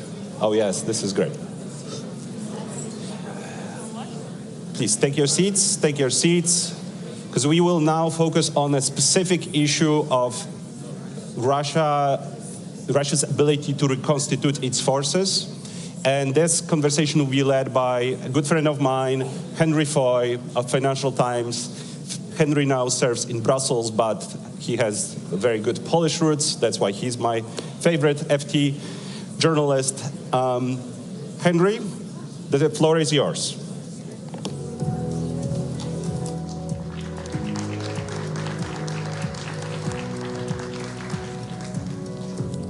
Hi. Are we ready? Yes, we're good. Oh. Hello, everyone. Good afternoon. It's really nice to be here and enjoy your air conditioning. It's tremendous to be out of that other room. We only have a short amount of time, so I'm going to get straight to it. We're very lucky today to have a great panel, two formidable women. Baiba Braje is the Foreign Minister of Latvia and, of course, the former ASG at NATO. Dara Masakot is the Senior Fellow at the Russia and Eurasia Program at the Carnegie Endowment for International Peace. We're going to talk about Russian force reconstitution, which is a real tangible thing. It's a real thing that's happening. It's a really important issue that I think doesn't get enough coverage at the moment while we talk about more theoretical ideas. Baiba, you have a frontline view of what's happening across the border. When you look at what Russia's doing to reconstitute its armed forces 2.5 years after the full-scale invasion, what do you see? What do you see? What are they doing differently now that they weren't doing before February 2022? I think the big picture is pretty clear, that there is not one element, one instrument of power in Russia that would not be oriented towards the war. Right. So Russia's policy is war. And when we look at the military instrument of power, economic, politics, religion, education system, anything, it's all about war. Media, public, anything. So in that respect, I think it's on us to understand and to integrate that in our thinking and to really, and again, I will repeat what I said already yesterday at the dinner with our Ukrainian friends, is very clear that our problem is not support to Ukraine. We will get there. Our problem is Russia. And this war policy of Russia is not going to go away. So it's upon us to deal with that and to find a way how to degrade the military capability, economy, and so on and so forth. Because ultimately what the leaders have said is that the strategic objective would be returning Russia to peace, peaceful state. So if we put that in front of us, then of course in interim measures, whether it's containment, constrainment, whatever we will find in the declaration, using our instruments of power to achieve that objective. So that is ultimately, when we look at the big picture, is what is there. And then, of course, we are seeing that, yes, indeed, currently we have quite a number of bases at the NATO's borders. They are not back where they were before the war. Russians are fighting down in Ukraine. So in the short term, what we are saying is that there is no direct military threat to us. It's true. But it doesn't mean that Russia is not learning. Russia is learning, and it is integrating its lessons in Ukraine. It is changing its ambition. It is returning to a different command structure, at least on the paper. We know Shoigu's doctrine, the numbers, and so on and so forth. But for now, for the short term, there is no direct military threat to the allies, and helping Ukraine, strengthening our own deterrence defense, degrading Russia's capability is something that we just need to do. Dara, you see bandied around sort of 5 to 7 years, end of the decade, as sort of a rough idea for when Russia might be able to get back up to a level where it was before. But are we missing the point when we think about numbers? We should actually be thinking about structure, capabilities. How's Russia going about it differently now? So reconstitution is a little bit of the numbers, and there's also some qualitative aspects that I think we should discuss. So just for everyone, reconstitution is restoring a force to a sufficient level of combat capability. It's not just counting tanks coming off the line. It's also about personnel. It's also about proficiency in what they can do. So it's not how fast will Russia restore to 2022 levels, and if we only count the tanks and the artillery, we're missing some of the story. We should also be asking ourselves, are they reconstituted, are they not? The question is, reconstitute to what? For another attack on Ukraine? For an attack on NATO? For a power projection into Libya? There are different requirements. But if we were to talk about the timelines, I think about 3 aspects. If we look at the equipment, based on their loss rate right now, based on the choices that they've chosen, the capacity that they have right now, I think 7 to 8 years is a good median estimate. Right. It changes a little bit depending on if you're talking about tanks, which is longer, armored vehicles may be a little bit shorter. The personnel question, yes, the lines are stable because they're using convicts, they're using foreign fighters. After the war, they're going to have some unresolved questions for recruiting and retention. Right. And then there's the issue of proficiency and learning, and that's happening now, but it's very much for survivability and lethality. The longer proficiency is something we'll know later. But I think last point, we should not assume that they're going to go back to what they were before the war. It's going to be different. They have changed, Ukraine has changed, we have all changed in various ways. Yeah. It's interesting, I mean, do you agree with that assessment, 7 to 8 years? Is that sort of what? Different services have different assessments. There are those who look at the shorter term. Again, as Dar rightly says, it depends what you look at as a point of reference. They won't be going back to the spring of 22. It will be a different force. So it can be 3, it can be 5, it can be 7, depending what you take as an estimate. But again, it does depend on the success of Ukraine on the battlefield, and that depends on us. Huh? So, because the reason we care, of course, is we have to be able to defend against what they might be able to do. We keep hearing that the war being fought in Ukraine is not the 21st century war we all thought it would be. It's more like a 20th century war.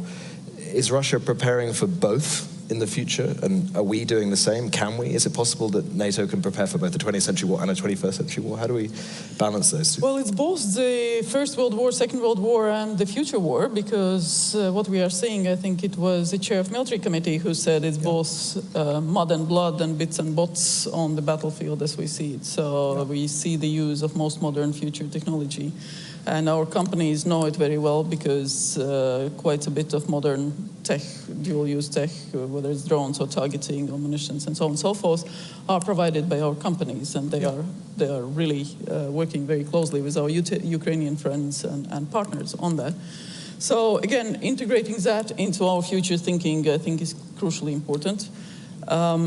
There is no sort of past battlefield at all if you take that into account. So you can have visuals that look like the past, but they will all be equipped with modern, very modern tech.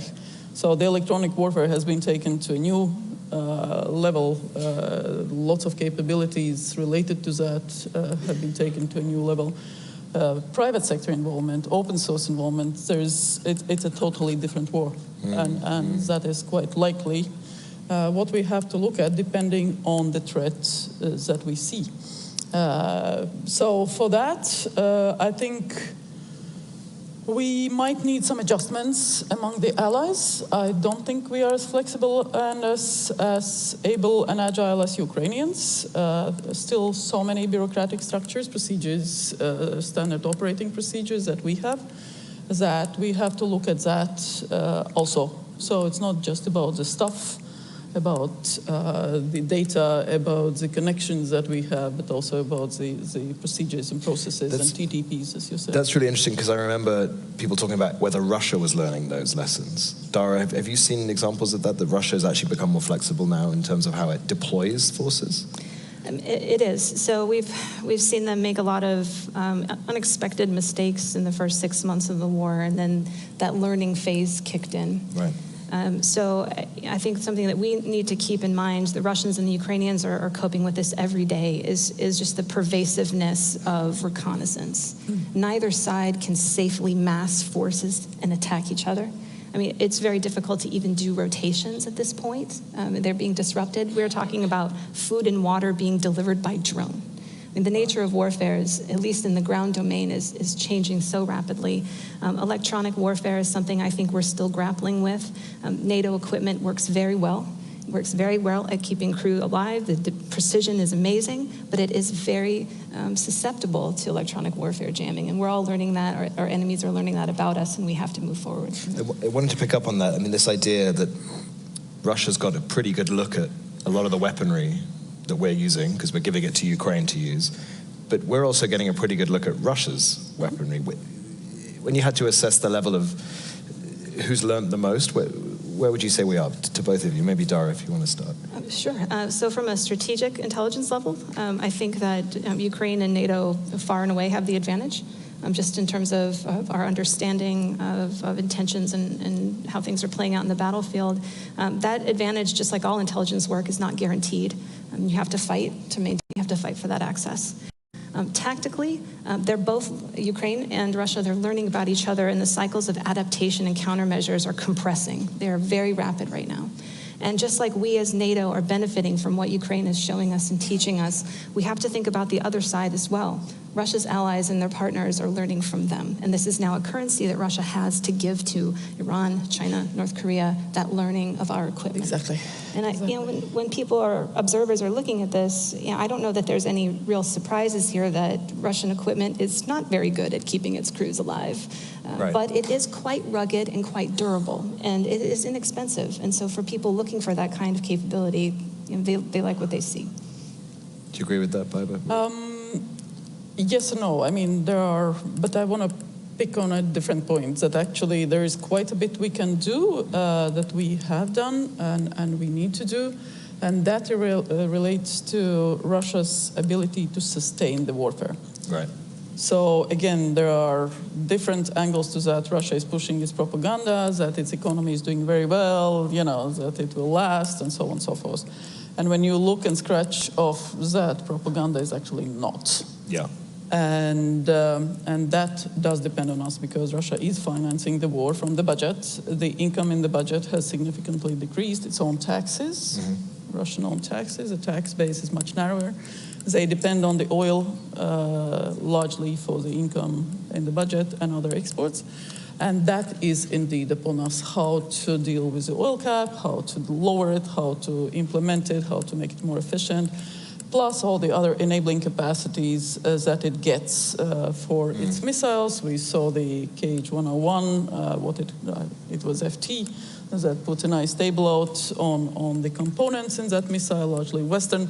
So there are elements across the board that we can actually really address, both the income in the budget, the ability to sustain the war, but also the components on the battlefield, what it fights.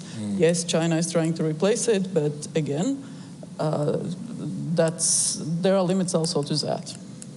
And in terms of this reconstitution, are we seeing, Baiba mentioned it there, this reliance on Iran, China, other countries supplying weapons to Russia, or parts, I should say? No. confirmation that China's sent weapons. Is that changing the nature of the way the Russian military-industrial complex works, or is it still so tiny amounts that they're still the same megalith that it always used to be? I mean, how is that changing how they build weapons? The Russian Defense Industrial Base has different quirks to it, to put it lightly. So they had to basically purchase a capability from Iran, and now they're building it in Russia, and they're scaling it up with respect to the Shahed drones. There's still many aspects about it that do remain mired somewhat in the Soviet past. But I think about what could change from the pathway that they're on right now that would cause them to reconstitute faster. Right now, Russia is choosing to maximize the factories that it has. It is not constructing new ones to refurbish tanks and artillery and things like that. That could change if that was important enough to Putin. But right now, he's managing a lot of different economic considerations and labor shortage situations. Sorry, so Russia has not built a single new arms factory since... With the exception of drones. If we're talking about tanks, artillery, things like that, they are working triple shifts around the clock to maximize what they can put out. And the estimates are anywhere from 200 new tanks a month to upwards of 600-ish armored vehicles of various types. But most of the equipment going into Ukraine right now, 75% of it is refurbished Soviet-era materials being pulled out of bases in Siberia, and they are burning through that stockpile very quickly. Wow. Baiba, we hear a lot about rhetoric from the Kremlin about every time the EU or NATO does something they deem to be escalatory, they'll reposition troops near to Finland or reposition troops near to the Baltic states. Do you see that happening in real time, or is this all just total bluff? You mean the Russian troops or Correct, troops on our side? The Russian troops.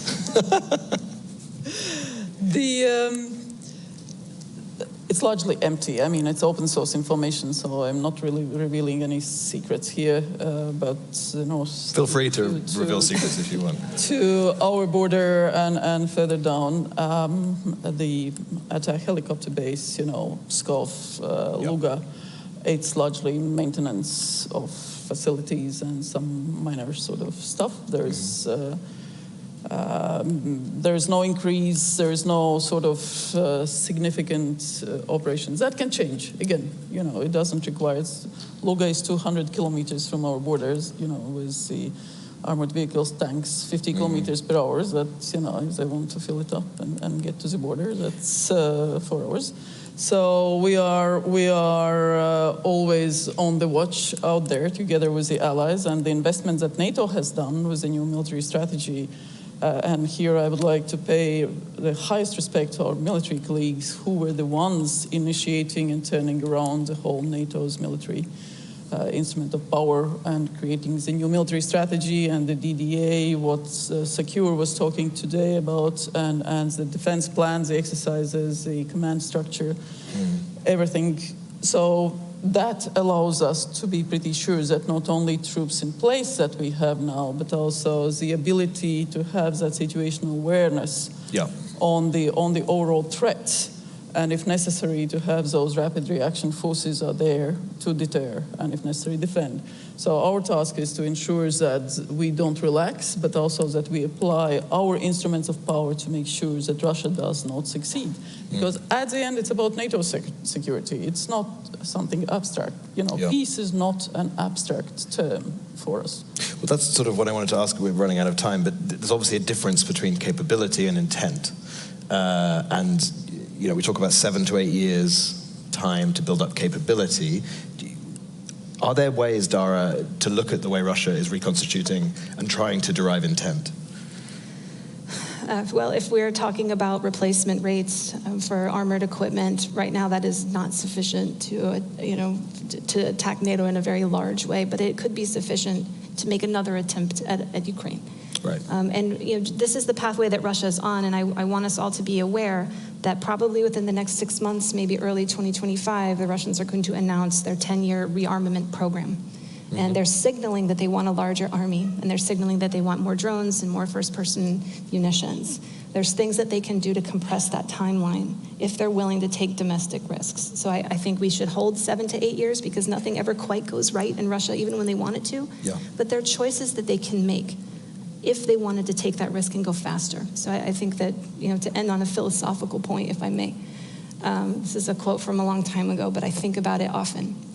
right now is that no man ever steps in the same river twice, for it's not the same river and he's not the same man. And I think about that with the Russians, and I think about that with NATO. Like, we're not the same that we were 2 years ago. Ukraine's not the same, Russia's not the same. We've learned so much about each other, and we need to update some of our assumptions and our war plans and our procurement and our intelligence and our focus. And the policy actions that we do, you reside in Brussels, the packages that the EUs that we do on restrictive measures, so-called sanctions on Russia, take miserably long. The negotiations that the groups that people have to go through is just pathetic. I'm sorry, really. The 26 ships that we designated now, carrying Russian oil, and I commend both your journalists who have done a fabulous job in bringing it out, the whole issue on the oil shipments that are insecure, but also violating the oil cap, all the rules. But also all the other work done by open source researchers on that. So we just need to get our act together, and we can actually make a difference. We are a border country. We see in our statistics everything that is going out and in through our borders. We see how the sanctioned goods decrease to Russia and increase proportionally to Belarus. That's why we did the sanctions packages to Belarus now. Not enough, not enough. So there is more that we can do. It's about our security, and as long as I am foreign minister, my colleagues, foreign ministers, knows that I will be at it with them, and it's not gonna stop. There we go. That's a great message. Thank you so much. We've run out of time, and there are sadly no questions from the audience on this session. But thank you both to Dara and to Baiba. It was brilliant. And thank you to the work your colleagues do. And pleasure. I mean, all you, you matter, you matter, you matter. We all love each other. Great. Have a good forum. Shall we? Henry. Thank you, Henry. Thank you, panelists. Another fascinating conversation with the closing questions about the capabilities which we know Russia will have versus the intent. Someone from my side of the world could remind everyone that Putin gave us very clear list of demands in the winter of 2021, what he wants to achieve. So I think we have also some notion of his intent. But to explore these issues in more details, I now would love to invite Luke Coffey from the Hudson Institute for conversation both with the President of Slovakia and then for the panel. Luke, the floor is yours.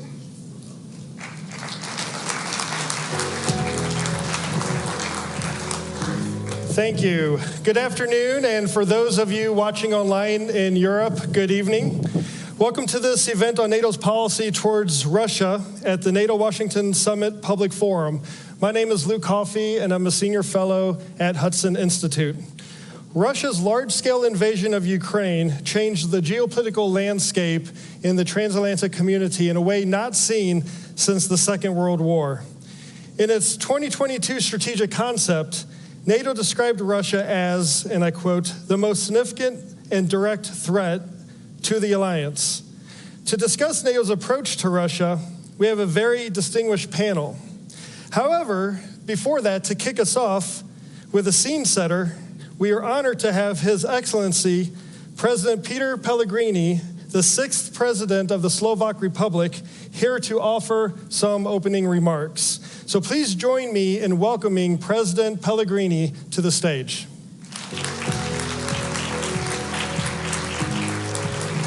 Thank you so much. Thank you. Thank you very much. Excellencies, ladies and gentlemen, it is really my pleasure to be here with you today, shortly after my inauguration. On the occasion of the Washington Summit that takes place in the changing, rather unpredictable, and thus increasingly dangerous world, as we commemorate the 75 years of this most successful defense alliance in our history. I am proud that Slovakia has been a reliable ally for the past 20 years. And we will be so in the years to come for the sake of security of our nations, of our neighbors, our continent, and the world. Our historical experience taught us that there is no better option to guarantee our safe place, security, economic and social development than this alliance. The engine of our success has been and remains as a commitment to democracy, freedom, and human rights, with a clear understanding where we belong. Our present and future is in and with NATO and European Union. Strong transatlantic bond built on a fair share by the European allies is the best collective approach to preserve peace and deter any aggression. My country's strategic interest has always been based on full respect for international law and rules, shared values and norms, commitments and obligations.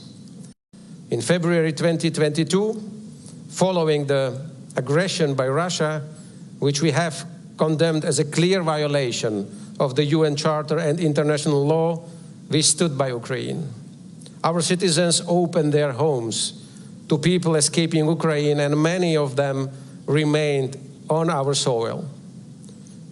Ukraine must survive and preserve its own national identity, sovereignty, and territorial integrity. And as any other country, Ukraine must have the right to choose its own security arrangements. We will never agree with change of borders by force. For us, in the NATO eastern flank, an eventual collapse of Ukraine would have very negative consequences. Without any Hollywood announcements, Slovakia provides significant and stable support to Ukraine in many ways. We do it through NATO and European Union, but also bilaterally. We still belong to the biggest contributors of assistance to Ukraine, calculated per capita. As the only country, we have organized joint meetings of the Slovak and Ukrainian governments and developed a joint action plan of cooperative projects. And we just agreed a few days ago to have soon yet another meeting of the two governments on the Ukrainian soil. We are one of the most important providers of electricity to Ukraine, so crucial after the continuous attacks on its vital infrastructure. And as our electricity production doesn't depend on wind and sun, our supplies can and will continue also during the next winter. On top of supplies of non-lethal equipment, like demining machines, we have increased production of our own defense industry, including ammunition or howitzers, also for the need of Ukraine. To endure our collective support, we need the Slovak and the European public on our side. What are the lessons learned out of the recent European elections? How can we better prepare for the forthcoming elections, including here in the United States, in this regard?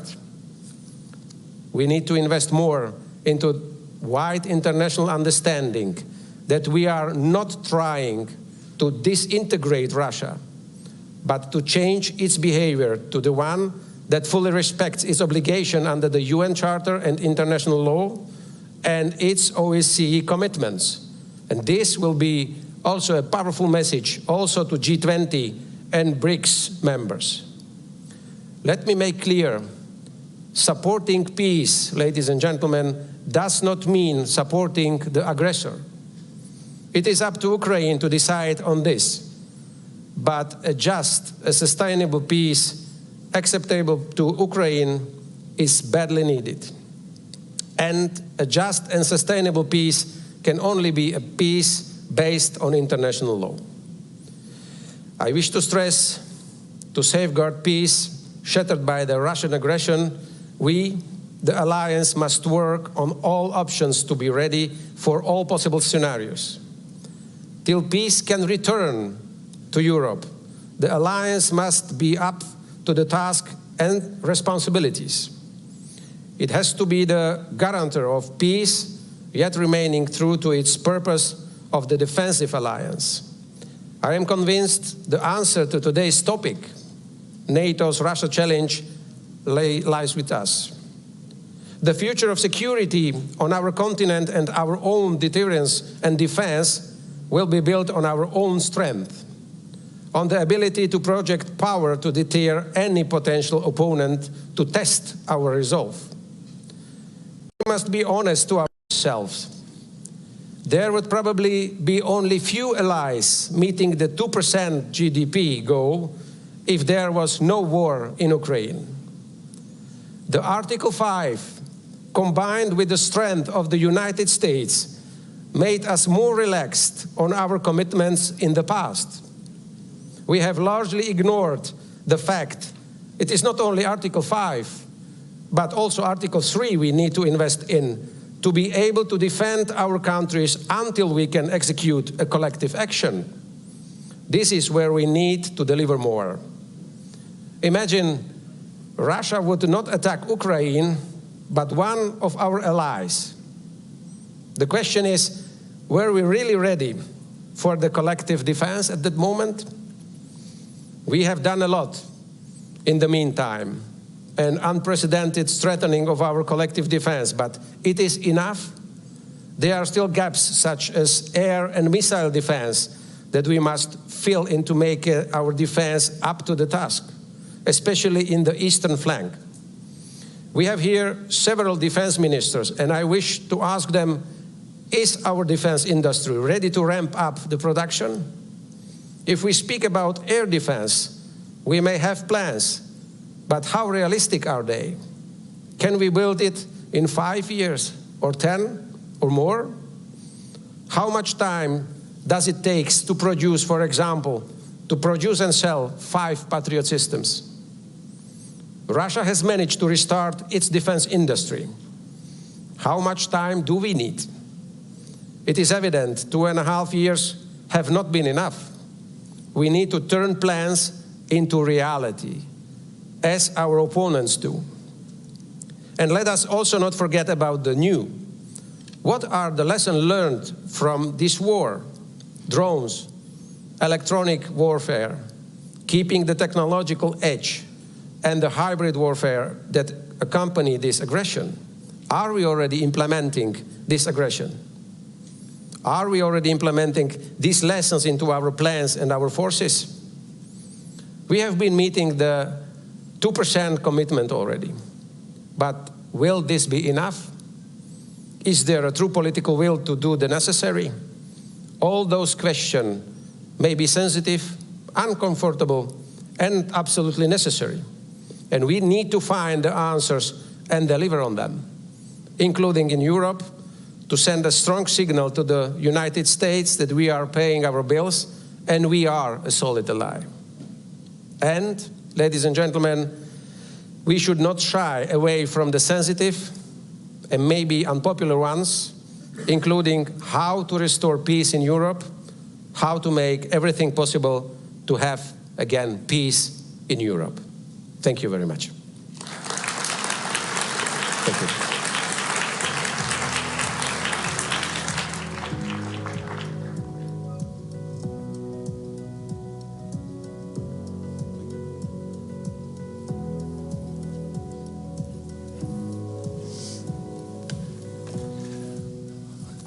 Great. Well, again, good afternoon.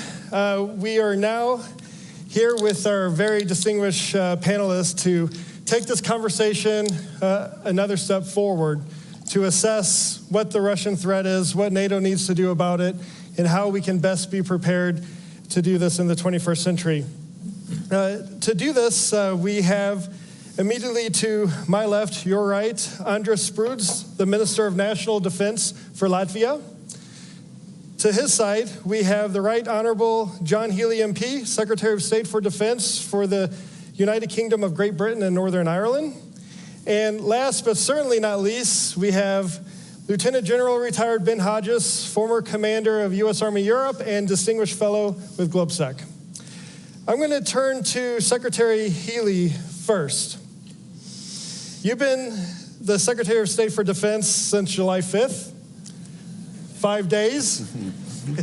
Yeah.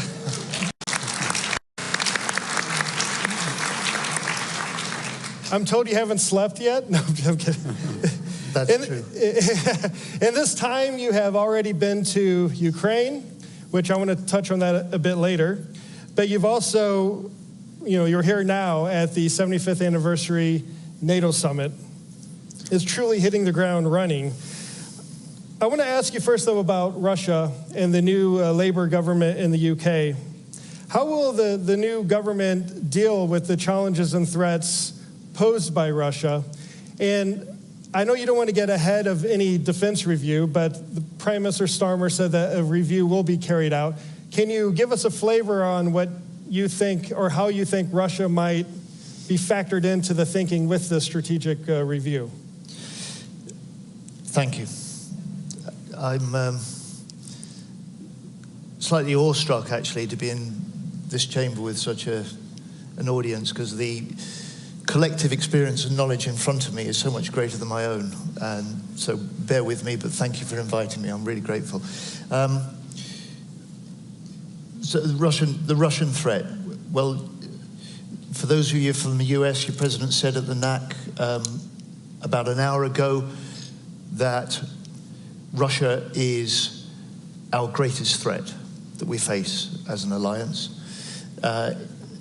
It has its sharpest, most immediate challenge in Ukraine. My first priority, the first priority of this summit and center stage is Ukraine. It's my first priority, was why I went in my second full day in the job to Odessa and spent the afternoon with President Zelensky and his team. But the Russian threat isn't just directed at Ukraine. You know this very well. In fact, we all in our own countries have had warnings of this. We've all had knowledge of this and experience of this for a number of years. So we face wider Russian aggression directed at our own democracies, from hybrid attacks to threats in the high north. And I think this is why this NATO summit in many ways is so important at this time. So this is the first time that we've had a NATO summit meeting with 32 members, which I think shows that NATO is bigger, stronger, more united than ever before. We meet also with the involvement of Ukraine and the IP4, which I think shows that as NATO nations, we stand together in support of Ukraine. And it shows also, I think, for me, the growing indivisibility between security and deterrence in the Euro-Atlantic and security and deterrence in the Indo-Pacific. And then finally, I suppose, for the UK, the new UK government at this summit, you'll hear Keir Starmer, you'll hear David Lammy as our Foreign Secretary. I'm afraid you'll hear from me as well as the Defence Secretary, that we will be a government that sets out determined to fulfill our NATO obligations, to secure our role as the leading European nation in NATO, and to make Britain democracy's most reliable ally across the world. So to link that to your, I think, third question in your set of questions. My third question and my one question. So we will follow up this NATO summit by launching a strategic defense review. That's the way that we get to grips with the threats that we face, the capabilities in the UK that we've got, the real state of our forces, the state of our alliances, and for all of us as governments, also the state of the public finances we've got to work with. That will be launched by the Prime Minister shortly after the summit. We'll do that at pace, we'll do that properly, but that will be the way that we then set out the approach that we'll take to defence and security of the UK and our alliances for the years beyond that, and it will have a NATO-first commitment right at the heart of it. Thank you. Minister Sproods, a conversation about Russia at a NATO summit would not be appropriate if we did not include the important voice from the Baltic region. So that's why I'm very grateful that you've taken time out of your schedule to come here to speak to us today. Now, for years, of course, the Baltic states, including various Latvian governments, have been warning the rest of the alliance about the threats that Russia poses to the transatlantic region. But it wasn't until 2014 that the alliance started to get serious about this. And frankly, it wasn't until February of 2022 that we started to see real action. So once again, the Baltics were right. We should be listening to the Baltics more. Looking at it from your point of view in your region of Europe, how do you assess the threat that Russia poses, not only to the region, but also to the alliance as a whole, and what should NATO do about this? Thank you so much. Thank you for having me, I think, very symbolic anniversary summit, and also here in a public forum. I've been participating in public forums for years in a think tank community representative. Now I switch sides, but of course I'm always very glad and grateful to come back and of course discuss those very important issues for all of us. Yes, indeed, the Baltic voice is important, and thank you for including the Baltic voice as well in this discussion. We've been advocating taking a strict position on Russia for years. We ourselves have been experiencing hybrid attacks from Russia for decades, so that's why the threat has been quite clear what we are facing. We are facing Russia, the country which can change in every 5 years, in every 10 years, dramatically, but nothing changes in 100 years. So we pretty much see the same Russia. It's expansionist, it's imperialist, regardless what kind of regime we are dealing with. On the one hand, we might say that it is Putin's Russia, but we might also say that it's Russia's Putin. Basically, it represents those long-term resentments, ambitions, the expansionist moods, what we have seen and experienced for years. So that's why certainly we have to have a mindset that we have to deal with Russia, which is imperialistic and expansionist in a long-term perspective. So the long-term perspective approach, the mindset is important. And I think we are there, because we start always with a basis of how we think about, how we analyze, how we assess. I think the threat assessment absolutely is the basis how we build our policies upon. Additionally to this, apart from mindset, I would say another layer of mindset is that we should approach Russia, and I would say not only Russia, we should approach the challenging, transformative world also from positions of strength. Let's not underestimate ourselves. Let's not underestimate the strengths of our unity. Let's not underestimate the strengths of our democracies. Let's not underestimate the strengths what we can also put on a battlefield if we need to. We are the most successful collective defense alliance in history, and I can fully agree with those assessments. So that's why, of course, understanding and believing and also acting from positions of strength with Russia absolutely is important.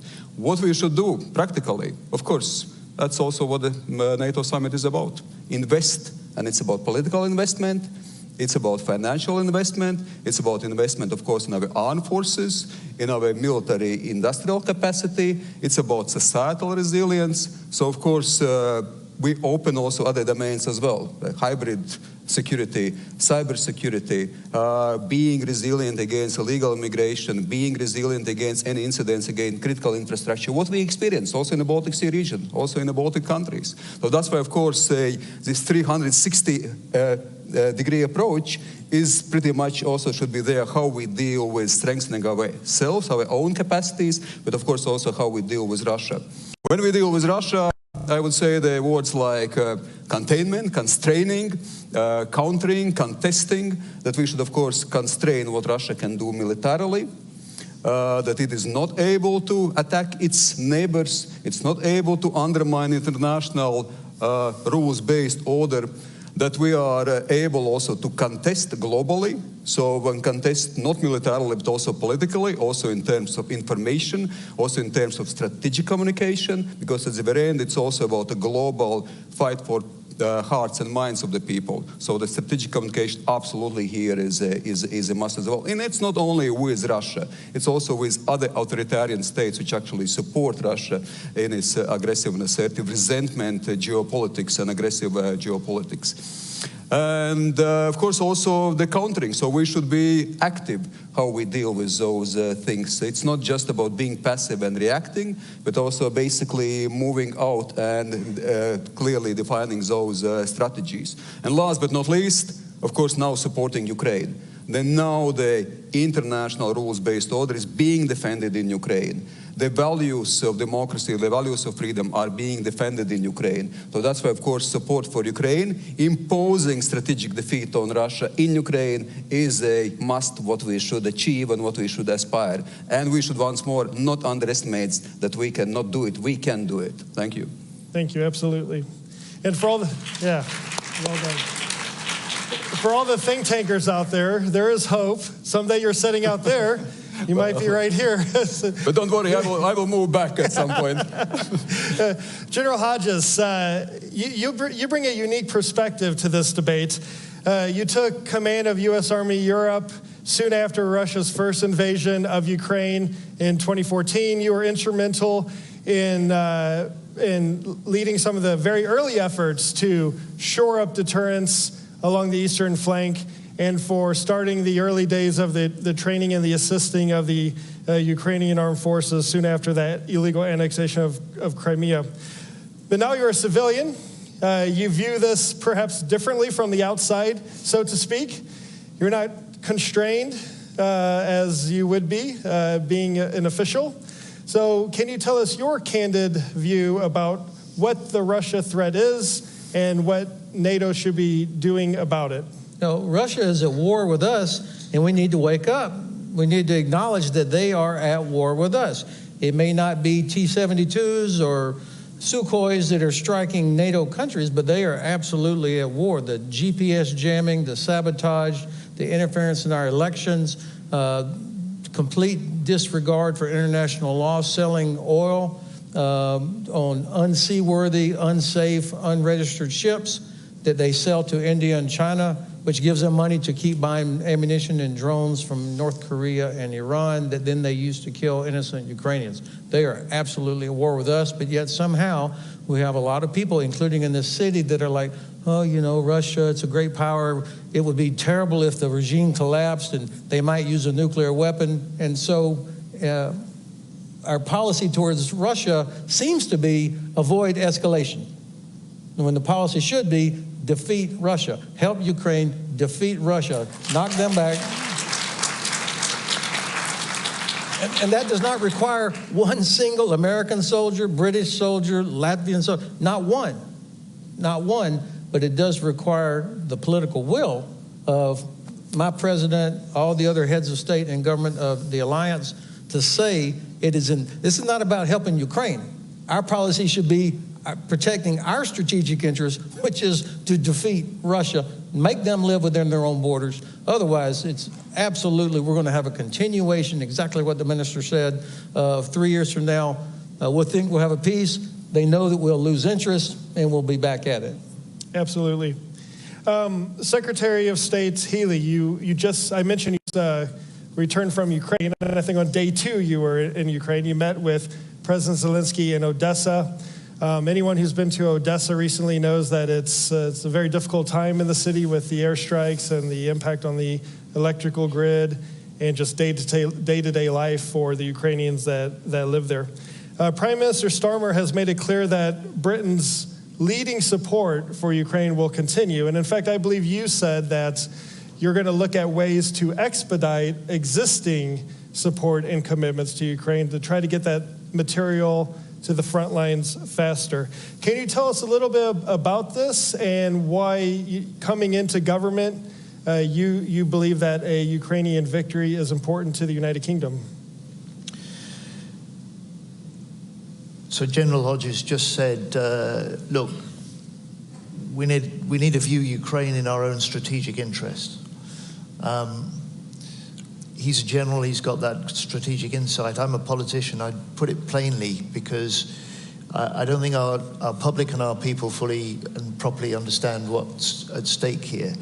And so some of the arguments I try to make in the UK are, especially on the campaign trail, which we've just finished, defense of the UK starts with Ukraine. And that's true for us, it's true for most of the European nations, it's relevant also to America's interests as well. And that's the case because we know that if Putin prevails in Ukraine, he's not going to stop there. That's even before we get at the truth that General Hodges just said, that Putin, without deploying the military against us, is already at war with all of our countries.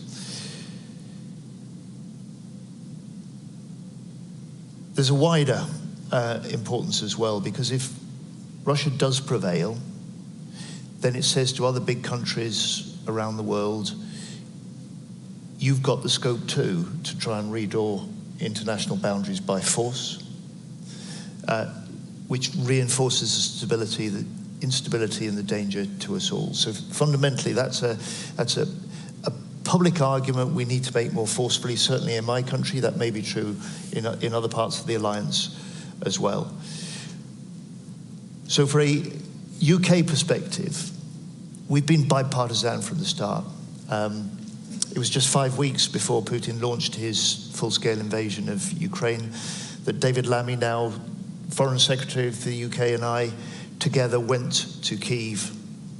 And we were discussing the risk then of the threat of the invasion. And we told them then, if Putin invades, the UK will stand united with Ukraine. And I'm proud that that's the case in my country. I'm proud of our government, the previous government, not ours now, and the leadership that you've mentioned on Ukraine. And Keir Starmer and I are dedicated to developing that. So that's one of the reasons that I wanted to be out in Ukraine at the first opportunity, having been appointed. And I was able to say to President Zelensky 2 days in, and his team there, first of all, we will speed up the delivery of the equipment and military aid that's already been pledged by the UK. We will do that. We will complete that delivery within 100 days.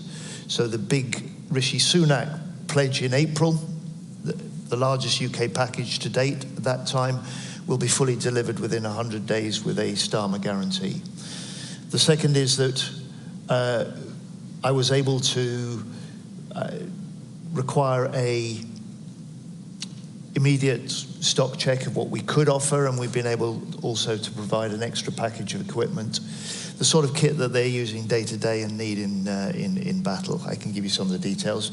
It's not big, but it's a sign of, an important sign, I think, for the Ukrainians that the UK commitment continues.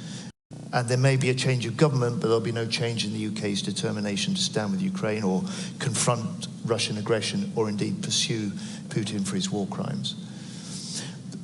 The third is that I said to him, we will now work with Ukraine and we'll work with allies to work out how we can step up what we do to support. My view is that we need to see this in a much bigger picture, the sort of picture you were drawing of the Russian aggression, because too often we're focusing on the immediate military battle, the immediate military equipment needs, when if Ukraine's hand is going to be strengthened by us as allies, it isn't just the military help that we can provide, it's the political, diplomatic, economic support and pressure that we can put in Putin. And if Ukraine's going to be in a position to judge that the time may be right to pause the fighting and try and find some settlement, it needs to have the strongest possible hand in the strongest possible position, and that's our responsibility. And that finally, I think, is why, again, this NATO summit is so important. The unanimity behind very significant long-term multi-year commitments to support Ukraine, not just militarily, but also industrially, is so important. And if we do what we say, if we deliver what we promise, then we will be playing a big part in making sure that Putin in the end does not win. I think that is music to our ears, hearing that in 100 days this equipment will be expedited. It's very much needed, of course. Keeping on the theme of Ukraine, Minister, I've heard you say a number of times, and just 5 minutes ago, say that Russia needs to receive a strategic defeat in Ukraine. Can you explain what that is? What is that strategic defeat? What does it look like? Yes, of course. Again, one step back. We must remember what are the consequences of the Russia's aggression in Ukraine, and what are the consequences of how the war goes, and what will be the outcome of it. The consequence is that if Ukraine loses, it's undermining the international rules-based order, it's undermining our credibility, it's undermining our security. So I think the stakes are high, and this should be always remembered, which also means that we must have a very clear strategic goal, what we want to achieve together with Ukraine. We as a transatlantic community of democracies, of like-minded, what is the strategic goal? And strategic goal is not Ukraine not losing the war. The strategic goal is Ukraine winning the war and imposing strategic defeat on Russia. What does it mean? I think it's again clear. It's restoring territorial integrity of Ukraine. It is taking those war criminals accountable for their crimes. What just we've seen a few days ago as well, with brutal attacks against children and innocent civilians. It's also about financial repercussions. They're using the frozen assets. And at the very end, strategically, it's also about Ukraine becoming the 33rd member of NATO. And it will become 33rd member of NATO. How to achieve it? Of course, keeping the strategic ambition in mind, yes, we have to make also practical steps. Practical steps providing military support, and I think the financial commitments here also shows how seriously we take it. The Latvia, Baltic countries, we committed 0.25% of our GDP for military support to Ukraine. It is quite a considerable amount. It is for Latvian military or defense budget, almost 10% of our military defense budget goes in supporting Ukraine. And I think we should still consider even providing more. It is also, of course, about coordinating all those different activities what we have. We have a lot of activities. We're co-leading together with UK a drone coalition. And I think it's an excellent coalition. There are other mobility coalitions. What we realize that we should also take steps faster, a more voluminous approach. Well, but we are also democracies with our procedures, so unfortunately sometimes things take longer than we expect. Last but not least, we should be ready to support Ukraine as long as it takes, being ready that the conflict must be or can be protracted as well. So be ready for it and support Ukraine, and I think the strategic goal of imposing strategic defeat on Russia will be quite realistic. Absolutely. General Hodges, you've been one of the most outspoken supporters of assisting Ukraine, arming Ukraine. You were obviously not very compelling. Well, we have seen some progress on your focus regarding the long-range strikes, ATACMS missiles, trying to isolate the Crimean Peninsula. We've seen steps in the right direction. We haven't gone as far as I think many of us would like. We haven't gone as quickly as we would like. But practically speaking, what does NATO, and you can talk about the U.S. or individual countries inside the alliance, what do we need to be doing more of and faster to help Ukraine win on the battlefield? If President Biden would come out tonight when he's hosting all his heads of state and government guests at dinner, if he would say, ladies and gentlemen, it is the policy of the United States, it is our strategic objective that Ukraine defeats Russia. And we're going to do every damn thing that they need so that they can do it. Not this empty, we're with you for as long as it takes, but we're going to do everything they need. That right there would be the seismic change that would lead to Ukraine actually winning. And that would be a crushing strategic defeat for the Kremlin. So far, they've been confident that the American president would not do that, the German Bundeskanzler would never do that, and unfortunately, a few other heads of state and government. So the first step is to say, That's our objective. Yeah. If you don't even say that's the objective, then you end up with, I must say, really bad policy decisions such as, okay, well, finally, after 2 years, you can have ATACMS, but you cannot use them against airfields from which murderous attacks are emanating against Ukrainian cities. That's terrible policy. Or this drip, drip, drip, drip. Everything that we are providing Ukraine right now, you can see why I'm retired. Everything that Ukraine has right now for the United States, with the exception of Javelin, was a no for the first months of the war. I mean, you can remember, Luke, there was a time where we shouldn't provide Stinger because what will happen if a Ukrainian soldier shoots down a Russian helicopter with an American Stinger? They might use a nuclear weapon. I mean, that was the thinking. And so we've had this taken 2.5 years and tens of thousands of lives to get to where we finally are.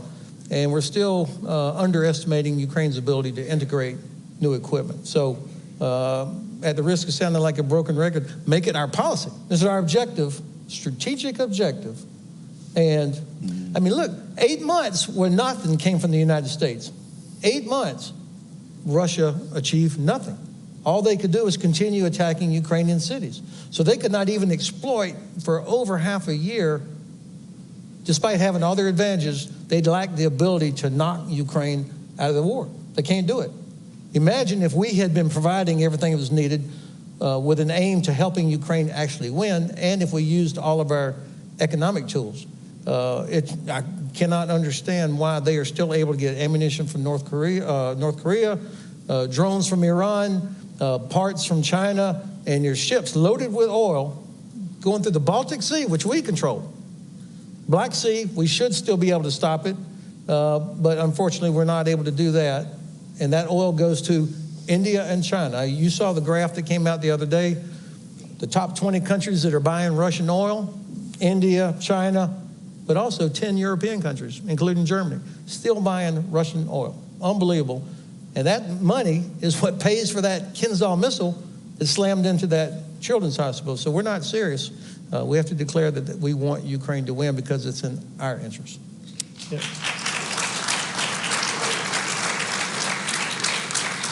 Yeah, it comes down to we have to start wanting Ukraine to win more than we just hope that Russia might lose this war, and we need to start acting that way.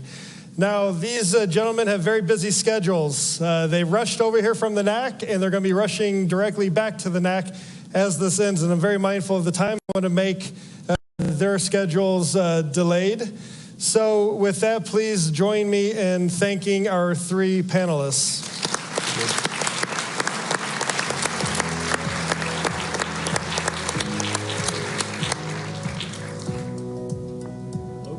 Ministers, thank you very much. I must say that this perhaps was one of my favorite sessions because it was a very clear-eyed assessment of the threat from Russia, also an assessment of the long-term nature of the threat, and of course we could count on General Ben Hodges to give us very specific ideas of how to deal with this threat. Right now, if you are watching us online, stay tuned for a couple interviews with NATO veterans, as well as a conversation with Senator Roger Wicker. And for those of you here, please join us for well-deserved coffee break. See you back here in half an hour. See ya.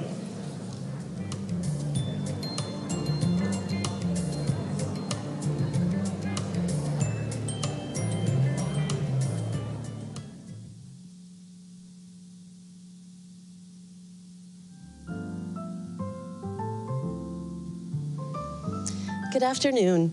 We were asked today to come and share some perspectives from the ground level as veterans of NATO operations.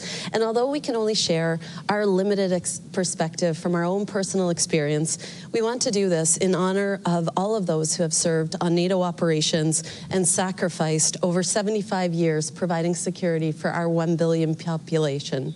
My name is Lieutenant Colonel Melanie Lake. I'm a combat engineering officer in the Canadian Armed Forces. I had the privilege of serving 3 tours in Afghanistan with NATO's International Security Assistance Force, and most recently commanded Canada's training mission in Ukraine, Operation Unifier, just prior to the full-scale invasion. I currently work with Canada's Ambassador for Women, Peace and Security, and I'm really honored to be here today with my distinguished colleague, Mario. Mario, can you introduce yourself? Sure, thank you. My name is Mario Marquez. I'm a retired Marine Sergeant Major with 31 years of service. I first entered the Marine Corps at the end of the Cold War, so 1989. And I served all the way to the end of December of 2020 when I retired, and I stayed here in the Washington, D.C. area. I currently serve as the American Legion's National Security Director, America's largest veteran service organization. My time in the Marine Corps took me to places like Kosovo under NATO forces. I also served 4 tours in Iraq. I served in 2 earthquakes in Japan, 1995 and 2011, and I also served in the Middle East under Central Command, and I retired out of 3rd Marine Expeditionary Force in the Pacific.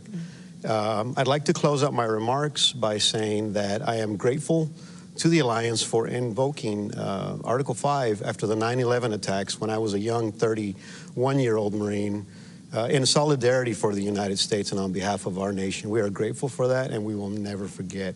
So thank you. I'm glad to be here for this opportunity. It's interesting that you start with 9/11. I was a young 4th-year officer cadet at our Royal Military College in my last year when, on that terrible morning, when we watched as aircraft crashed into the World Trade Center and the Pentagon. And in those moments, I mean, all of us, all we could think was, how do we help our American partners in this time when they're under attack? And I had a very similar feeling on the 24th of February of 2022, watching as Russia launched its full-scale invasion into Ukraine, where I had been just 4 months earlier, feeling that we need to do everything we can to help our Ukrainian partners as they defend their democracy and ours, and to enable victory and defeat of this unprovoked aggression. I was struck really recently by these images of President Zelensky meeting with a U.S. veteran on the shores of Normandy during the 80th anniversary of D-Day, and seeing them recognize that commonality in their fights against evil and oppression, and the courage needed to face it, and face it decisively. And I think we're reminded of how critical that is right now after seeing, this horrible attack on Monday against a children's hospital in Kyiv. As soldiers in the Alliance, I think that those of us at ground level, we've always understood and accepted that great sacrifices might be required of us in the defense of our values, our democracies, protecting other nations' rights to self-determination, and deterring others who might be aggressors. And we stand very willing to do that and ready to do that. Finding ways to contribute for me when things go wrong in the world gives me a way to counter some of that frustration and anger that I think many young people are feeling right now watching world events. Mario, I know you have immense operational experience. What have you learned on your many tours working with allies and partners? Thank you, Melanie, for that. I think I talked about my time in Kosovo, and that was my first exposure to NATO in a formal capacity. I was the operations chief for the 24th Marine Expeditionary Unit, and we quickly moved from our ships into Greece, Macedonia, and we began operating across southern and southeastern Kosovo.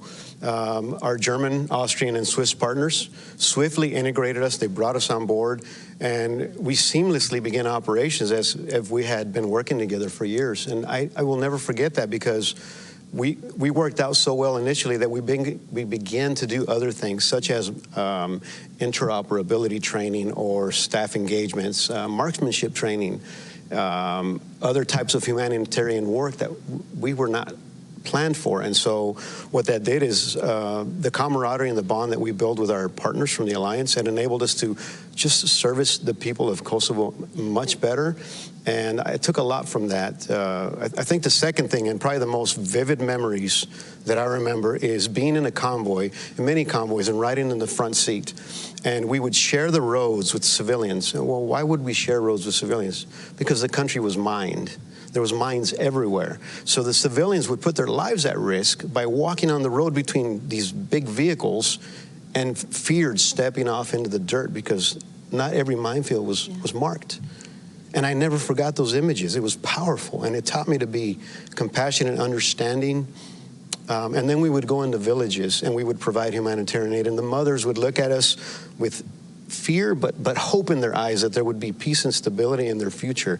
And the children would smile with kindness and just hope that they would also maybe grow up in a better place one day. And that's what I took away. It made me a better Marine. It made me a better service member, a human, and I employ all of that today, all of the time. That's impressive, Mario.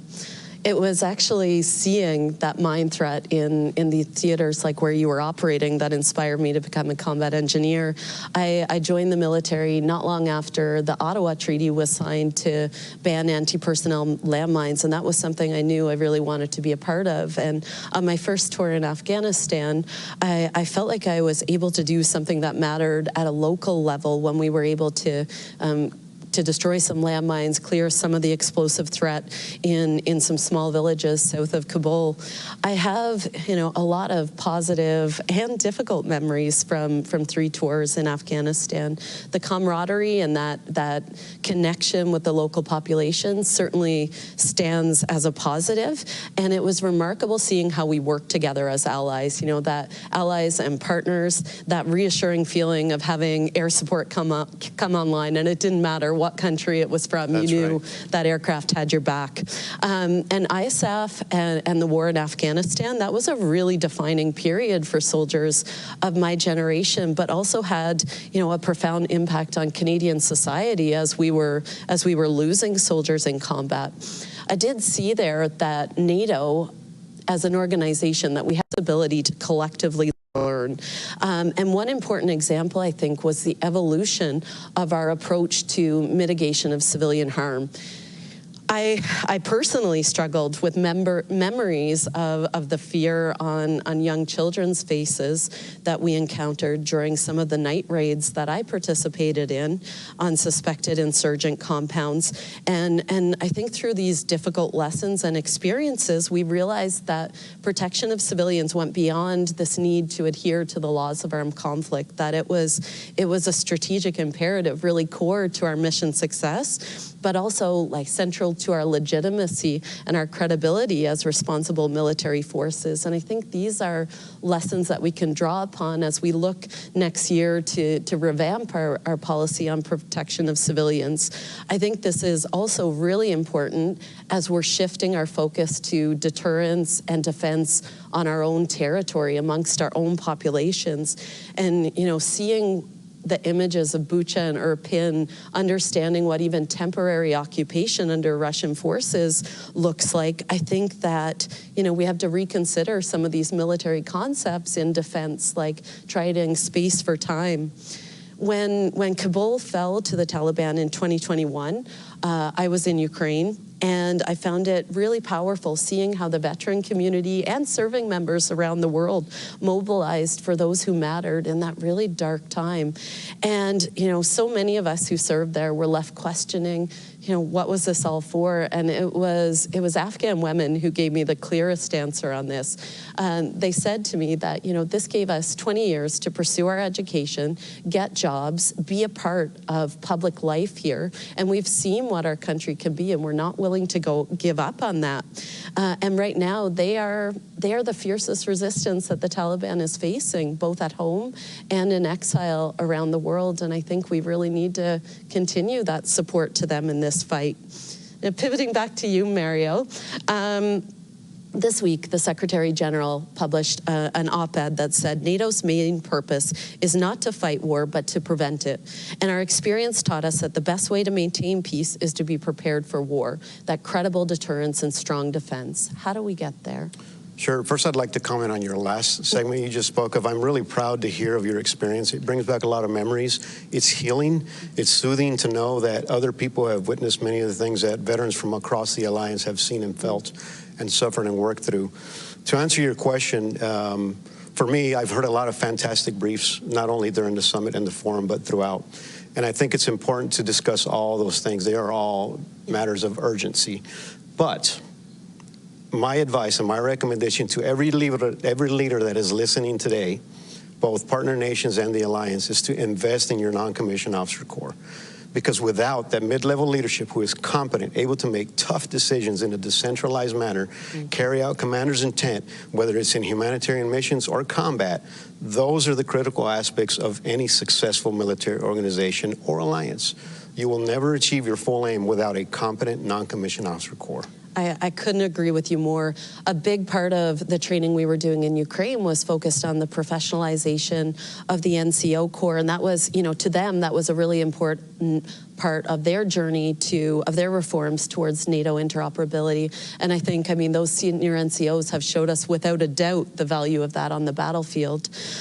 From Canada's experience, as we stood up our Enhanced Forward Presence Battle Group in Latvia, which is now growing to brigade with 14 countries all working together, we're working through many of the complexities that come with interoperability. I mean, there's a lot of challenging technical aspects, like how do you get your radios to talk? How do you work through language barriers? How do you get your resupply? How do you resupply each other when you have all different systems? But, you know, we're doing a lot of work on this right now, figuring out how we really work together effectively and getting through those challenges so that we can work together effectively in crisis. And although there are many challenges, there's so much strength that comes in this many countries, you know, working together, united by a common purpose. It was a young Master Corporal on my training mission in Ukraine when we were training the 4th Rapid Reaction Brigade, he had just arrived, and we were training, and he said to me, "Ma'am, we'll go to war with these soldiers tomorrow." And I looked around, and all of our soldiers were wearing Ukrainian flags on their arms. All the Ukrainians had Canadian flags. And it struck me that, you know, the foundations of interoperability, they truly start at that most basic level with human relationships, friendships, bonds, and that understanding that comes from working side by side. One final note on this, I think that, you know, another lesson from Ukraine is around civil society and citizens, how they're integrated with their military. And I think there's a ton that we can learn around civil-military cooperation in total defense from Ukraine to strengthen our own resilience. And a shout out to the incredible role that women in civil society are playing to that. We're down to 2 minutes. Do you have any final thoughts? I'm just blessed to be by your side. I really am. Look, for the leaders out there, the alliance, the partners, and even other people watching this throughout the world, we need to do a better job about incorporating our veterans from military to civilian life. If we start doing that, our veterans will be more productive citizens. We have a powerful voice. We impact and influence policy and decision-making at the highest levels. We need to do a better job about that globally. There's this thing called a military recruiting crisis. It's not an America problem, it's a global problem. And until the world starts taking care of veterans and including and showing them the value, including veterans and showing the world the value of our service, then we're going to continue to have those problems. I totally agree. And I think it's the thousands of small acts every day interlinked together that create security. This is all about people and our connections. As a final thought, I think that our values within NATO are actually our strategic advantage. Our human rights, liberty and freedom, gender equality, these things are actually our best weapons and the biggest threat that we pose to authoritarian regimes. The fact that everyday life for our citizens is better in democracies, that governments are accountable to their people, and that our citizens are invested in their countries. But in order to defend these values, we have to live up to them. We have to be willing to defend them and fight for them, even when that's most difficult. But I think that's when we're truly at our best. We're seeing more conflicts around the world than at any period in my lifetime, with devastating consequences for civilians. And I believe that, you know, with this alliance, by courageously living up to our own values and defending them, we have the ability to change this, to be a force that stands in the starkest contrast and opposition to authoritarianism and the defense of freedom. Thank you so much on behalf of both of us for this time today. We truly honor the service of all those who came before us, those who continue to serve, and we never forget those who gave the ultimate sacrifice for all of us. Thank you.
Welcome to the NATO Public Forum. I'm John Walters, President and CEO of Hudson Institute.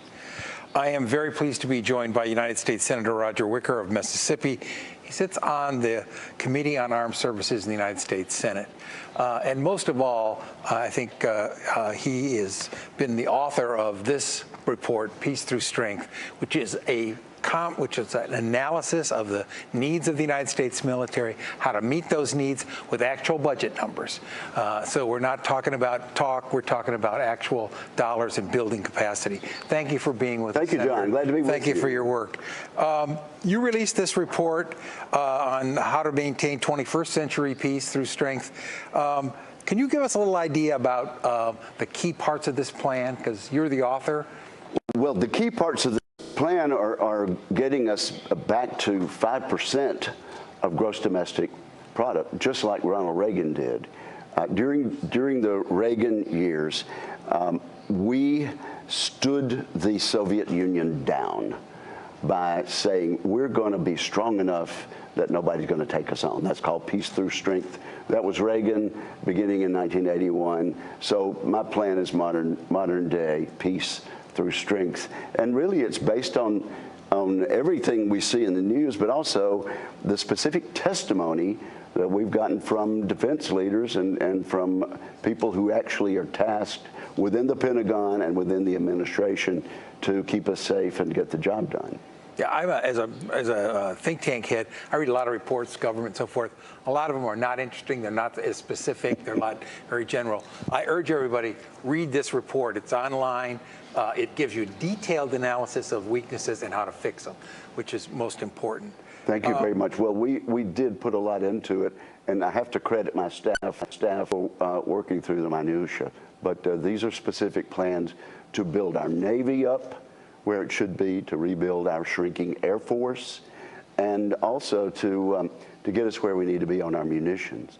There's so much that needs to be done, and of course this interview is taking place in connection with the NATO Public Forum, so we need to work with our allies and a great alliance we've had.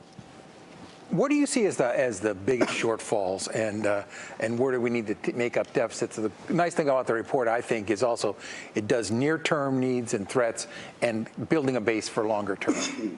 Well, the principal shortfalls are in the Indo-Pacific, but also this report asks us to recognize, and excuse me for my voice, that we are facing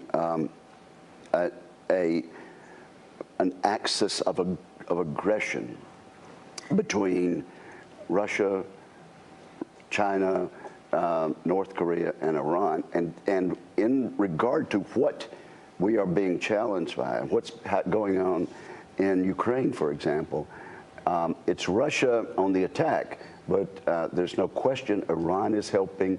North Korea is even sending assistance to Russia.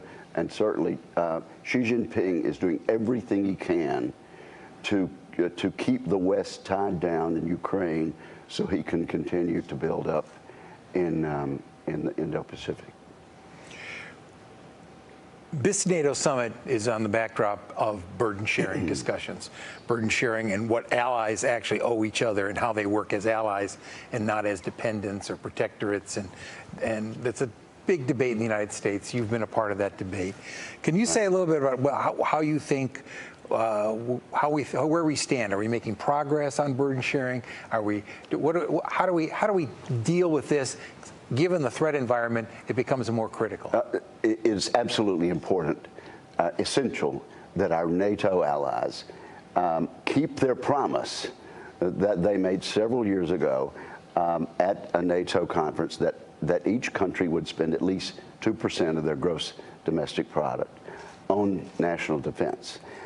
Now, at first there were only a handful, really single digits of all the NATO members, and that was indeed troubling.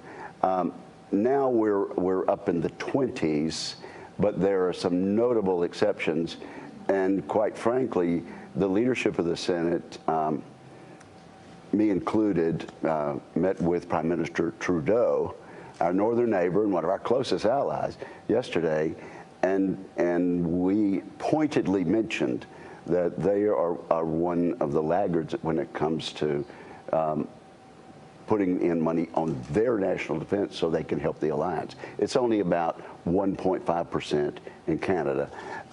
I can report to you that Prime Minister Trudeau said that they were going to unveil a plan later on this week, and perhaps it will come Thursday, Friday, but before the end of the week, to get Canada to 2% of GDP by the end, within a decade. So that will be helpful. Clearly, we're making progress.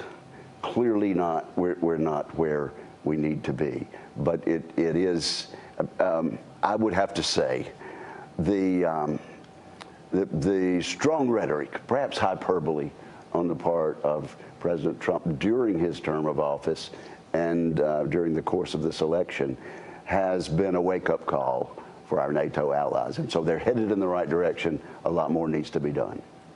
And since the context here and allows speaking to the American people as never before, and a reminder, what is the importance of NATO as you see it? You have to look at the appropriations for the U.S. military.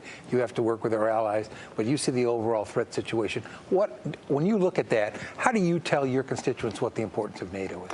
Well, the question is, who will lead the world in the rest of the 21st century?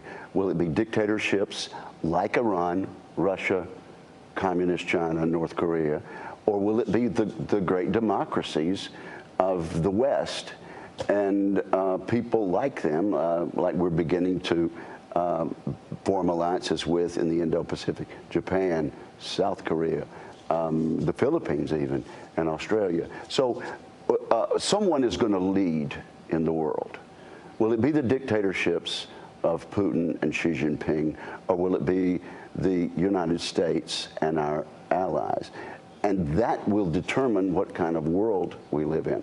I don't want to turn this country over and the rest of this century over to my grandchildren in a world that is ruled by dictators. Democracies don't invade their neighbors. Look around. The countries that threaten their neighbors and try to change the borders by violent aggression and armed forces are the dictatorships of this world. And chief among them are this war criminal named Vladimir Putin. Absolutely, if Russia were a democracy, they'd be tending to their own business and seeking to internationally recognized borders that the rest of the world has agreed to abide by. Since we've had NATO, we've had a relatively peaceful Europe, and that has meant a relatively peaceful Atlantic alliance, including the United States and Canada. Yeah, I think people forget that the combined GDP of America and its European allies, when they worry about being swamped by the economic power of China and others, we dwarf them out as far as you can see. We'd have to let them not wreck that. True, except for this. China is increasing their defense spending dramatically, and that's why we have this report. We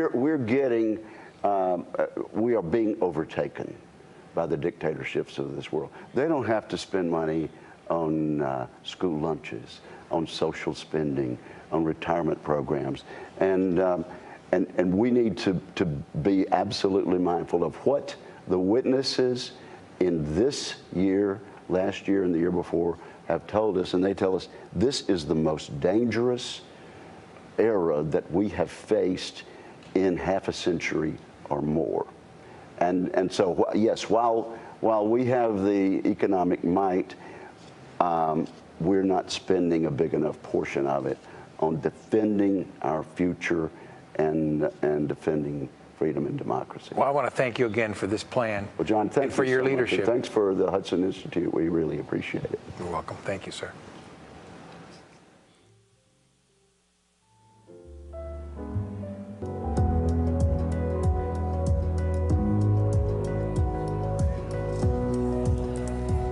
I hope that you all enjoyed a quick coffee break. I feel like people are still trickling back in. Please now join me in welcoming to the stage David Shulman for our next session, The Axis of Upheaval.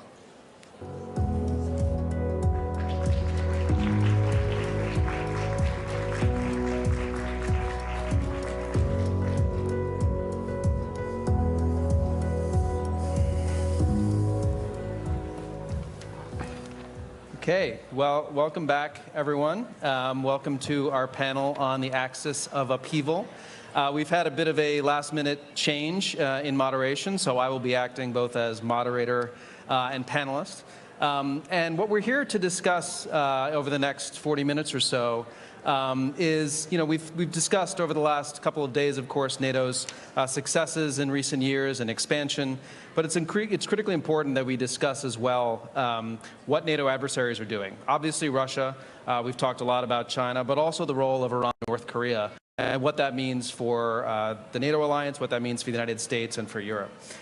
Just as Russia's invasion of Ukraine has revitalized cooperation and cohesion among the NATO allies, it's also spurred a lot more cohesion among Russia and its backers. We've seen the consequences of that in cooperation that's on full display in Ukraine, where the support Russia has received from China and Iran and North Korea has enabled it to sustain its warfighting machine, and we've talked a lot about that over the last couple of days. But that's really just the tip of the iceberg. We see their relations deepening in a whole range of different domains. They're increasing trade, all of these countries. Russia has become China's largest supplier of crude oil. Trade between China and Russia hit a high mark last year. Moscow is now Iran's largest source of foreign investment. And they're finding ways to work around the Western financial system in critical ways that undermine U.S. and NATO foreign policy tools, including de-dollarization. And of course, they're also deepening military cooperation. And we see China and Iran and Russia having held naval exercises just recently in the Gulf of Oman, and having done that now 3 years in a row. And they're also looking to expand their access to other countries. So this is a really critical domain that we need to dig into further. And we have some excellent panelists here today to discuss it from a variety of different angles. I'm happy to be joined by John Alterman, who's a senior vice president and holds the Brzezinski Chair in Global Security and Geostrategy, and is director of the Middle East program at CSIS. And we have Benedetta Berti, who serves as head of policy planning in the office of the Secretary General at NATO. So maybe, why don't we get started and just jump in, maybe start with you, John, and give us a sense of where you think Iran is when they think about this axis that we're talking about between North Korea and China, Russia and Iran. How do they view it? How is it of utility to them? And where are maybe their concerns going forward? Thanks very much, David, and thanks to all of you for coming. Very important set of discussions this week in Washington.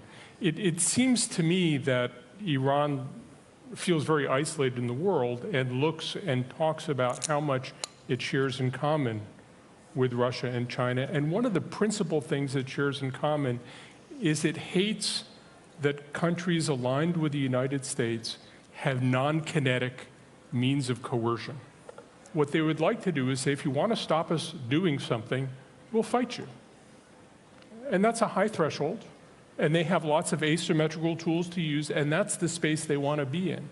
When you start talking about sanctions, when you start talking about diplomatic action, from an Iranian perspective, that makes Iran more isolated, weaker, and they love the fact that they feel that both China and Russia share an interest in undermining the ability of the United States and its allies to use those non-kinetic tools. So they try to build that sense of commonality.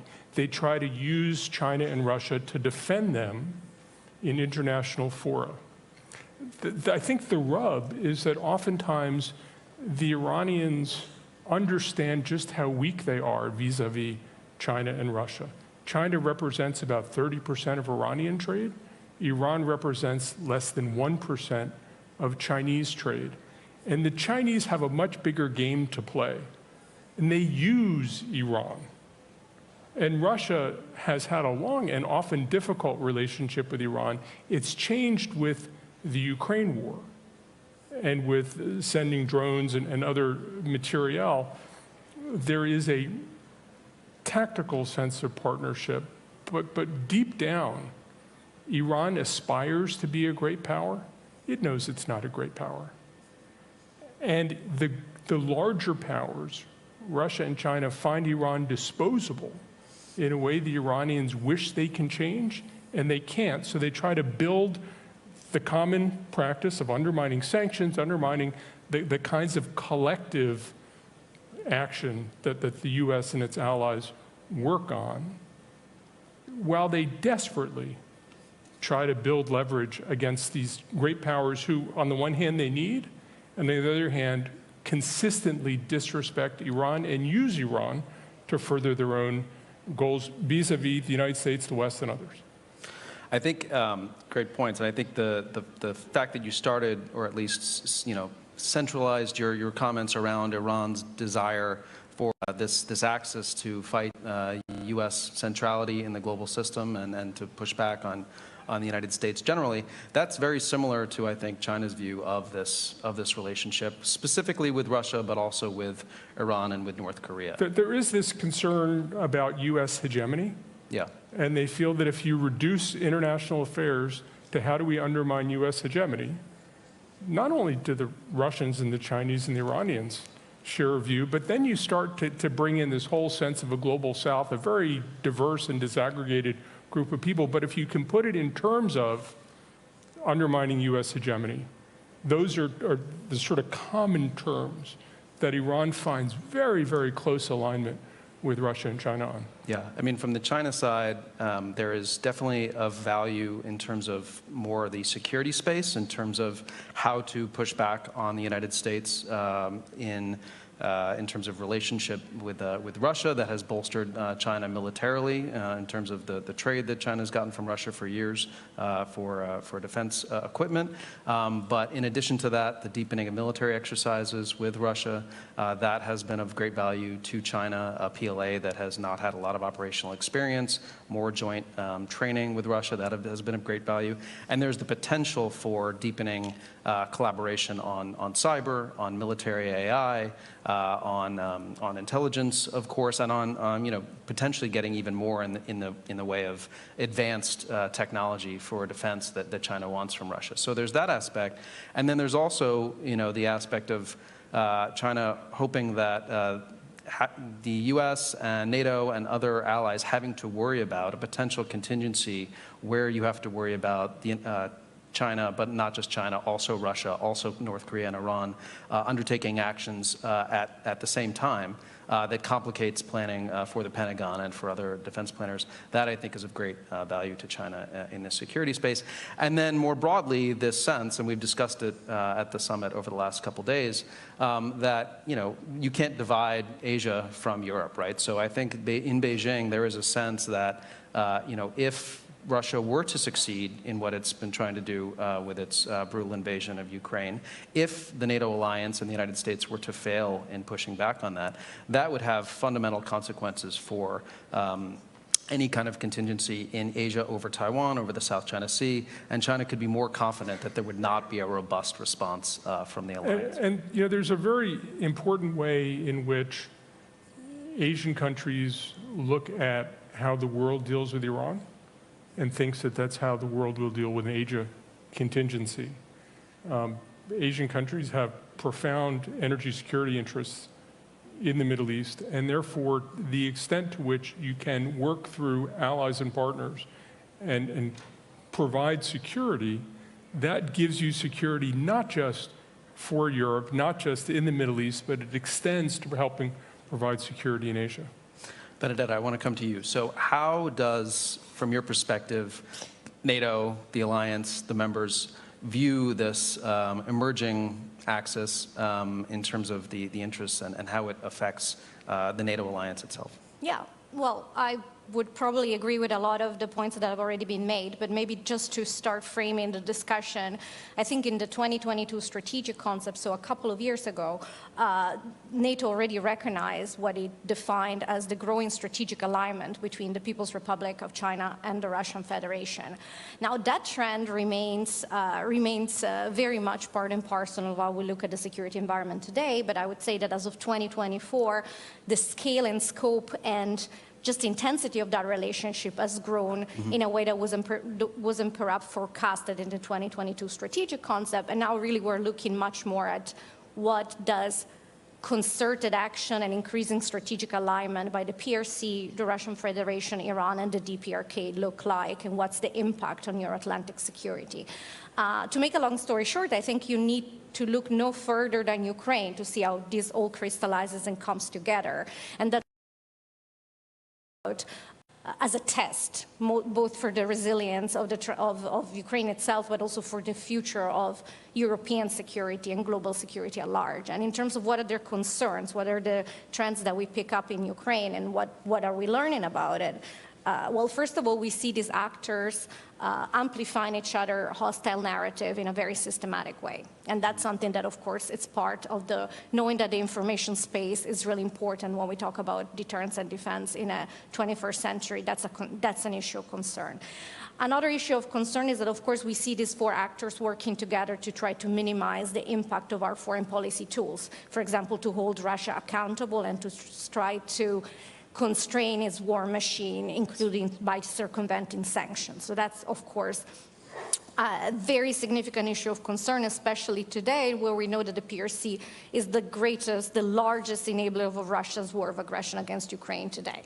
And really key to how the Russian Federation is reconstituted, its military instrument of power, and why that's working out at a faster pace than anticipated. So that reciprocal enablement is, of course, a very strong issue of concern. That goes also with, that's not just an issue between the PRC and Russia itself. We also see, as was mentioned, the Iranians supporting the Russian Federation through drone technology, but Iran gets something in return. And the same is true for the DPRK. Just as important, I think I would highlight the trend of authoritarian learning, mutual learning. And I think you have to look no further than the recent example from the Iranian strikes against Israel, in which they use a large combined swarm of drones and missiles in a way that very much resembles what the Russians are doing in the Ukrainian theater. So these two theaters operationally are more and more linked. And that's a cause for concern. The more these actors learn from each other, the more, of course, we have to be concerned. And then at the macro level, there is what we defined already in 2022 as a pushback against the rules-based international order and the attempt to promote an alternative authoritarian model of global governance. So all of this together, I think, are just one of the many reasons why what's happening in Ukraine and the stakes are so incredibly high. And the concern, of course, is the more the Putin's war of aggression is seen as succeeding in Ukraine, the more these actors will be emboldened. And that's why for Ukraine to prevail is for us one of the most important, if not the most important test for the future stability of the Euro-Atlantic space. In terms of what we're learning, I will say very much agree with you in terms of this highlights the interconnectedness between the different theaters and the fact that we might wish to separate, but our adversary are not going to play that game, and they're rather driven by opportunism or strategic logic. They're going to try to create strategic dilemmas simultaneously for us, and we need to prepare for that. Maybe 30 seconds just to say that since you asked me to highlight the concerns, I did that. But I also want to say that these actors working together are, yes, a reason for concern, and yes, their strategic intent and actions are growingly convergent, but they do not have anything that resembles the type of alliance that we have with NATO. In terms of institutional, in terms of force structure, in terms of military might, economic heft. So we need to also remember that. And when we work together with our Indo-Pacific partner, then we're talking about 60% of the world's GDP and military might. So yes, it's a cause for concern. No, it's not a cause for panic. Yes, it's a cause to double down on the rebuilding of our military instrument of power and on that cross-theater solidarity that we see at play this week in Washington. And if I could just add to that point, one of the interesting things about the way that these countries engage with each other is they're constantly calibrating how close should we be, how far can we be. There isn't the sense of common purpose. They have some shared strategic goals. They have a whole number of goals that don't overlap. And I think there's more agility within how these countries are really willing to sell each other out all the time because they are in it for themselves. And one of the things different, listening to Nato talk about how the alliance works, we are in it together, and there's a way in which this isn't an alliance, this is a pickup game. They can help each other. They sometimes pass to each other. They sometimes don't pass to each other. They sometimes let him take the hit. And it just operates in a different way, and it I think is difficult for us, but I think we also need to recognize that for all that these countries are together, you can also pick them apart on different issues. And certainly with the Iran nuclear program, there was a time when both Russia and China decided it's actually constructive to try to put the Iran nuclear program in a box, and that time has changed. But there are times when you can bring these countries together and work with them. I agree with that. I think I want to make clear, though, from at least my perspective of where China sees this axis, and especially the Russia relationship, that while it may be, at some level a marriage of convenience and based upon alignment of interests that are potentially temporary, there is such a deep and I think abiding level of congruence on how they're looking at what they're trying to achieve, not only in light of undermining the United States and undermining kind of NATO. But I think also, and this comes back to what Benedetta was saying, the fundamental drive to transform the current global order is really at the heart of what China wants to do in the next 5, 10, 15 years. And for them, that is essential to China, establishing itself really as the central economic and technological player globally. And these actors are, just one second, these actors are really central to that because China is, and we've discussed it a little bit already, is kind of China as the benefactor, right, for Russia and for Iran and for North Korea and the destabilizing actions that they're taking. China's playing a kind of a neat trick now where they are supporting these different actors as basically agents of war and chaos and upheaval. And then, a day later, coming out and saying, okay, now we're going to play the role of being the peacemaker. We're going to play the role of being the stabilizer. We're going to propose a 12-point peace plan for this conflict that we have helped to create by continuing to support Putin's war machine. And then beyond that, also proposing, okay, now we have ideas for a common future of shared destiny for mankind, the Global Security Initiative, the Global Development Initiative, the Global Civilization Initiative, these grand ideas which are ideological at their root, that are meant to fundamentally transform the order and put China at the center of it. And it's not really possible without partnership from these other destabilizing actors that can make everyone stand back and say, oh, this order is unstable, it's not working anymore, and the United States can't do what it used to be able to do in terms of preserving the peace. And it seems to me that fundamental to the Chinese notion of world order is world order is predicated on bilateral relationships between states, where China is stronger than every bilateral partner except for the United States. And as they look at a map of the world, that's a nice way to be. I think it is important not to underestimate how much distrust is between the Chinese and the Russians, how much disdain the Chinese have for the Russians. I've had some really interesting conversations with some Chinese about, the Russians are drunk and they don't work hard and they're not serious and the place is falling apart. I mean, the Chinese are happy to jump all over how inept the Russians are. The Russians are useful, but let the Russians take a hit from having a confrontation with the West. The Chinese will trade, the Chinese will build win-win solutions, they'll build these big international conferences, right? Let the Russians do the aggression part, and ultimately, I think as there's a huge power disparity between the Chinese and the Iranians, there's a huge power disparity between the Chinese and the Russians, and I would bet the Chinese don't lose a single opportunity to remind the Russians, and the Russians don't go a single day wishing they didn't have more leverage against the Chinese, desperate for leverage against the Chinese, and knowing the Chinese would sell them down the river in a New York minute if it became convenient. If I may, I would just point out that over the last year or so, compared to, let's say, the Vilnius summit, where we had a similar discussion about where we were in terms of the relationship between the PRC and the Russian Federation, things have changed. And they've changed quite substantially. And there is now a path dependency. The level of PRC support for Russia's war machine to enable and energize and allow to reconstitute its defense and technological industrial base is now the most critical enabler.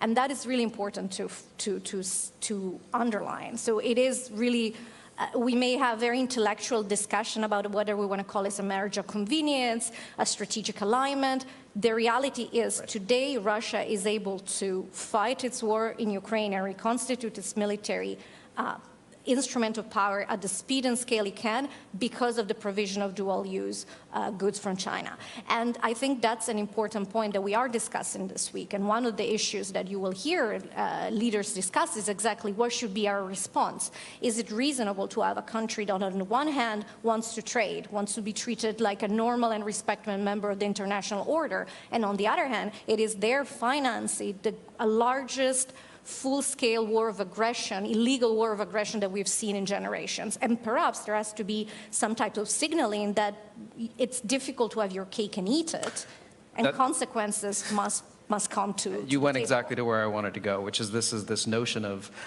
forcing China to choose, as the Secretary General and others have said, because China is different in many ways, but in this particular way, different from the other three countries that we're talking about in the sense that they do want to portray themselves as a force for stability and peace, as a responsible player, and they do want to be able to continue to have productive relations with Europe and with developed countries for economic reasons and for other reasons, unlike, arguably, but correct me if I'm wrong, Iran and Russia and North Korea, which are quite content to kind of be, accept that there's not going to be any deep integration with the West or benefit from engagement with the Europeans.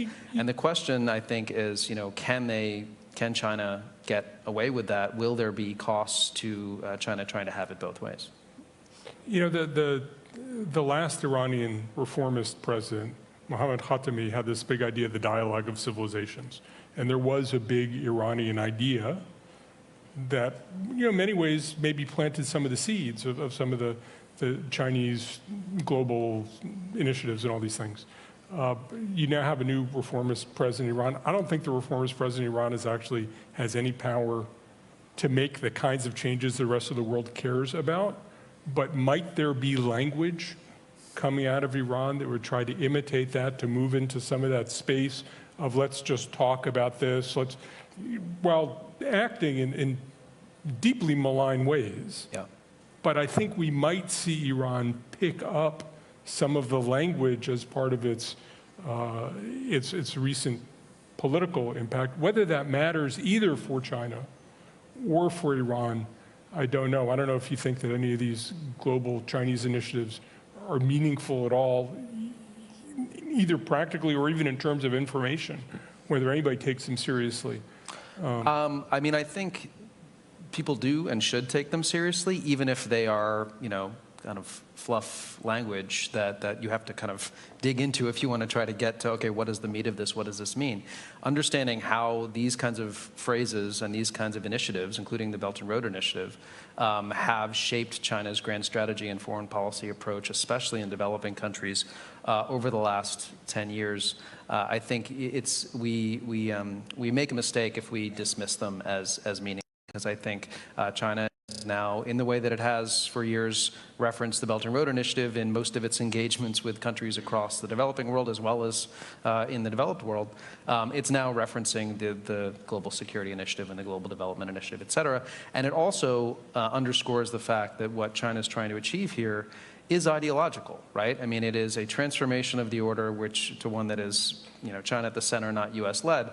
But inherent in that is what China puts forward in these initiatives, which is, no focus on individual rights, of course, or democracy, a focus on sovereignty, which, of course, we know that China itself violates by its support for Russia. But, all these other principles that are baked into a notion that is, countries such as Europe and the United States should not be lecturing other countries on how they run their own systems. And one system, authoritarian, is just as legitimate as another. So in that sense, I think we should take them seriously. And certainly there's enthusiasm in the Middle East, not only in Iran, but in the Gulf and Egypt and elsewhere about Belt and Road and what it means for them. And you know, I think it's important as we think about the alliance that there isn't a Western strategic vision that's attractive either to people in Iran or even throughout the region. And certainly the Gaza war has created even more fissures between the region and for countries like Iran that say we're part of the resistance to what's happening in Gaza. It gets them support throughout the developing world. You know, and the Iranian strategy under President Raisi, which was let's look more toward Asia, look toward regional partners, let's stop chasing the West, and let's support these agents of resistance. That strategy from an Iranian strategic perspective, I think most Iranians think it's worked really well. Mm-hmm. And the Western alliance hasn't come up with a way to undermine it. Yeah. Well, we have a few minutes left, and then we're going to come to questions. So I encourage people to start to come up to the mics if you have questions for our Q&A session. But before we get there, and you were starting to take us in this direction, John, I want to start talking about, you know, what should the NATO alliance be doing in terms of pushing back on this budding axis, if we want to call it that, among these adversaries? What is, you know, essential both in terms of our response to those adversaries, and then what is essential in terms of trying to ensure that the key swing states that we're looking at in the international system, your Brazils, your Saudi, your Indonesia, all these kind of key countries that may determine kind of where the future order goes, make sure that they feel invested in some version of a current order that maybe does need to transform, but we don't want to necessarily buy into what China, Russia, North Korea, and Iran are offering. Maybe we can start with what we are doing, because we are actually doing a lot. But let's start with Ukraine, because I think maybe I will repeat myself, but I think it's worth doing so. Right now, Ukraine is the test case. It is the laboratory for authoritarian learning, authoritarian cooperation, and the stakes there are incredibly high. That's why I go back to Ukraine. There are very different paths for our future. One is where Ukraine prevails as a sovereign, independent country and is vindicated in its fight for freedom. And that's a word in which there is a powerful lesson sent to Beijing, sent to North Korea, sent to Iran, sent to Russia itself, of course. And that's a message that, of course, supports the global rules-based order, supports the beginning of the rethinking of a European security architecture, which right now it's on life support because of Russia's brutal war of aggression against Ukraine. So if you want a strong first policy proposal, and that's exactly what NATO, the alliance is doing by supporting Ukraine, is, first of all, Ukraine must prevail. The war of aggression must fail. These authoritarian actors need to see that using force does not pay off. And that's really important, because the alternative, one in which Putin's war of aggression is successful, is where these actors become even more emboldened, even more brazen in their actions. And we already see it in the last year with Iran's destabilizing role in the Middle East, support for terrorism, non-proliferation concerns. We see this in the Korean Peninsula. We see this, of course, with the PRC enabling Russia's war of aggression. We see this with the Russian Federation itself, which is now stepping up its hybrid activities in our allied countries. And you will hear statements from allied leaders this week expressing not just concern, but also our response options to make sure that we build resiliency and counter this hybrid attacks. So first of all, Ukraine. Ukraine must prevail. These actors must understand that aggression will not pay off. In addition, we are, and you will have heard this, I think, throughout the day, in the midst of the largest reinforcement of our deterrence and defense posture in generations. This is part and parcel of how you communicate, resolve, and credibility to these adversaries, because I don't think we must be naive. The main language that Putin understands is power. Yep. And we need to be, and that's why we have such a key task to rebuild and re-energize our defense industrial base and our military instruments of power. So we're doing that. We're also working on resiliency of our infrastructure, supply chains, of our societal and democratic institutions. All of this is so that we are better placed to respond to this coercive hybrid tactics by these authoritarian actors. And we're doing that not alone. We're doing it as an alliance of 32, but we're doing that more and more with our partners. And it's not a coincidence that tomorrow there will be a session with our partners from the Indo-Pacific, Australia, Japan, the Republic of Korea, and New Zealand. Again, this is what transatlantic and Indo-Pacific solidarity looks like, not just in supporting Ukraine, but in pushing back against authoritarian aggression. And of course, we also have multiple partnerships in the rest of the world, working with countries that are interested in cooperating with us on issues like counter-disinformation, countering hybrid threats. So there is a lot that we are doing. I'm looking forward to hearing what more we can do, but I think we always have to we have to start with recognizing that we recognize the reality, we're responding and adapting to it, and possibly, again, I'm going to be boring, but the most important thing we can do today is ensure Ukraine prevails as a sovereign independent country. That is the lesson that we want to send to Beijing, to Moscow, to Pyongyang, and to Tehran. I couldn't agree more. Yeah. Thank you. Thanks. Absolutely agree. John, anything to add? I think there are any number of ways in which the actions of countries like Iran and North Korea threaten the interests of countries like Russia and China, and we can find ways to cooperate on what we can cooperate on to constrain the bad things that Iran is doing. For example, Red Sea security affects China in a pretty profound way because so much of Chinese trade passes through the Red Sea and through the Suez Canal. China cares a lot about Egypt, and China has a lot of investment in Egypt, and Suez Canal tolls, which are a huge source of revenue for the Egyptian government, are down 50% since the beginning of the year. I think there is a case that can be made that China should be playing a more constructive role, not to help some broader international alliance, not to join, not to bolster the United States, but to advance Chinese interests and call out China for not doing it, to call out China when it does the right thing. I think, say, on the Iran nuclear issue, we had support from Russia and China for the JCPOA. I think there are ways to make it about less than global hegemony and more about these countries' interests, and just be clear about you're hurting yourself, you're hurting everybody, you could play a role, be responsible. And I think that there are ways that Europe can work with the United States to make clear to Russia and China that there are rewards for doing the right thing and costs for doing the wrong thing. And we should find ways to, again, you don't have to agree on everything, but there are some things, they're not in anybody's interest, or they're certainly not in Russia's interest, or certainly not in China's. When energy costs go up, that's good for Russia. It's really bad for China. Yeah, I agree that, I mean, the fundamental way to approach this, at least when it relates to China, is not trying to create wedges between these countries, because I don't think that that's going to work, but to basically change China's calculus such that they start to understand that their interests are going to be better achieved not by aligning themselves with countries that start and lose wars. And I think that that's, and that they're not going to get to this position of centrality in the global system and be perceived as a responsible player by doing this.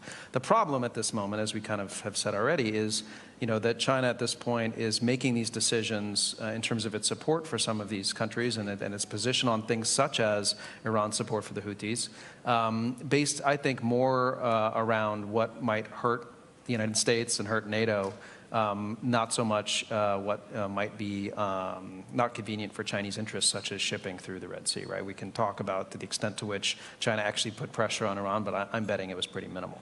So, I mean, that I think is the challenge, is that we're not necessarily framing this, as the Chinese would say, in Cold War terms. Mm-hmm. It's China that is looking at the United States and is looking at NATO from through that lens, and how do we deal with things given that reality.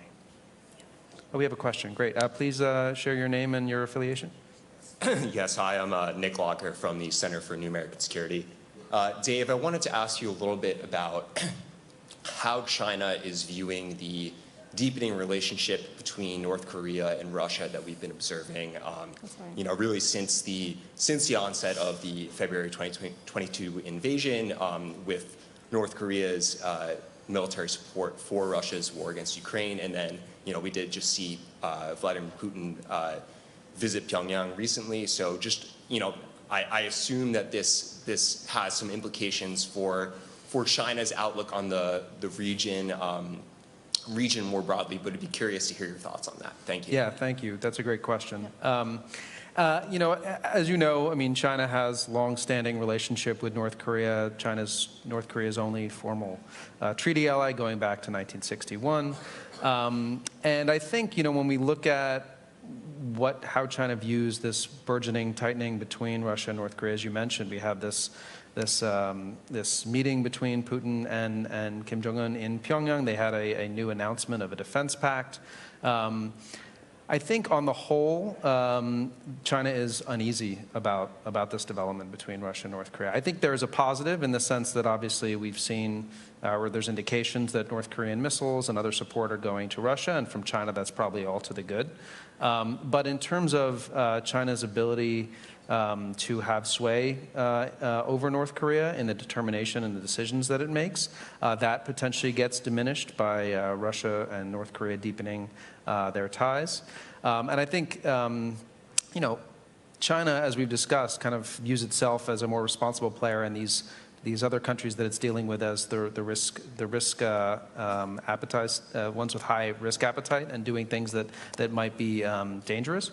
And when you look at the Korean Peninsula, right on China's border, I think the notion of Russia and North Korea getting closer and potentially making decisions that are risky, that damage China's security, is of great concern to China. Potentially Russia even giving North Korea advanced technology that helps North Korea to further its nuclear development in ways that could create even more security hassles for China in the region. So on the whole, I think China is watching this warily, not terribly happy about it. But there's not much they can do about it, to be honest. And I think the question that I've gotten about this is, well, is this an opportunity to create a wedge there between these countries? And I don't see that at all. I think it's just something to watch and wait. But it is an indication, as we've discussed, that there are these. This is by no means a smooth relationship between these four countries that we've been talking about. No, Anything I would agree that smooth is possibly not the word that comes to mind, but I think still the reality is that it is further along than what we would have, I think most analysts would have anticipated before 2022 and the beginning of Russia's war of aggression against Ukraine. And that also when we look at the DPRK-Russia relation.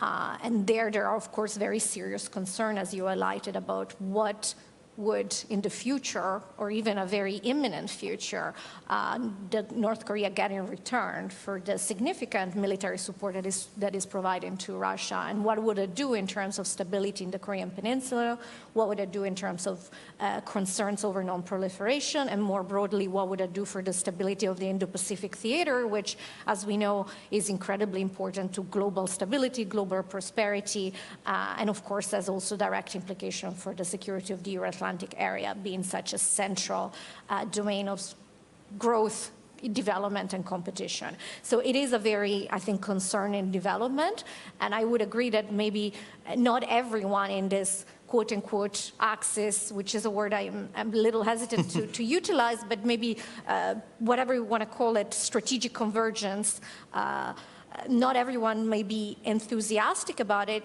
but yet none of these actors is taking active steps to slow down the cooperation or undermine it or call it out in international fora or, frankly, support sanctions to North Korea. So I think that again, we see that despite the fact that there may be baked-in frictions and disagreements for the time being, the broader strategic direction of trying to undermine the United States, NATO, and its allies remains, I think, the dominant consideration. That's something that we need to take on board and reflect upon and adjust our posture and actions accordingly. But, of course, it's something that we need to keep a close watch on. Yeah. John, anything to add in terms of the Iran-North Korea relationship and how you think that is developing or not, or where's the kind of runway for that to kind of become? Well, they talk to each other, and you know, a former Iranian foreign minister was gleefully telling me about the advice he got from the North Korean foreign minister about the Trump administration, which is only deal with the president, don't deal with his aides. So I think there's a lot of conversation. I think there's conversation probably on some of the nuclear issues. I don't think there's a lot of trust and mutual respect, but these countries don't have a lot of options. Yeah. There aren't a lot of people who will talk to them. And I think that they do think there are things they can learn, and they are in contact. You have a question now? Yeah, please. Hello, my name is Julia Jamila Werner from Germany. I'm the co-founder of the Transatlantic Student Initiative. In Iran, there's just recently been an election, and economic ties to Russia, for example, also China, are flourishing, also when it comes to European partners. Do you think that NATO and its allies has really understood the impact of the alliance we're talking about when it comes to the war in Ukraine, for example, or are we still a bit too easy with that?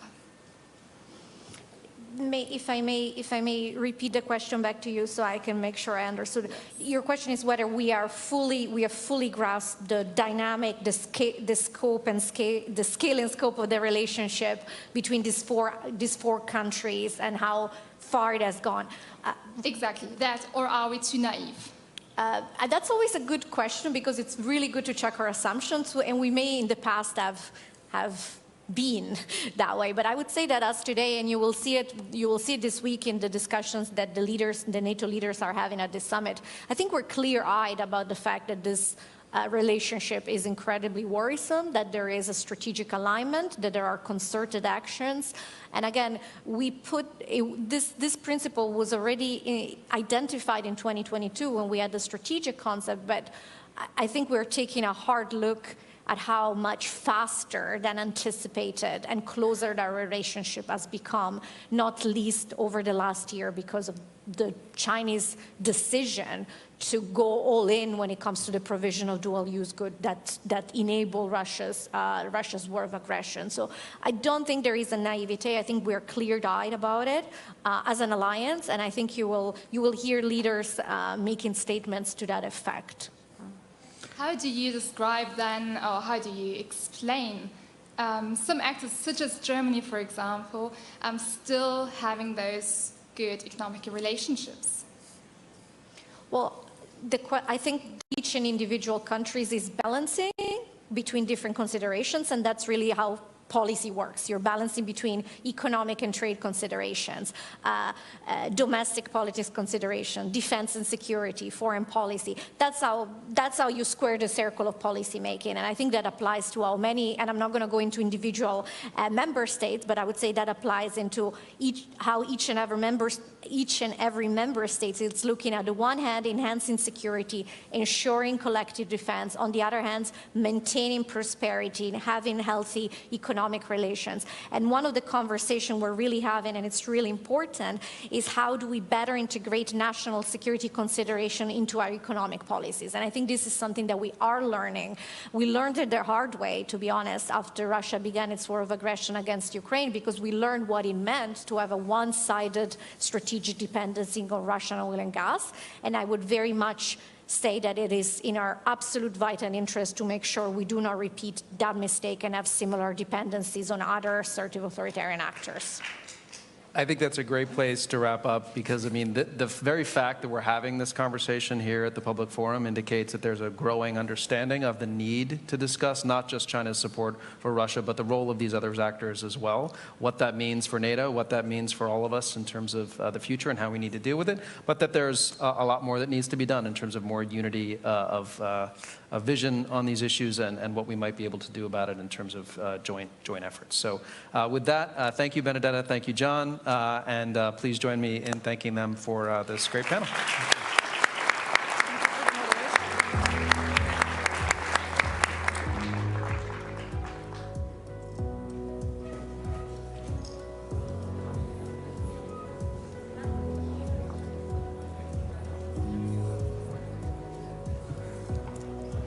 What a brilliant panel discussion. Thank you to our panelists.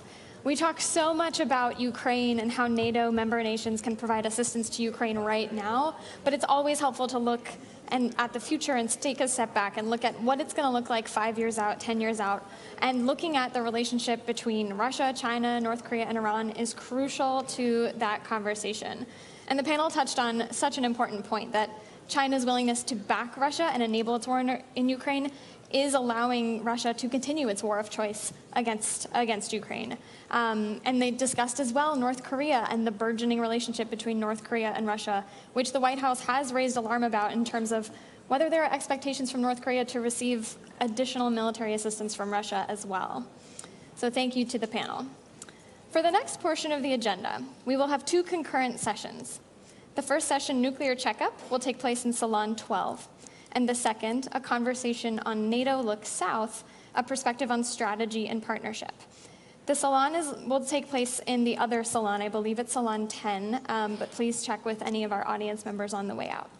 The salon is located on this floor, down the hall and to the right.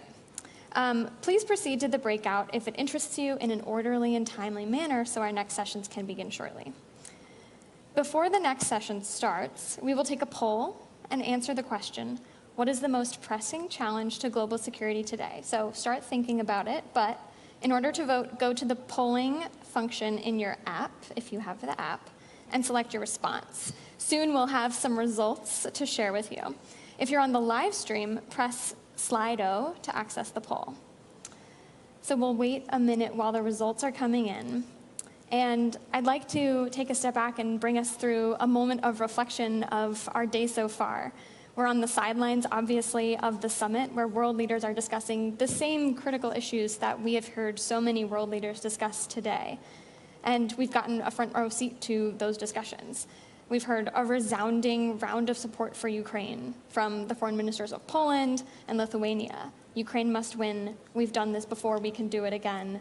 And it sounds like a doubling down. We've also heard from UK's Defense Minister, John Healey, and he put a fine point on the stakes. If we don't stop Russia in Ukraine, Russia will not stop there. The stakes couldn't be higher, and so many members know that very deeply. We've also heard a similar message focused on Americans today. If the fight is not won in Ukraine, Americans may also face some further threats in the future. And we've even seen some acute threats in just the most recent days. Earlier this month, of course, commanders put bases on high alert, a very rare case linked to threats that might come to harm service members and their family and facilities. And it's been reported that's due to Russian-backed plots of sabotage and attacks targeting US military personnel and facilities. This is already, of course, impacting Americans. And here's the thing. We've heard a number of esteemed guests talk about how we are in a changed environment 2.5 years into this after Russia re-invaded Ukraine. Russia's changed, Ukraine has changed. And Lithuania's foreign minister put a very intriguing point out on the stage today. He signaled all of the hybrid sort of gray zone operations we see Russia do, from attacks to arson attacks to cyber attacks and other operations, might not be appropriate to be called hybrid operations anymore because it's clear they're terrorist attacks. And so we continue to see Russia pushing the envelope against the grain, and the alliance will continue to have to deal with that moving forward. So in the meantime, we now have our results coming in. It looks like they're still coming in live a little bit, but it looks like the most pressing challenge many people feel is, okay, we've got military actions by Russia at the top. However, the erosion of democracy is a close second, 6% behind here. And with that, I think I will turn us to our next panel. Please join me in welcoming to the stage GMF trustee and Senior Vice President of Global Public Policy at the Boeing Company, Steve Began, who will moderate a conversation on the perspective of NATO's southern states. Thank you.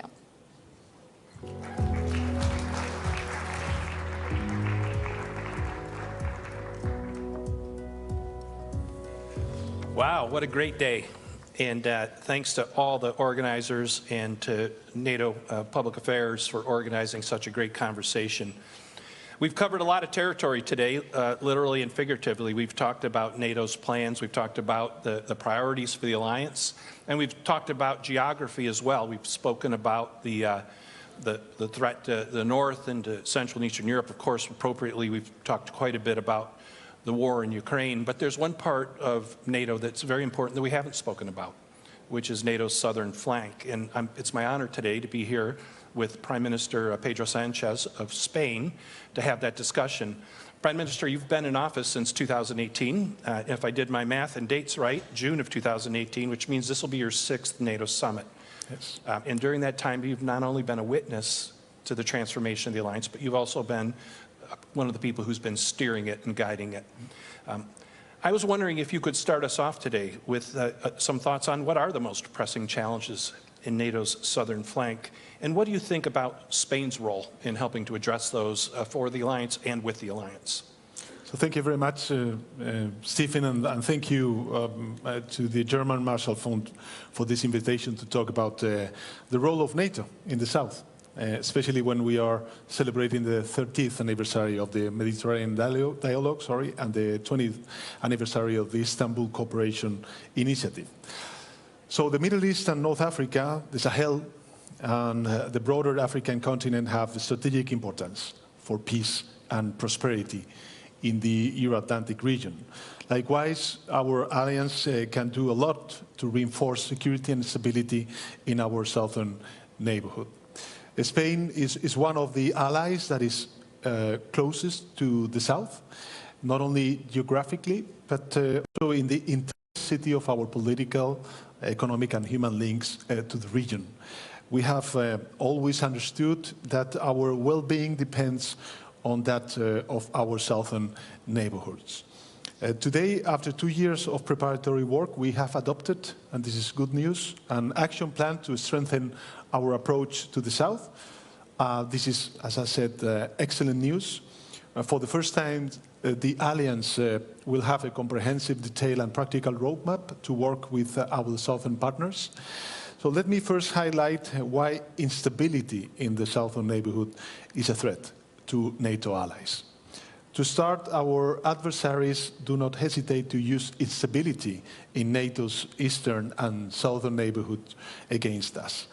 They work with non-state actors to amplify terrorism, maritime insecurity, or the consequences of climate change. Their goal is to weaken Euro-Atlantic security by creating a crescent of instability around us. In the process, they harm human and state security in our neighboring countries, who are the first direct victims of these destabilizing tactics. Dozens of women, men, and children are killed in raids of Russian mercenaries in Sahel villages, and thousands more are forcibly displaced trying to escape.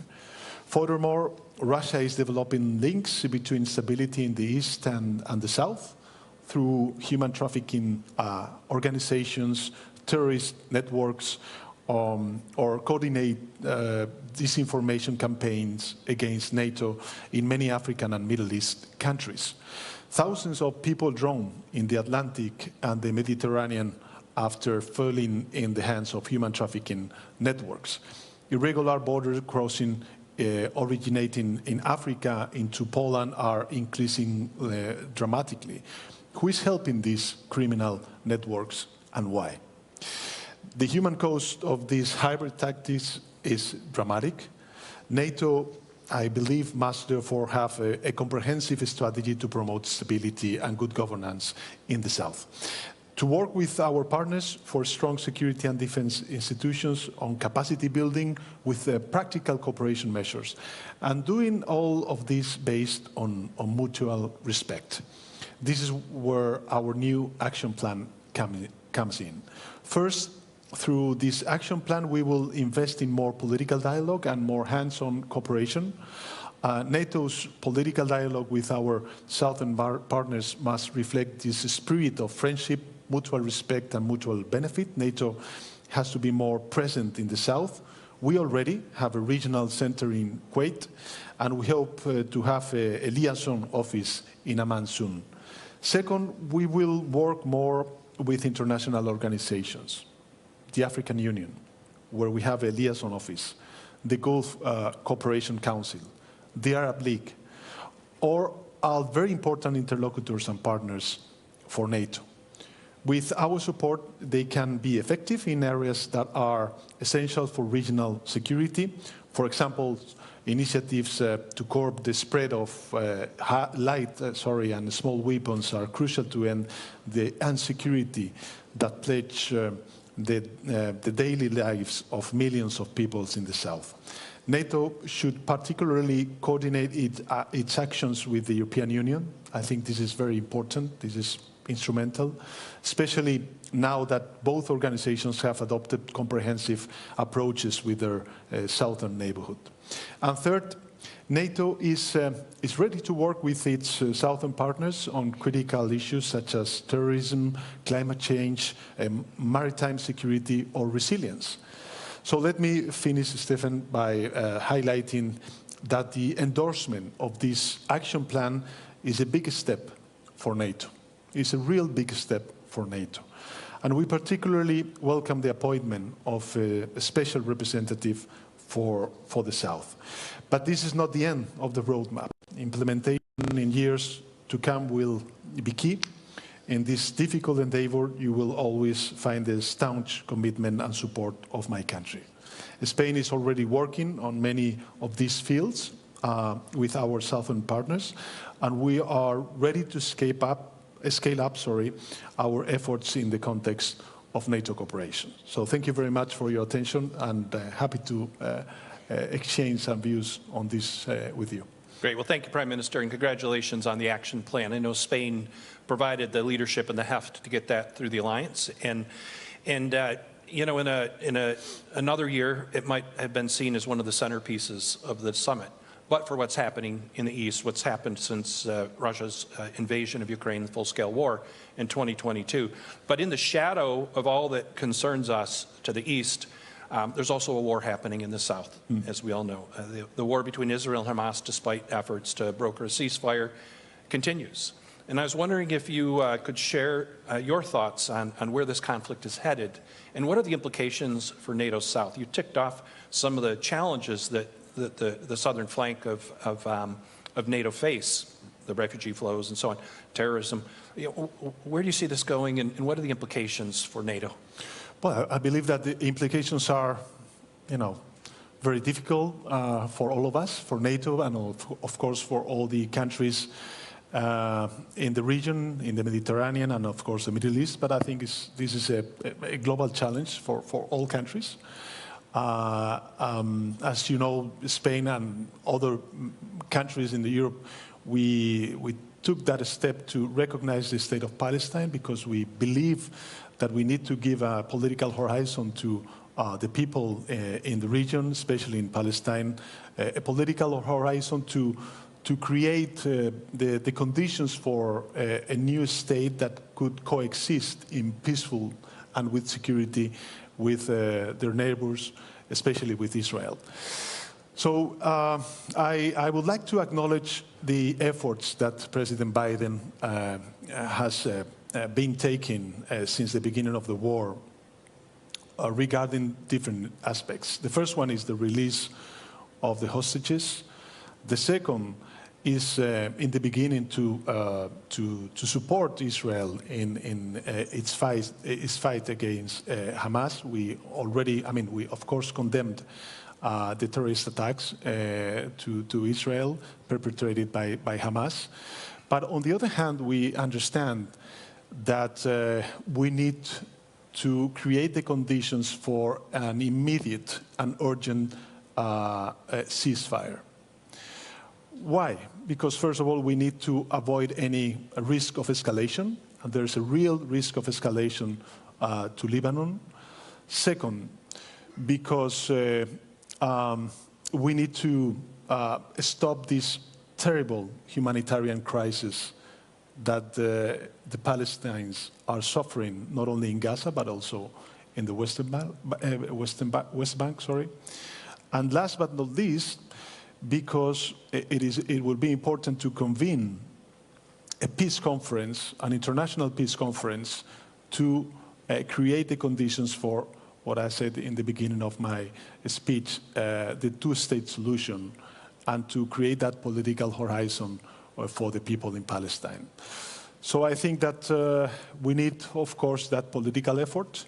We need also to understand that UN resolutions from the Security Council are binding, and that last UN resolution led by the US administration stated crystal clear that we need a permanent ceasefire in order to stop this terrible war and focus on the humanitarian catastrophe that we are witnessing through the international media.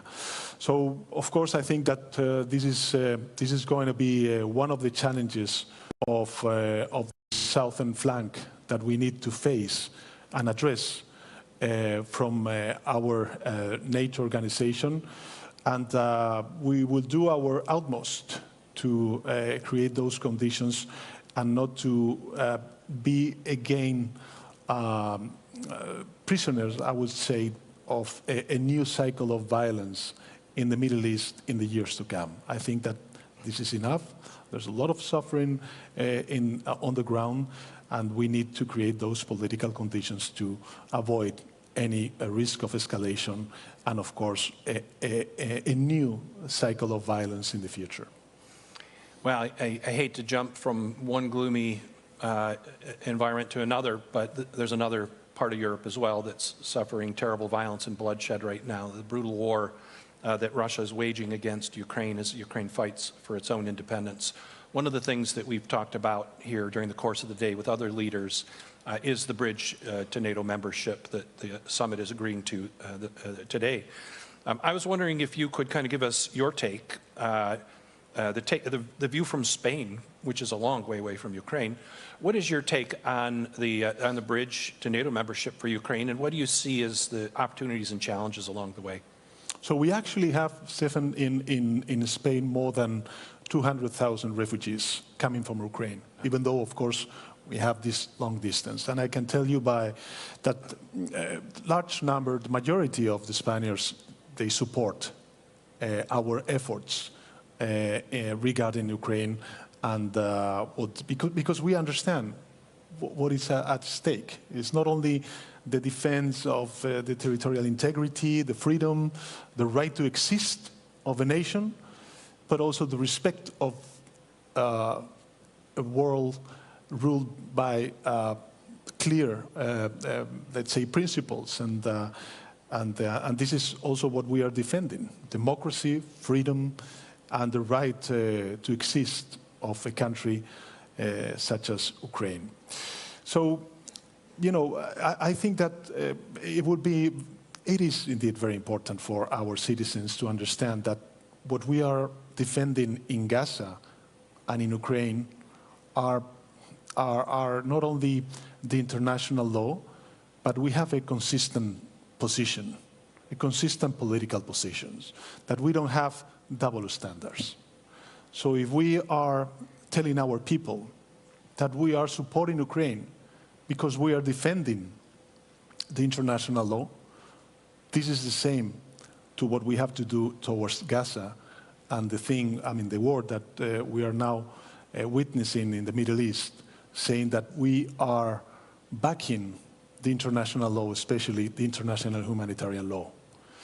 So this is, at least from our perspective, what we defend as a country. And I would also add that, coming back to Ukraine, perhaps we don't have the conditions yet on the process for the integration of Ukraine in NATO, but in the statement, the declaration that we already endorsed, we say that that path is irreversible, and this is something that is going to happen. In the meantime, what we need to do is to support and back Ukraine as all member states from the NATO. From NATO, we are doing. And last but not least, I would say that it is important, this double path, not only NATO enlargement, but also the European Union enlargement. And second semester of last year, we had the privilege to chair the European Council, and we were leading along with the Commission, the process for the enlargement of the European Union towards Ukraine. So I think this is also very important, because at the end of the day, NATO and the European Union, we have a strategic partnership that could create those synergies, not only on the defense and security dimension, but also the political one. And this is something that I think is recognized, and people in Ukraine are grateful for that. Well, Prime Minister, I know you have a busy day, and I wish you the very best in the summit proceedings. On behalf of the entire forum, let us join in thanking Prime Minister Pedro Sanchez for his time. Thank you, sir. Thank you.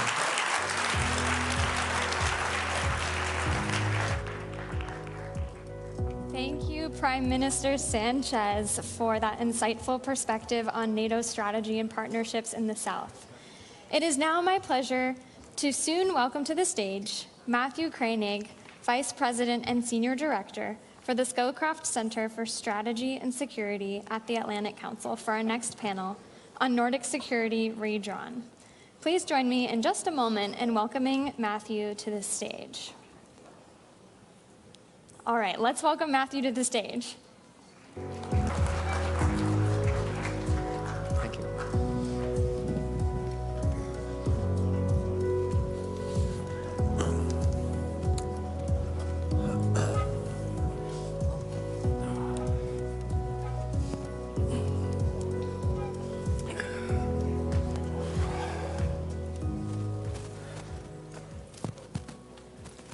Well, good afternoon. I'm pleased to welcome you to this discussion on Nordic Security Redrawn.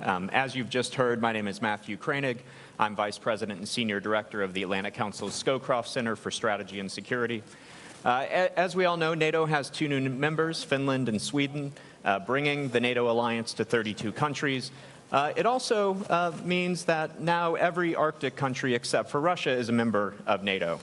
So to dive into some of the challenges and opportunities presented by this new Nordic security landscape, I'm honored to introduce some distinguished panelists. So starting all the way at the end here, we have Minister of Defense of the Republic of Finland, Antti Hakkinen.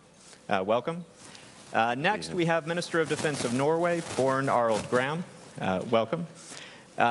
Next, we have Minister of Foreign Affairs of Iceland, Thordis Kolbrún Rayford Gylfadóttir. Welcome.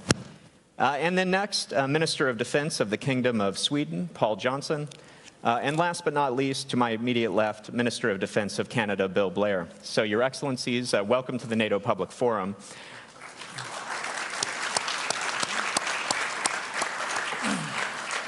And we have 5 ministers and only about 35 minutes, so I think we want to jump into it. And so let me ask the first question, and Minister Johnson, you're the rookie here, so maybe I'll start with you. You know, some Americans might say, well, additional countries in NATO, aren't these just additional countries we need to defend? Why is NATO stronger with Sweden in the alliance? Sure, and thank you for that question, and also thank you for having me on with a great panel. We interact a lot, and I think there's many things that unite us around this panel as well. But just a few things then on Swedish NATO membership. I'll start with geography. Sweden, of course, being located at the heart of the Nordic region, meaning that when we're inside the alliance now, we're going to be an important staging and basing area for assuring that NATO can deter and defend the Baltic states and Finland. We just ratified in the Swedish Parliament the DCA with the United States, meaning that the US also will have the possibility, for example, for basing military equipment in Sweden. So that's important also for the alliance as such in its ability to deter and defend. And then, of course, there's capabilities we bring to the table. We have been operating for many decades in the Baltic Sea with our submarines, with our surface combatant Visby-class corvettes, and in the air with our air surveillance plane and our intelligence planes. So we know the Baltic Sea inside out, we like to think.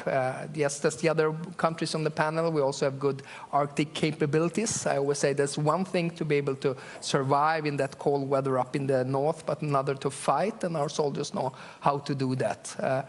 We also, for being a smaller country, we have a quite strong defense industrial base. There's no other country in the world 10 million who can produce fighter aircraft, submarines, advanced surface combatant artillery systems, and IFSWs. And we score quite well on innovation, both military innovation and civil innovation. So we are also enthusiastic about joining Diana and NATO investment fund as well. So that are a few things that we can bring to the table. And in the end, I think Sweden is safer and NATO is stronger by having us inside.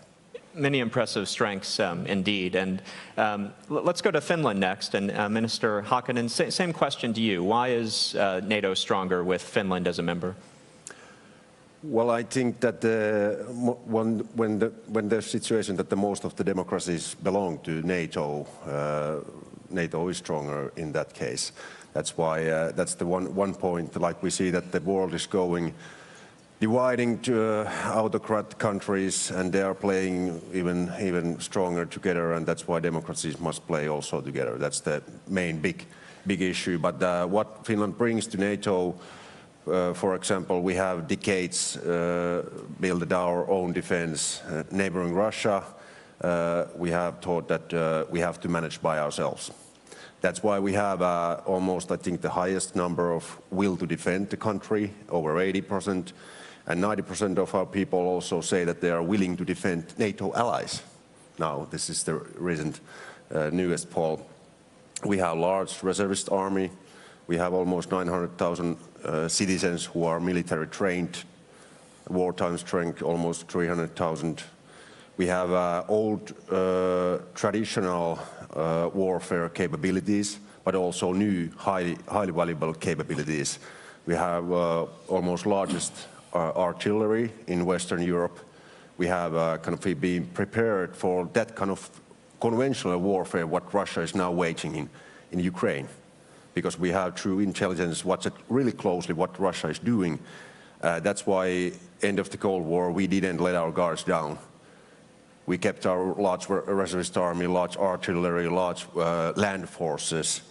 And now we are also purchasing new high-tech capabilities, F-35s, and developing our army with heavy investing programs, 2.4% last year.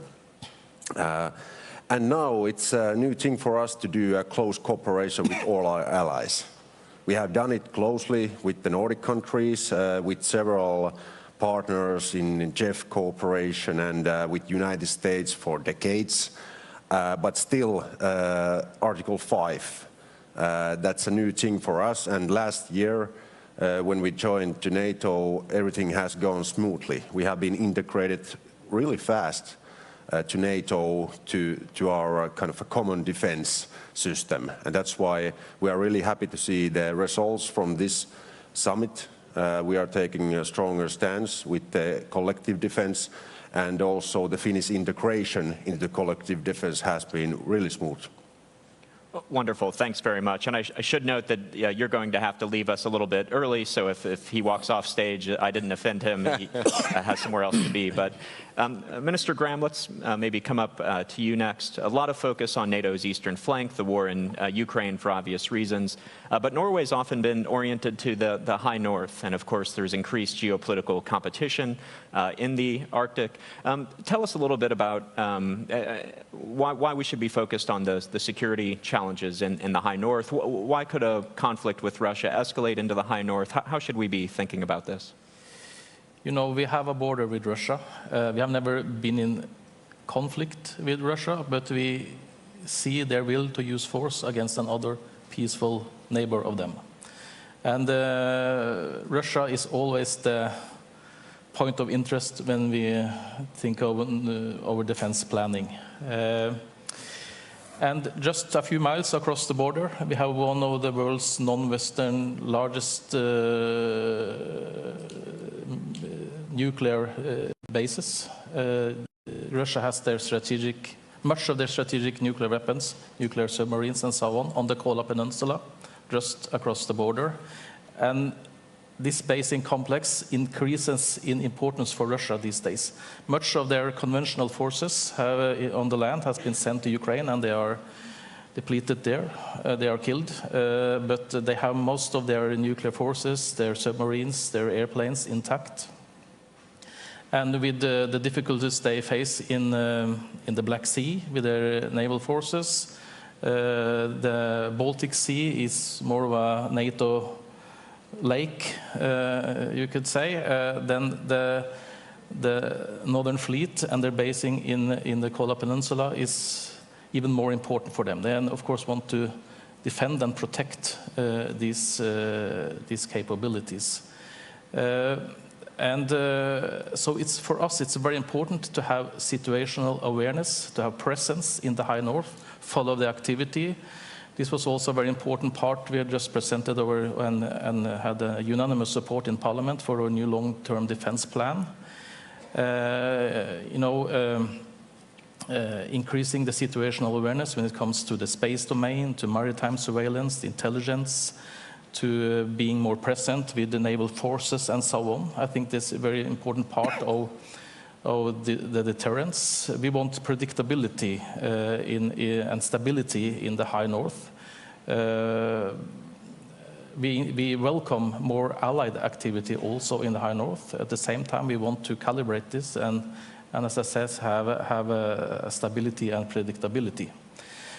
So this is important for us. We also watch closely what kind of development we see with the Russian and Chinese cooperation in the High North. We have Chinese researchers on the Svalbard Islands, the far north. So we have to watch this closely. But can I also say, because you asked the importance of Sweden and Finland joining NATO, I think this is a huge thing for us as well. Of course, for Sweden and Finland, this is a huge step. I mean, Sweden, more than 200 years as neutral or alliance-free. But also for us, this is a huge development. You know, being able to see all the Nordic geography, the whole of the Scandinavian peninsula, when it comes to defense planning, to operational cooperation. We have been used to be, for the first time, we have a border with a land border with a NATO ally. That was when Finland joined last year. Trusted ally. And now we have this Nordic defense cooperation. We see so many possibilities in all domains, in all areas, when it comes to defense planning and defense capabilities. So this really opens a new world, and it happened really. There were some hiccups when it came to the ratification process, but still it happened really fast. So we don't have all the answers yet, but we see there is a lot of possibilities to strengthen the northern part of the alliance. Great. Minister Gylfadóttir, let's come to you next. And Iceland is a unique and special country in many ways. One of the ways it's unique is that it doesn't have standing armed forces. So given that, how does Iceland contribute to NATO's security? Yes, thank you. I need 2 mics for some reason. I'm sorry. First of all, Iceland is a founding member of NATO, 1 out of 12, and our contribution is partly, literally our strategic location, being in the middle of Europe and North America. Our presence and us being a member of NATO is, of course, a cornerstone of our national security policy, and it has been for all these decades, 75 years, but it's also a contribution to the region. We have radar stations around the island, which feeds NATO information 24/7. We have Keflavik Air Base, where, of course, the United States was there up until 2006. We took it over. We have host nation support. So when friends and allies are operating and doing all kinds of air policing and practicing and etc.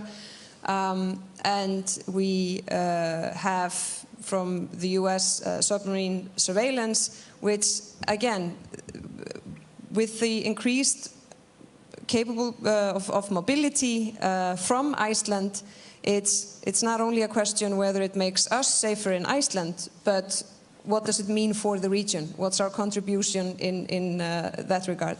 And I have to add the point on Finland and Sweden's membership. It truly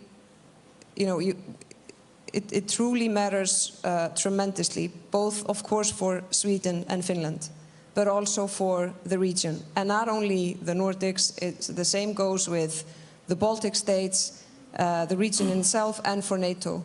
And of course, what these countries bring to the table, I mean, it's tremendous. And that's why it has gone smoothly, because of course we've been close partners and the integration has been very strong. But also as countries, because NATO is not only about tanks and weapons. It was founded to cherish and protect democracy, individual freedoms, and the rule of law. And to have two members that rank the highest in that regard, with such a big, huge resilience and strong societies, that really makes NATO stronger, without a doubt. Wonderful. Well, Minister Blair, let's continue on this theme with you. And so how does Finland and Sweden joining the alliance change the Nordic security situation? It makes the Baltic Sea a NATO lake, but closer to home for Canada, it means that now all Arctic countries other than Russia are NATO members. How does that change the situation when it comes to Arctic security? I believe it's hugely beneficial. And frankly, it has brought to my country a renewed focus on some of our responsibilities. And for the last 150 years and plus, my country has been blessed by extraordinary geography. We're surrounded by 3 oceans, one of which has been mostly frozen. We also live next door to a great superpower, a benign and supportive ally and friend. And so almost for our entire history, Canada has not been invaded, but we have a very significant armed forces, and all of our work for the last century and a half has been primarily expeditionary. We have fought in almost every war, but not in our own country. But there's been an acknowledgement. The world has changed, and I think we've seen certain evidence of that with Russia's illegal invasion of Ukraine, but we're also seeing through such impacts of new technologies, and in particular with climate change. Our Arctic is becoming far more accessible. The high north is actually being impacted by climate change at 4 times the global average. And what we're seeing is the melting of the permafrost, but also new accessibility in the Arctic. And we estimate that if we continue on the same path, and hopefully we won't, but if we do continue on the same path, by 2050, the Arctic Ocean could be the primary point of transit between Europe and Asia. And as it becomes more accessible, security concerns become, I think, far more significant to us. And so what we have observed, certainly in our own country, between Alaska, and the Americans, I think, do an outstanding job of providing security for the Beaufort and the Bering Sea. They're right across from the eastern shores of Russia. But between Alaska and Norway, frankly, there was not anywhere near as much work done there. There are huge gaps in our security and in our presence. I believe with the advent now of Finland and Sweden joining Norway, Iceland, and I would include Denmark and the United States, of course, in that relationship, we have now got a united NATO presence from Russia's eastern shore to their western shore. And I think we have much to learn from each other, the opportunity to work together. In my country, we're investing very significantly now in new capabilities in our high north, building multi-mission, multi-use infrastructure up there, investing in new technologies. We're investing very significantly in over-the-horizon to improve our domain awareness. But we believe that there's great opportunity to learn from our new allies. And we have always been friends, and we have always worked well together. But through the alliance of NATO, I think we are strengthened by it. And one of the things, the final thing I would observe as well, that since February of 2022, NATO has transformed itself into a more powerful alliance. Everyone, I see a greater unity, a greater resolve, a greater focus of purpose.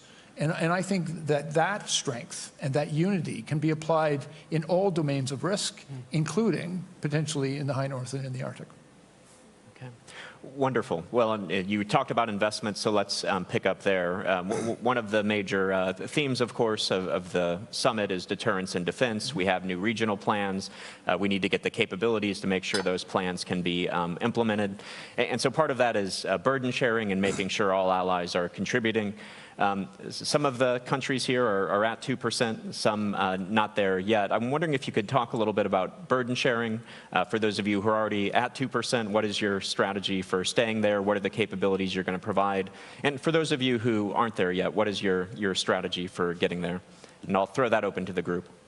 If I may start, because I'm one of the larger economies in the NATO alliance. We have the 6th largest military even today, but we are not at 2%, and we've got work to do to get there. One of the great challenges I think we're all facing is first of all, issues around personnel, and there's things that I've been learning from the Swedes and the Finns that are going to help me solve some of my challenges. But what we're seeing in production is also deterrence. And what we're finding is some real challenges in military production. And even, I've signed contracts for almost 200 planes for my Air Force just in the past year. But it's going to take a number of years to deliver those capabilities. We're building new surface combatant ships, 15 of them in our country. But I won't see the first one until 2032, and we won't be able to deliver them all until 2050. And so I think we also, I'm absolutely committed. Canada has to do more, and Canada will do more, and we'll meet the 2% pledge. And I think we have to even go beyond that 2% pledge. But having said all that, I think it's also incumbent upon us to make sure that we invest well.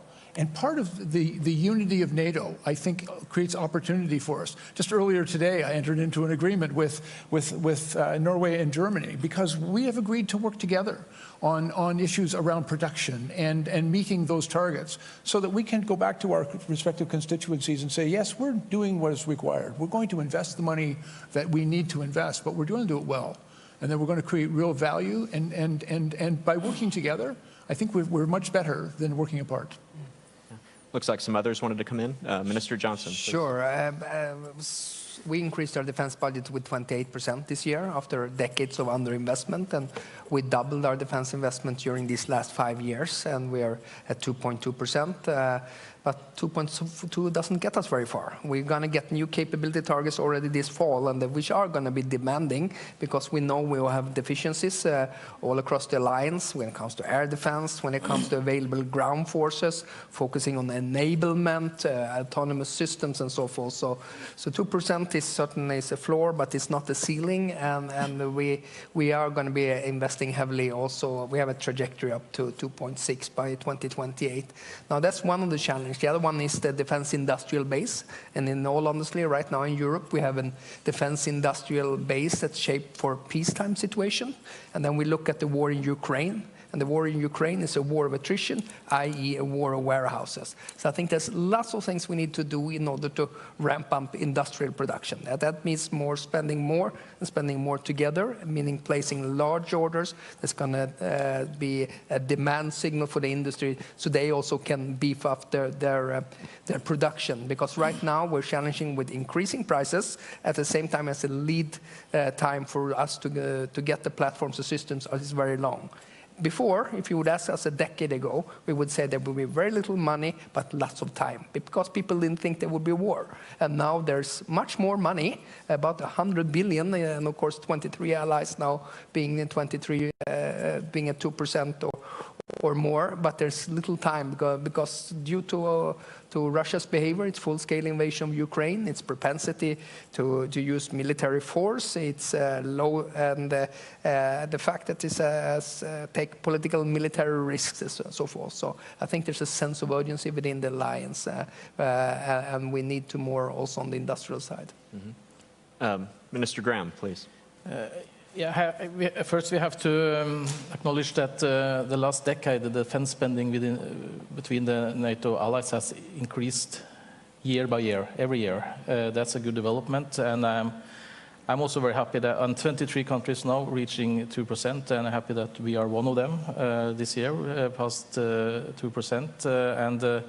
And with our new defense plan, I think we're almost going to double our defense budget and move towards 3% in a few years. And what do we do with all that money? Well, we strengthen really all our armed forces, from 1 to 3 brigades in the army, the home guard, more than doubling the air defense. But the main effort will be when it comes to the maritime sector. And we are a coastal maritime nation. We have Norway is geographically quite big land, not so much people, but we have 7 times the land area at sea, with huge resources, energy, fisheries, lines of communication, and so on. It's so important to protect this, to be present, as I said earlier, follow the development, have situational awareness. So we are these new submarines, new frigates, renewing most of the Coast Guard and other surface vessel as well, having new satellites for surveillance, maritime, long-range maritime drones, and so on and so on. This is absolutely necessary, but we are also worried that it takes time, and Paul mentioned, you both mentioned production capacity and what can the industry deliver, and so that is also we have to focus even more on that, and it's a topic on this summit that's very important. We see also what can we do together in the Nordics, but also with other close allies to see how we can enhance production capacity and procure more together. That's an important part of the answer to that, I think. Minister Hakkinen, it looks like you had your hand up as well. Yeah, I just shortly say that before we joined NATO, we had this kind of almost 10-year period, planning period in the national defense, that we were assessing first the threat analysis from Russia and our 1,300-kilometer border with Russian military plannings, and we would compare that what kind of military planning should we also have with capabilities, and how large reservist army we need. And those were kind of the requirements to kind of put the size on how our national defense should be planned. Now we are trusting that the SACEUR will do the planning as overall planning. And now when we are seeing the threat analysis with Russia, with their ever-deepening partnerships with China, Iran, North Korea, and other countries, we are seeing that this defense spending is not going to be enough. 2% is not going to be enough. Like Paul said, it's going to be a floor, but where's the ceiling? I don't know. During the Cold War, it was 3 to 4% in Europe, the spending rate. Is it something like that? I don't want any news now, but it's much higher. If we are looking where the world is going, and do we want to keep our defense in good shape, but even the deterrence, which is even more important, that Russia is taking huge risks. And that's why the deterrence is also a big question. We know that even though we have invested heavily in our defense for decades, we need a lot of more money to build up these new capabilities, what comes from NATO also. But I think it's much more cheaper than to let them kind of off the list. That's why the Finnish people are trusting that the NATO capability targets are kind of planned wisely, and the money which we use to the NATO capability targets, it's wisely used money. And together we need a lot of these, what Paul and others said here, that joint procurements and cooperation with EU and cooperation with transatlantic industry. And there's a lot of good things going on now. Yeah.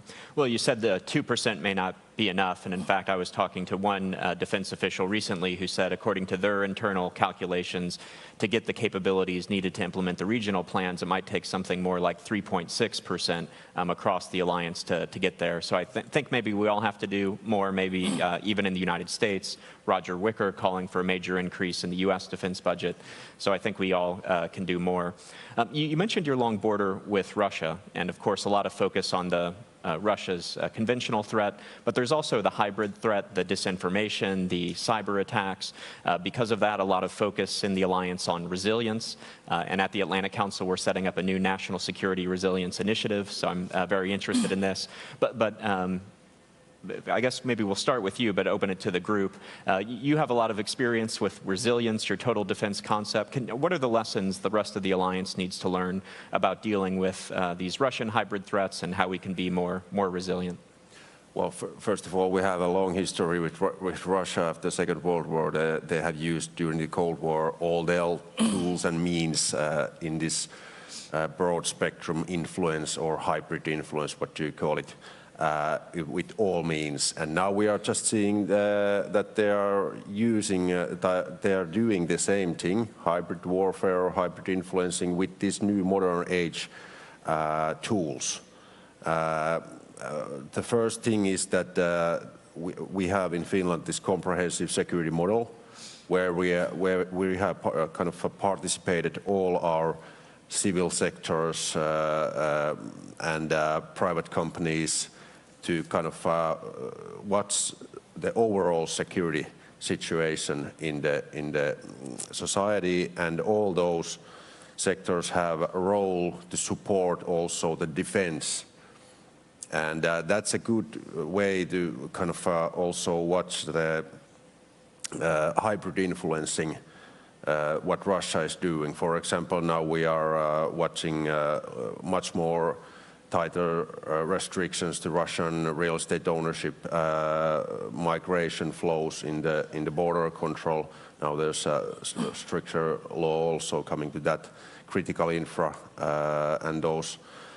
We have done a lot for last decades, but now we are seeing that Russia is finding new tools. For example, migration is a new tool, and tackling also in the cyberspace some new measurements. That's why we have to run fast and do a closer cooperation between NATO countries. Others want to jump in on resilience? Maybe you, Minister Johnson. I know you have a new national security strategy just out with resilience as a major concept. Sure, we launched it on Monday, actually. I think what you should think this about resilience, and this is not an issue I'll be able to solve at the Ministry of Defense, and not even at the Ministry of Justice. So this is a whole of government, but even better, a whole of society approach, I think is really important. I mean, there's various forms, and we see that Russia is stepping up when it comes to activities such as cyber attacks, disinformation, cyber espionage, foreign direct investment into critical infrastructure. So build a whole of society endeavor, making sure you have good interagency cooperation, making sure your security services and the military intelligence, I think, is really, really crucial to it. Good private-public partnerships is crucial. A lot of the critical infrastructure right now, being at least in Sweden, being it in energy, banking, telecom, it's in the hands of the private operators. And of course, they are also exposed to a lot of hybrid activities. And then we have to be able to share intelligence going two ways, and enhancing our resilience in that regard as well, I think, is really crucial. Okay, great. Minister Gylfadóttir, you wanted to come in on resilience.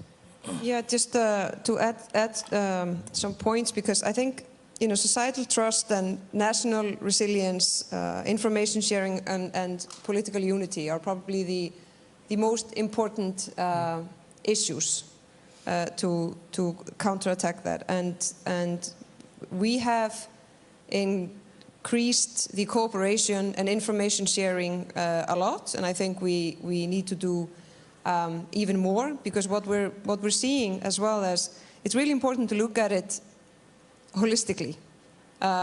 There's a pattern there, and we're being tested, and we have to have the overview of what is really happening, and we also have to have honest conversation with our peoples about what is happening. Both because it shows the development, it shows that what is truly at stake, because we're always saying, we're being tested, they're going to test, but still a lot of people think it's quite far away from them. And I know that from my own country, for example. And we see the development, and we need to do the information sharing between friends and allies, but we also have to have an honest discussion with our people. And the other reason why we have to do that is because we need resilience within the society to counterattack that. So people always also have to be vigilant. And we need, we have misinformation, disinformation, and then, way more serious hybrid warfare. But we need to be more on the same page, because it also takes time for individuals to digest new reality, which is darker than it was, and we're still moving in the wrong direction. So we have to take that seriously, but for us to do that, we also have to have an honest debate with the general public. Okay, great. Well, we're almost out of time, so maybe a final word to Minister Blair and Minister Graham. And what is the most important thing you think the audience should take away from this discussion? And you had your hand up first. And you also mentioned an interesting thing in the green room about some things you're doing in Canada. Don't know if you maybe want to share that with the group. Well, I think we're all doing some interesting things. Yeah. I'm hoping over the next few days that we'll be able to articulate for our colleagues a credible and verifiable path for Canada and the investments we have to make. I think one of the ways we're finding the smartest way to do that is through alliances. If I just may add just a small point to the last thing, because we've talked about hybrid warfare and asymmetrical warfare, and I think quite understandably at a NATO conference we're talking primarily about Russia. But we are noticing a very significant level of activity directed towards Western societies and Western democracies by the People's Republic of China. In many respects, it is more insidious and more threatening to us. I think what we're seeing is a very overt action to undermine our public institutions, attack our critical infrastructure through various cyber attacks. I think in many respects our response has been, I might even characterize it as somewhat naive, because we constantly attempt to defend ourselves from these daily attacks. But I think we need to be very outspoken to our own populations, as you mentioned, how important it is to attribute the activities of hostile nations in their actions against our interest. We're seeing that the Russians do it in a very different way. The Russians are I think, trying to torque up political and public opinion on certain areas, but again, their intent is to undermine the democracies that we rely on, and also to put in jeopardy, I think, our alliances. And so our awareness of that and a very strong response, a united response, I think is the great strength of NATO and the possibility that presents itself here. And that's it for me.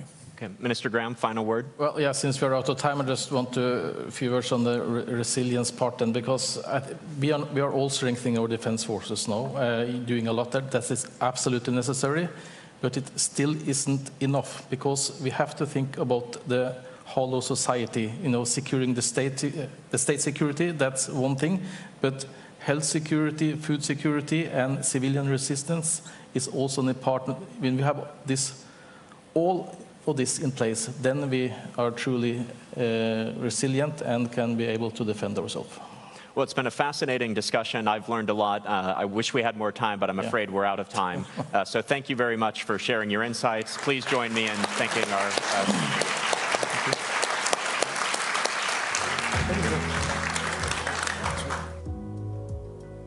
Thank you for that very insightful perspective on Nordic security. Now, please allow some time for your colleagues to rejoin us here in the plenary room from the Nuclear Checkup Parallel Panel.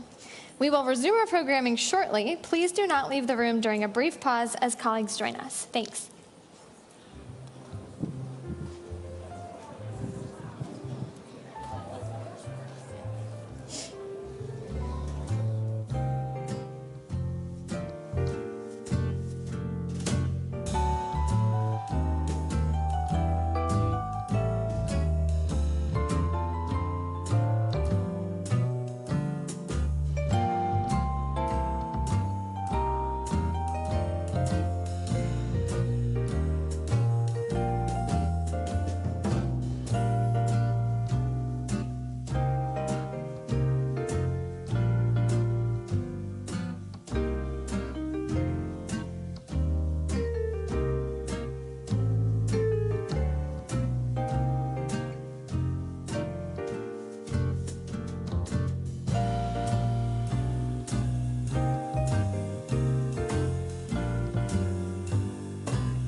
everybody. Thank you for your patience as we all filter back in. I want you to now please join me in welcoming Francesca Chambers of USA Today, who will be moderating our next panel on the legislative commitment to transatlantic security. Please welcome Francesca Chambers.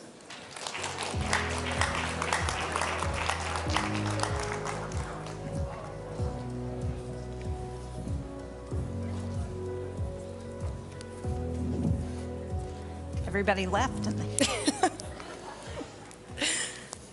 come back in. Well, I'm Francesca Chambers, White House correspondent for USA Today. I am thrilled to be leading this discussion between Senators Jeanne Shaheen and Thom Tillis. Thank you all for being here, and thank you for the invitation to speak at this forum, marking the 75th anniversary of the NATO alliance. As you may know, Senators Shaheen and Tillis are the co-chairs of the Senate NATO Observer Group, a bipartisan group that they reestablished in 2018 after more than a decade of inactivity. The topic of this panel is the legislative commitment to transatlantic security. And that is where we will begin, taking head-on the question on everyone's minds. Regardless of who wins the U.S. presidential election in November, how will you ensure that the United States remains a member of NATO and that it will uphold its Article 5 obligation to every member of the alliance, regardless of whether they spend 2% of their GDP on defense or not? Well, first of all, thank you. It's really nice to be here. Thank you to the Atlantic Council and to all of you in the audience for being here for this conversation. For those of you who have done this event in past years, you will know that Senator Tillis and I have now done this for 4 years in a row. We were in Brussels, Vilnius, Madrid, and now it's nice to be able to celebrate the 75th anniversary of NATO here in Washington, D.C. And I think that speaks to the strong bipartisan support that NATO has in the United States Senate and really in Congress. Earlier this week, I went to the NATO Parliamentary Assembly event in the House that had a number of members of Congress who were there in support of NATO.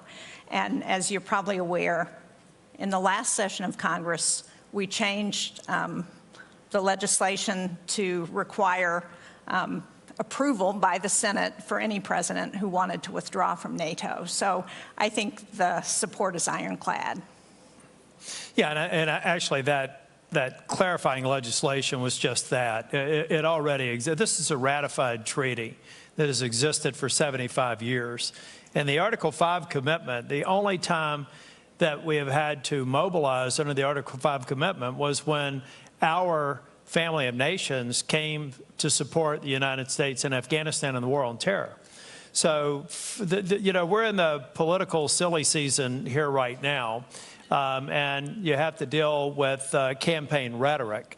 But for that Congress would ever support the exit from the most successful, most important alliance that's ever existed is, quite frankly, rubbish. And I'll speak purely at this point from a Republican standpoint. And I think Jeanne would say the same thing for my Democratic colleagues. So, you know, at this point, we have to speak frankly about this. This is not a real threat.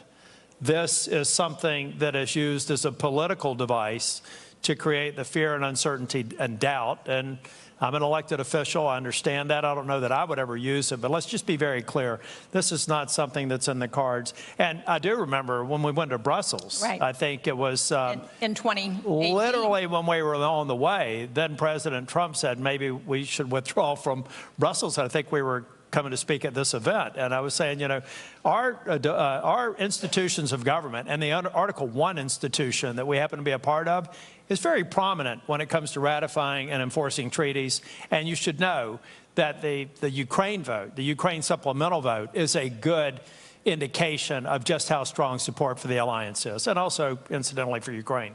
Well, the prolonged debate over that Ukraine aid in Congress has called into question the legislative branch's commitment to protecting its European allies from Russia's military aggression. Secretary General Stoltenberg has asked allies to maintain their spending on Ukraine over the next year and pledged to contribute a collective $43 billion USD at minimum. Given the fierce debate in Congress, is that a commitment that the U.S. can realistically deliver on? I think that we have to. We have to go through it. I mean, if you think about when we entered that debate, many people thought that we were not going to be successful with the Ukraine supplemental. It got done. And I should also say that from a Republican perspective, we're well into the primary season. There's not a single Republican who has gone through a primary, who has lost, who voted for Ukraine supplemental, who's lost their primary. So I think that's also a good benchmark for anyone else who thinks that this is something that's politically sensitive back home. So there's every indication that we'll go through it. Look, we have to go through it. And to my, I keep on using this analogy. Maybe I'll do something different next year. We're a family of nations. Like, I'm one of 6 kids. I argue with my brothers and sisters. I have one sister I'm convinced would not vote for me if she lived in the state of North Carolina.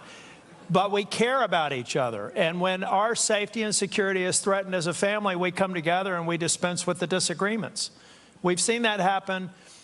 We saw that happen in Afghanistan. We saw it happen in Ukraine after some of the complexities and challenges with our NATO partners after Afghanistan.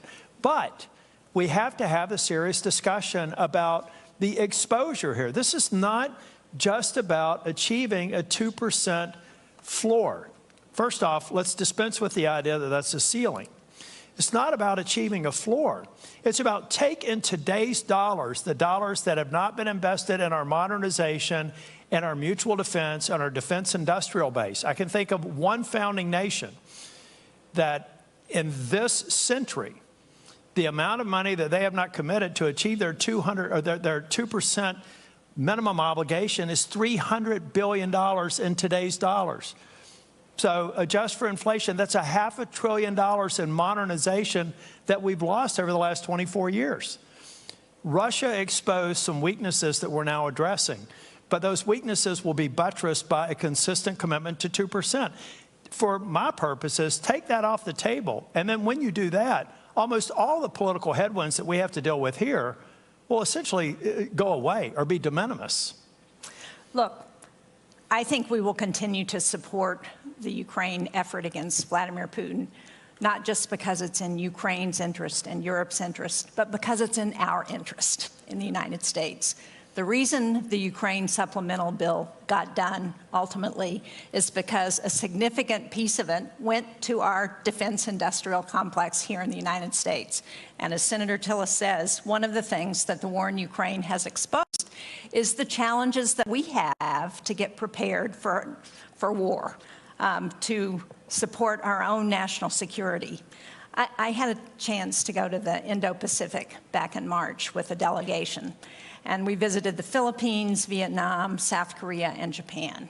And one of the things that really surprised me was the focus among the leaders that we met with about what was happening in Ukraine. Because they got the connection between what happens in Ukraine and what Xi is looking at in China and his interest in the South China Sea and in Taiwan. They got the fact that there is a connection between what happens in Europe, NATO, and what happens with our adversaries. So it's not just our allies who are watching what we do in the United States, it's our adversaries. And the best thing we can do to slow Xi down in China, to help ensure that in Iran and in North Korea that they are being very careful about challenging the United States, is to see Vladimir Putin defeated in Ukraine. Staying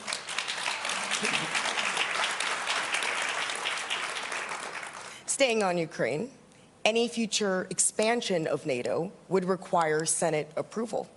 Allies are poised to declare at this summit that Ukraine's inclusion in NATO is irreversible, provided that it makes the reforms that NATO allies are seeking. Does Ukraine's eventual inclusion in NATO have enough backing in the U.S. Senate for America to be able to agree to that? Well, I think that's not going to happen while they're in open conflict with Russia, while there's a war going on. But I think the the goal is to provide a bridge to NATO membership. That's part of what our security agreements have been about with the U.S. and Ukraine, and also some of the other bilateral security agreements. And obviously, as you point out, NATO is not just a defense military alliance, it's also an alliance of values, of shared values, democratic values. And so Ukraine needs to continue on its reform path to ensure that it can also comply with all of the values that are part of the NATO alliance. Yeah, I agree with Jean. I just think about, we moved fairly quickly to move forward with the accession votes in the United States, actually more quickly than historically with both Sweden and Finland. But going back to the family analogy, now we got 32 family members. I think that we will provide the Ukraine and others seeking accession in the future. We're going to continue to enlarge NATO, but we've got to maintain a high bar. And in the meantime, figure out what we need to do in terms of defense cooperation and other things to provide, incentives and a sense of security short of NATO membership. But I clearly see a future for Ukraine. Ukraine has demonstrated incredible. Let's go back and thank the Ukrainian people for their bravery, their adaptability, their innovation. I mean, this is an extraordinary country, a population of people, and a parliament that is listening to us while they're fighting a war. When their capital city is being bombed, they're having committee hearings about the very reforms Jean referred to that they have to get into place to continue to make steps towards secession. That is extraordinary. So we should thank the Ukrainian leadership for addressing things that arguably maybe they should have addressed sooner, but we are where we are. And we should thank those on the battlefield for doing the courageous job that they're doing every day. Hear, hear.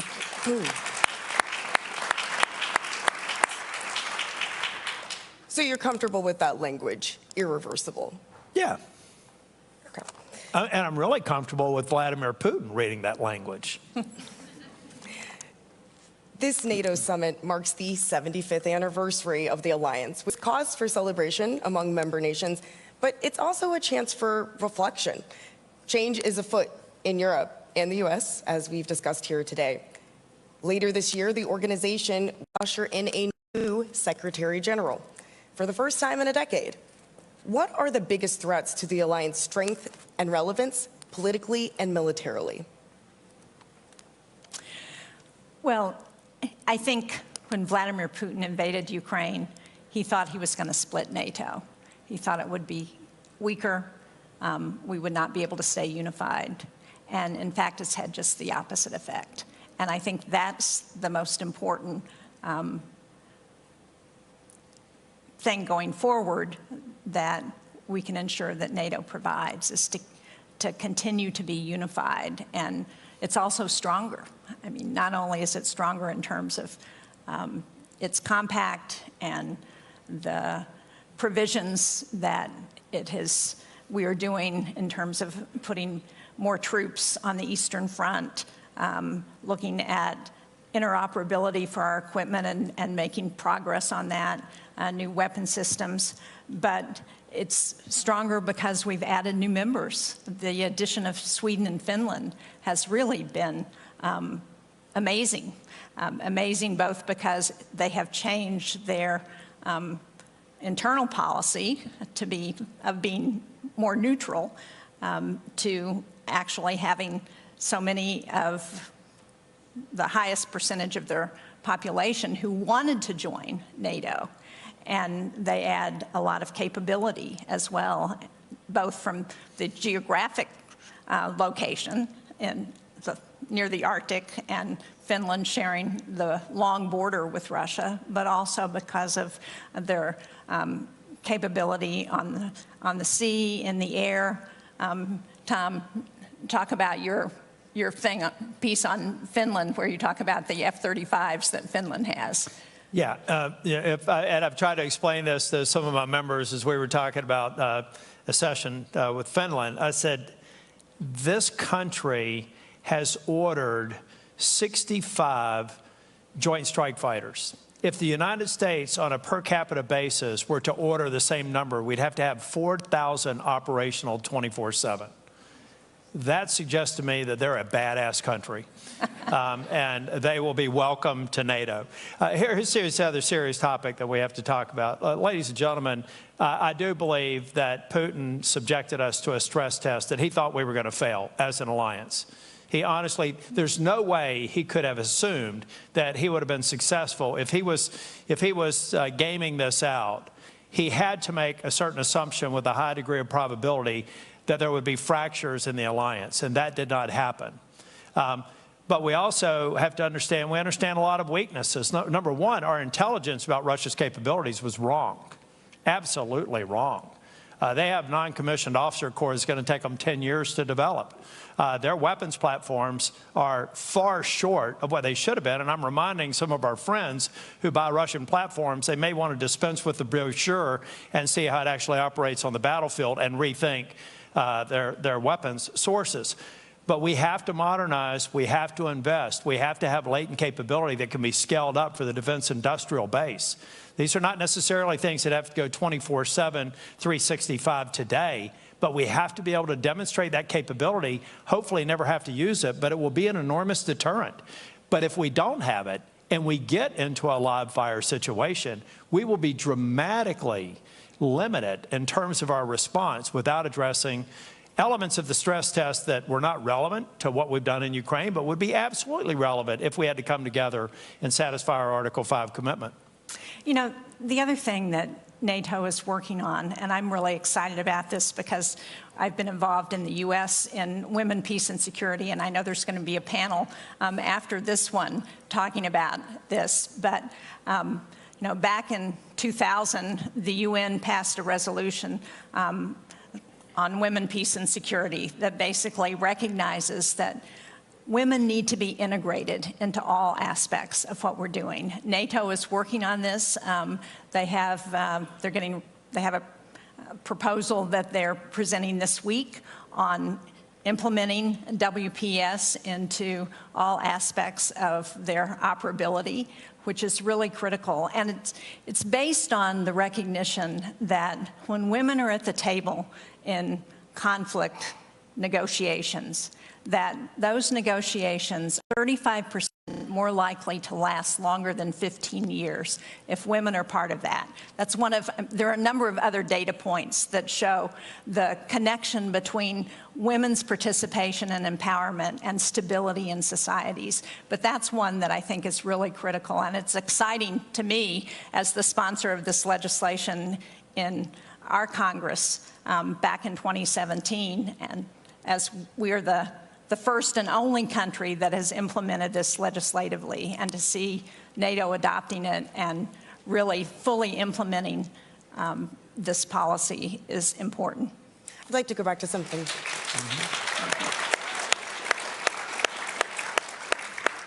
I'd like to go back to something that you said, Senator Tillis, about things that NATO might need to do in the future. I know that the 2% GDP commitment has been a central theme of the U.S. delegation, both Republicans and Democrats. So what have your conversations with member nations been like about that? What is your argument to those that are below that number about why they need to increase their spending sooner rather than later? Okay, number one, I complimented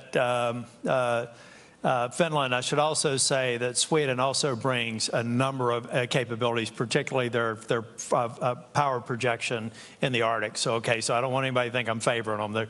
I'm glad Sweden's in, and happy anniversary to Finland now that they're 1 year old. Now, ask the question again. I had to get that in.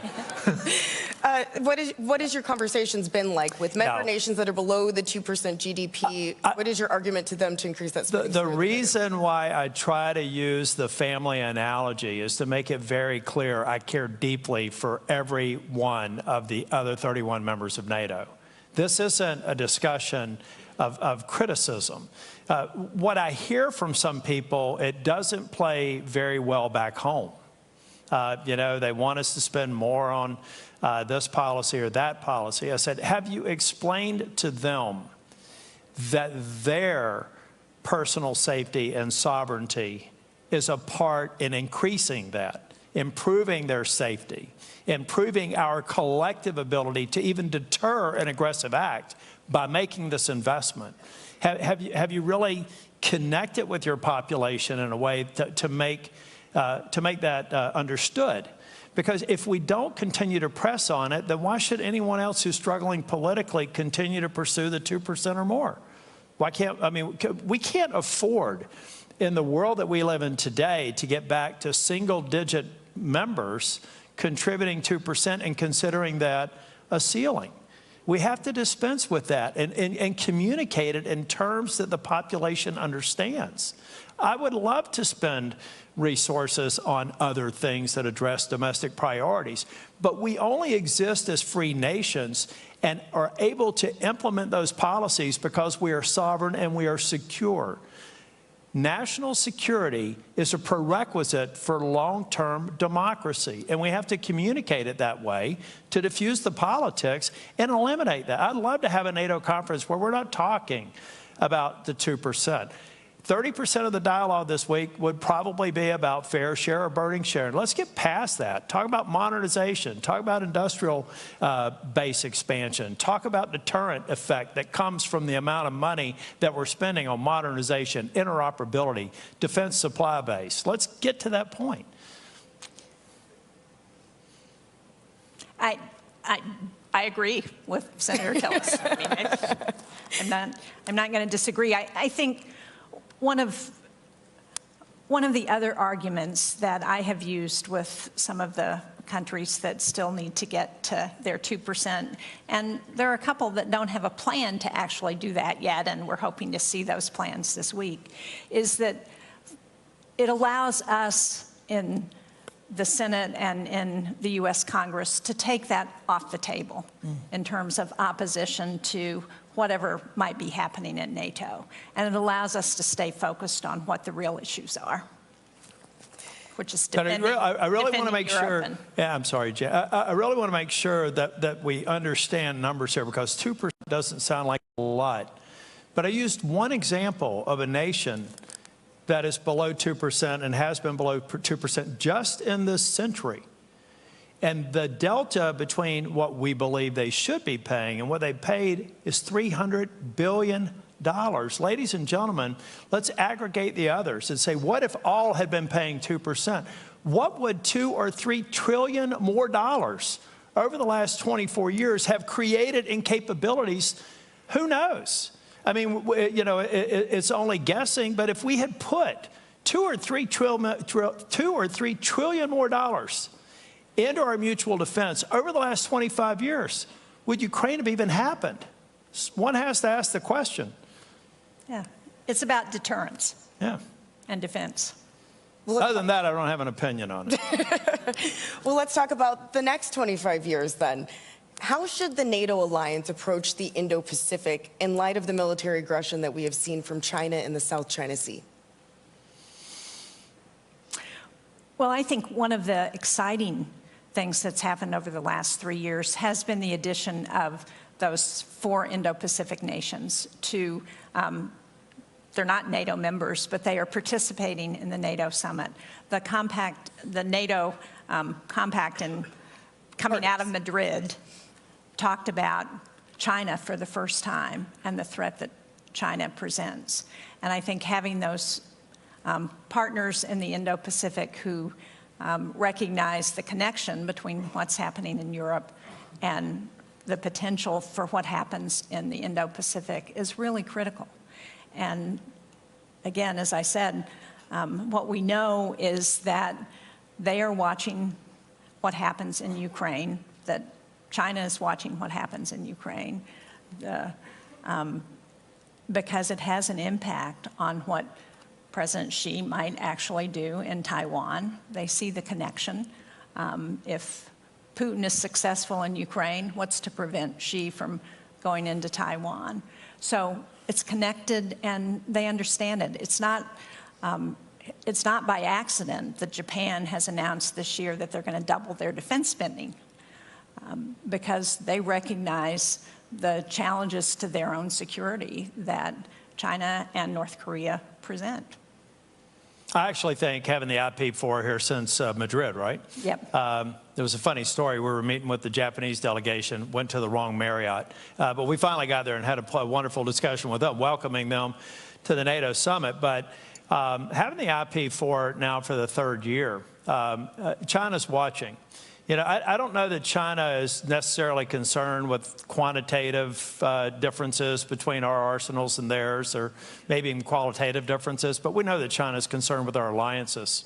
And that the more we see this cooperation, for the first time in the strategic concept, China being mentioned 6 times, those are things that China watches. I think by itself it has a deterrent effect, but it also forces discussion amongst our allies, amongst the IP4 and this forum and other forums, which I think are very helpful and by themselves have a deterrent effect. Do you see a role, though, for NATO in that theater? And if so, what would that role be?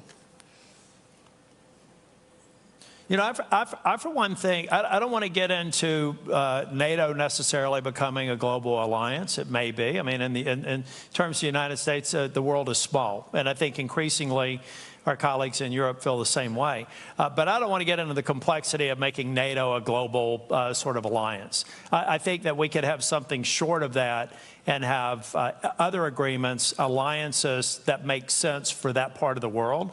And for some of our partners in NATO, it may make sense. For others, it may not. But I don't think we have to get there yet, because we're only 3 years old in terms of having Indo-Pacific nations represented here at NATO, and I think we continue to build on that. That by itself is great progress. Yeah, I think NATO will determine that along with other countries what's appropriate. Well, you'd have to change the acronym and everything too. Well, we are almost out of time here, so I just want to offer you both the opportunity. Are there any closing thoughts that you'd like to deliver? Well, just to reiterate that 75 years is amazing to have the strongest, longest lasting military alliance in history.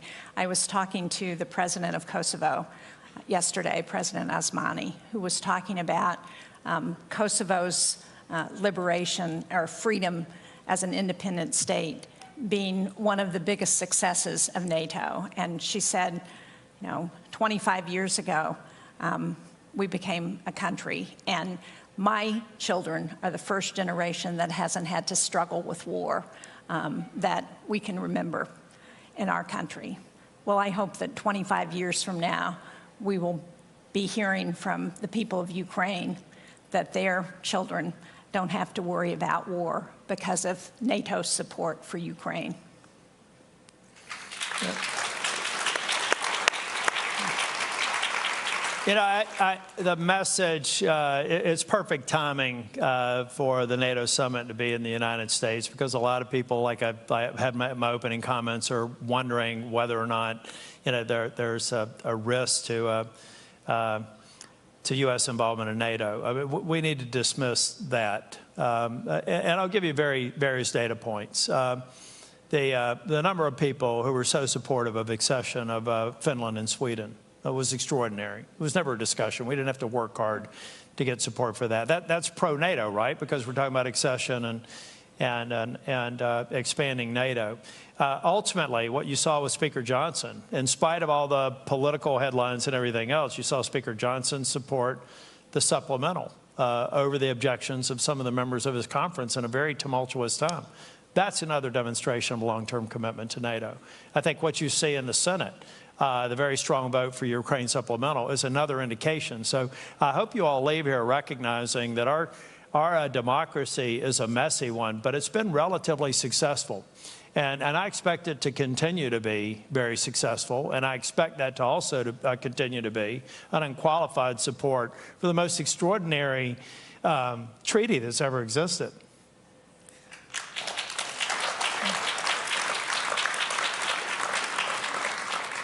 Well, thank you both for being here again and doing this panel again together. And thank you all for coming. And I think we have another panel after us. So thank you very much.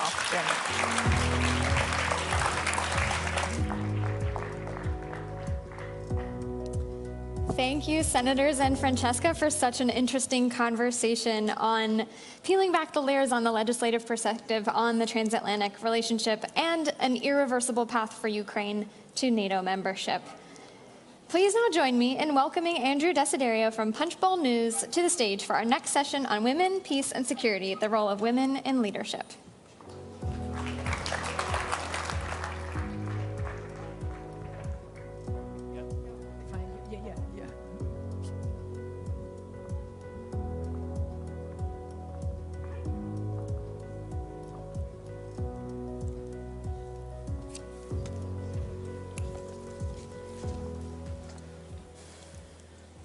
All right, good evening, everyone. It's my pleasure to welcome you all here to Washington and to this session on women, peace, and security, the role of women in leadership. My name is Andrew Desiderio. I'm senior congressional reporter for Punchbowl News, where we cover the power, people, and politics that drive the decision-making here in our nation's capital. I am honored to be here today moderating this panel, which seeks to highlight the Women, Peace, and Security Initiative as a critical element of transatlantic security. As many of you know, NATO's policy on women, peace, and security was first unveiled in 2007. And during this year's summit, we're seeing the first update to that policy since 2018 in order to reflect the latest geopolitical developments. And of course, in 2022, NATO named the women, peace, and security as a core priority in the strategic concept. I'll also note that in 2017, the United States became the first nation to comprehensively enact through legislation a women, peace, and security strategy with the goal of promoting gender equality in the field of conflict resolution, and this has remained a bipartisan issue, importantly, in Congress. So what has changed since then? Well, quite a lot. Russia's full-scale invasion of Ukraine has completely redefined the security landscape in Europe and here in the United States, especially for women on the front lines. And as we know, intensifying conflicts around the world pose targeted threats against women. However, women have proven to be indispensable leaders working to guarantee peace and security. Against all odds, women in Ukraine continue to demonstrate their courage and bravery. And across the entire NATO alliance, women in positions of power are transforming the very way we think about our collective security and defense. So without further ado, I'm going to stop talking and introduce my distinguished panelists here, who I'm thrilled to be with. To my immediate right is Olga Stefanishyna. She is the Deputy Prime Minister of Ukraine for European and Euro-Atlantic integration. We also have Irina Felin. She's the NATO Secretary General's Special Representative for Women, Peace, and Security. And at the far end of the stage, Jennifer Klein, Assistant to the President and Director of the White House Gender Policy Council. Thank you to all three of you for being here. Really excited to dive in and start this conversation. Yes. Deputy Prime Minister, I want to start with you. A couple of years ago, you were given the NATO Parliamentary Assembly's Women for Peace and Security Award, and I want to read something that you said at the time. Quote, "I accept this award on behalf of Ukrainian women who are making every effort to protect their country from the Russian invaders and who have been fighting alongside men for freedom and essential democratic values." Can you start us off by talking a little bit about the contributions that women have made and are making to the war effort in Ukraine, and how Ukrainian women have been so disproportionately impacted by Russia's unjust invasion? Well, probably I'll start with the numbers, which are not that vivid across Atlantic and probably somewhere beyond the Ukrainian borders. We have around 20% of women constituting the overall entirety of the Ukrainian armed forces, with more than 10,000 serving on the front line and around 50,000 in a different areas, in a different senior officers position. Just to compare, it's a totally different number from the one we had before the full-scale war. Although as a advancing democracy, we were mainstreaming gender equality policy and trying to lift every barrier which has been arising from our post-Soviet legacy, putting restrictions to women to access to military, to any other professional or whatever. But the situation has changed dramatically because of the war, and as a country who has continue to be an advancing democracy throughout the war. A country was remained fully functional and resilient, regardless the massive aggression and amount of the war crimes. We also made sure that we can catch up with our legislative and institutional changes, enabling women to be more effective throughout the war. That's why we have started a lot of transformations. We lifted all the barriers for women to access any profession in the armed forces, in the security and defense sector, enabling them to have the same access to defend their country as the men had before. It is done.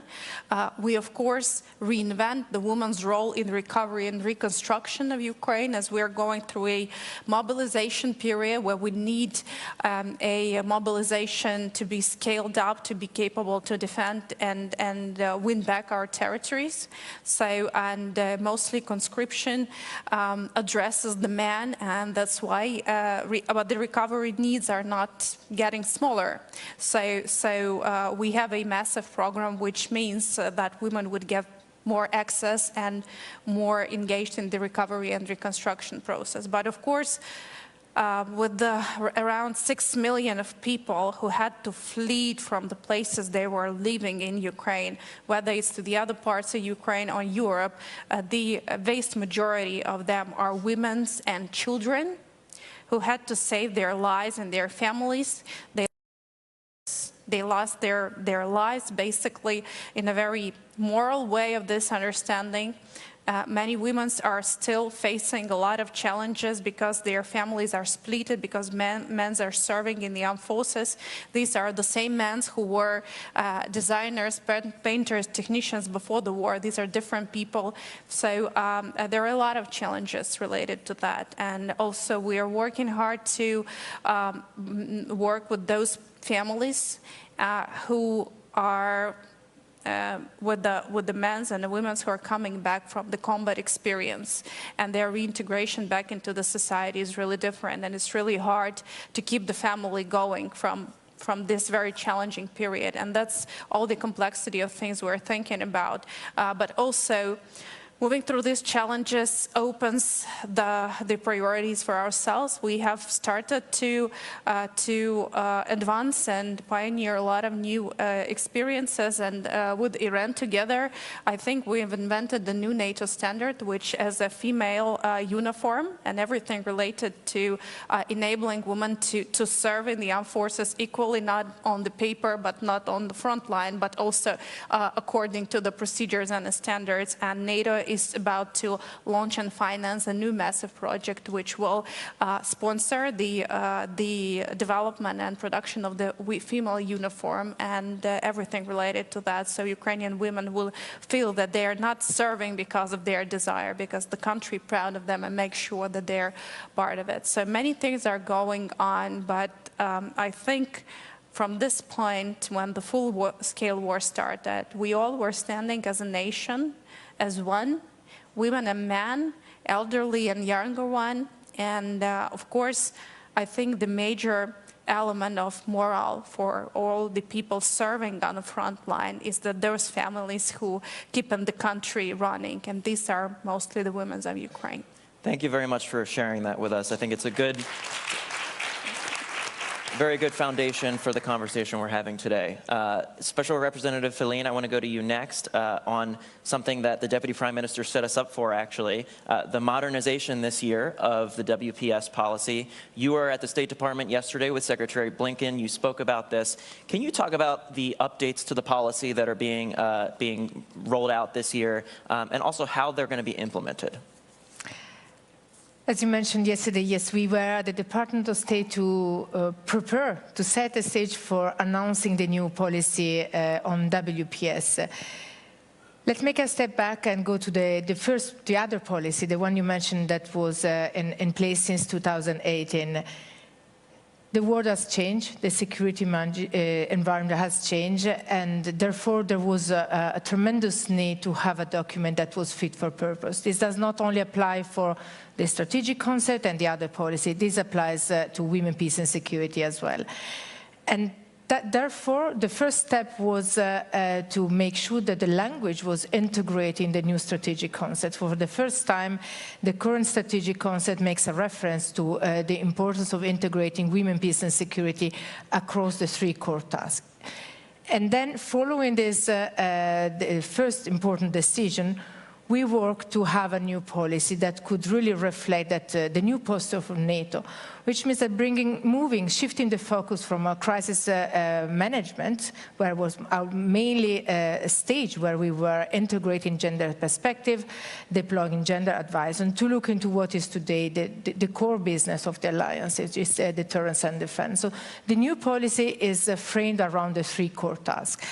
I really want to start from the strategic concept and translating this document throughout a gender lens.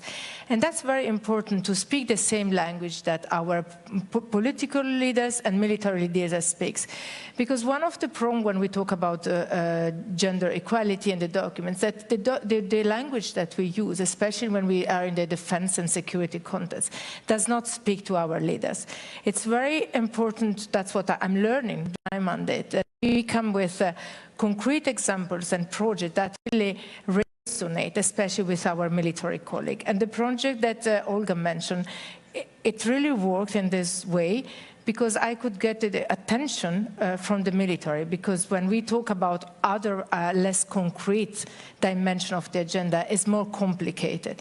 So we brought the uniform last month at the NATO HQ to really showcase what it means having different uniform fit and develop around the female anthropomorphic data. And there were also trousers for pregnant women. And there was a shock by the colleagues and the generals going around. And the point here, what I shared is, did you ask women what they want when they are pregnant? Do they want to stop their service? That must be their right. But if they want to continue their service, what they need is to be able to have their uniform. So all these elements help to create a new document that is structured around the 3 core tasks, and I would like to share only a couple of elements that are innovative in the policy. The first point is the strategic goal around gender-responsive leadership.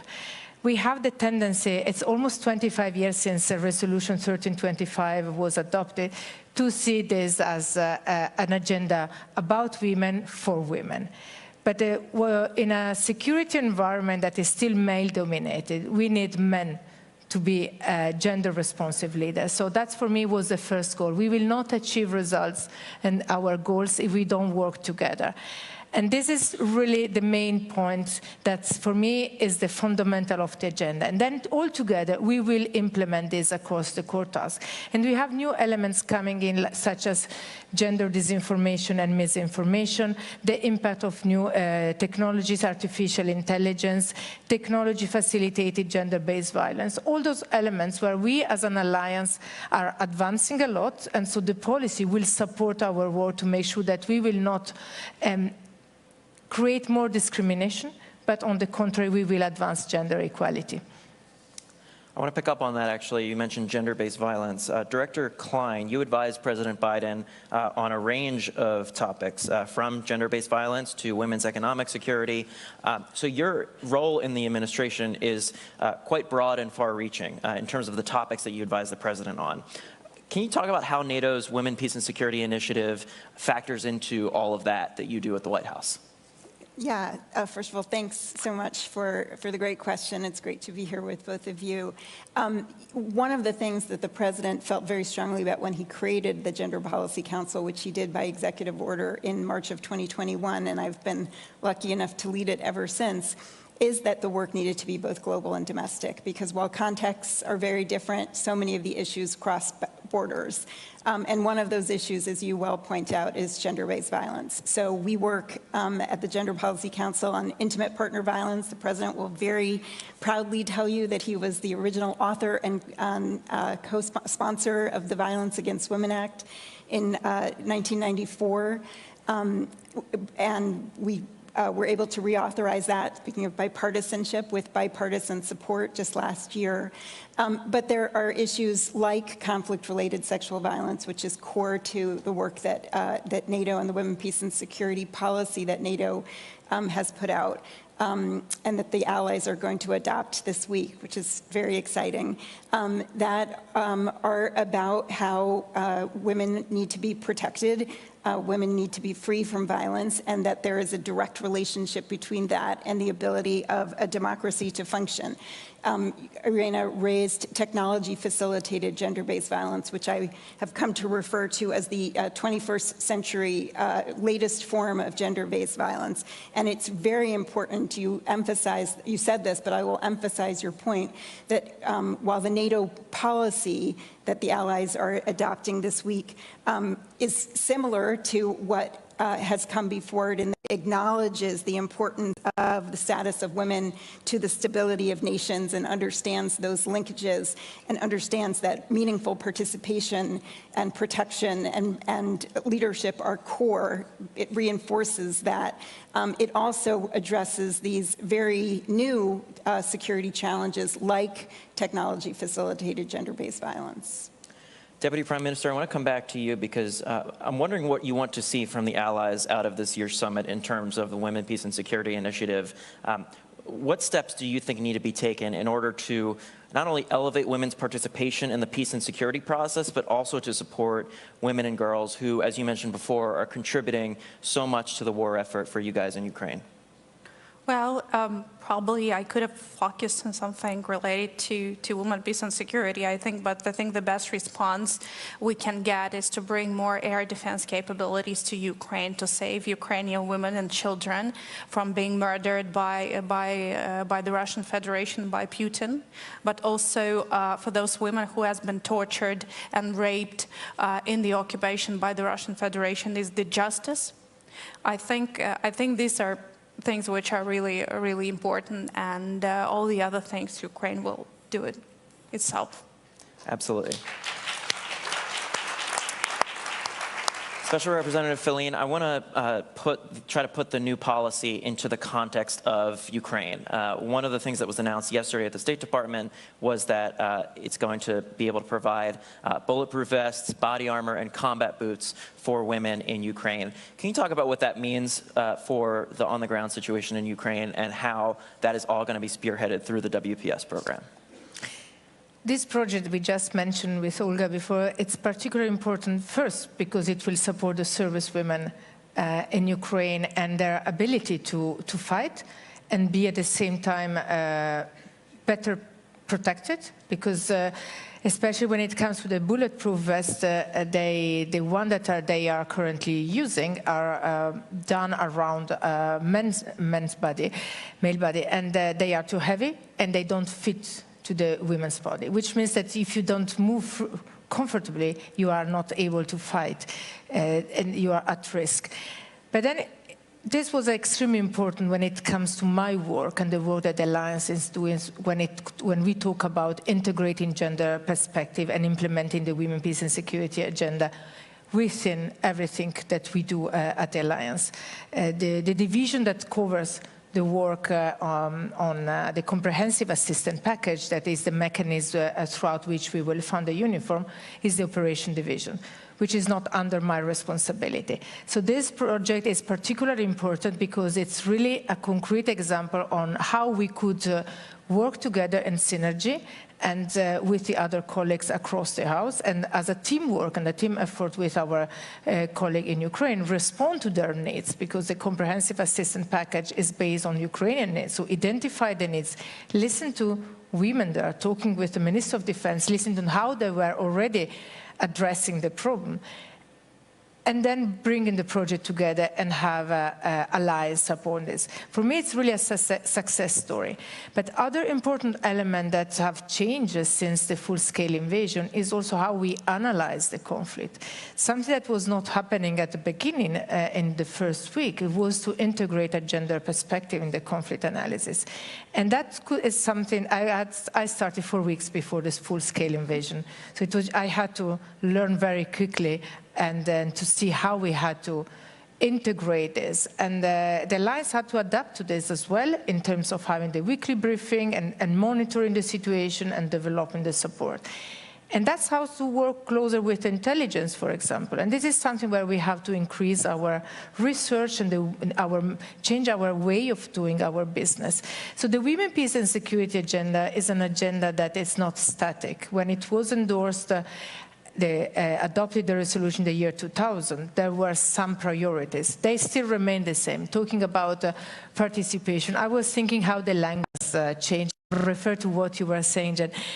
We were talking before only about meaningful participation. Today we talk about full, equal, safe and meaningful participation. And the safe part relates to different aspects. One, because once you are participating, then you face more challenges, physical. But the other one is also the online lack of safety then has then an impact on our political participation.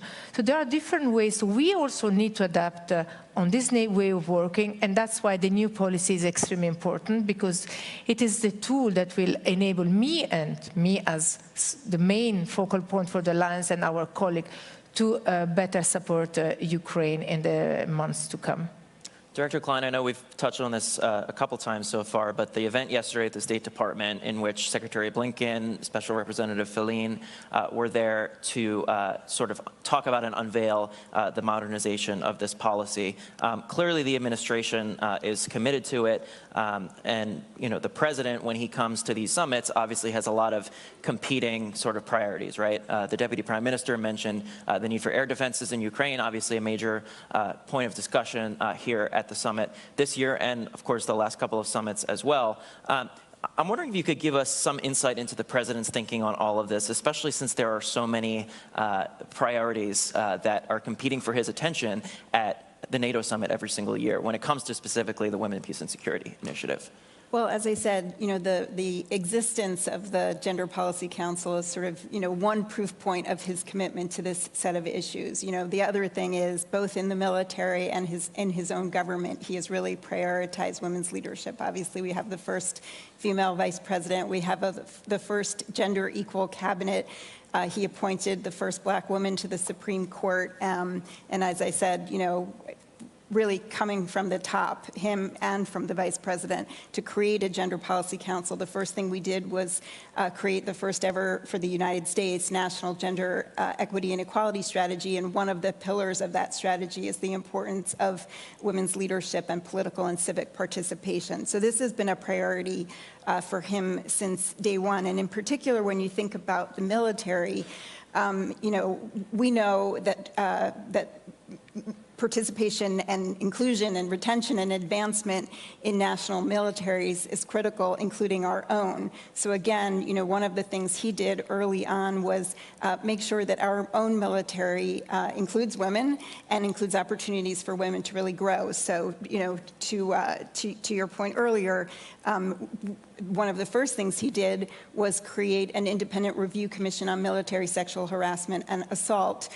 to reduce sexual assault and harassment in the military. And actually, those sexual assault and harassment in the military are at a nearly decade low for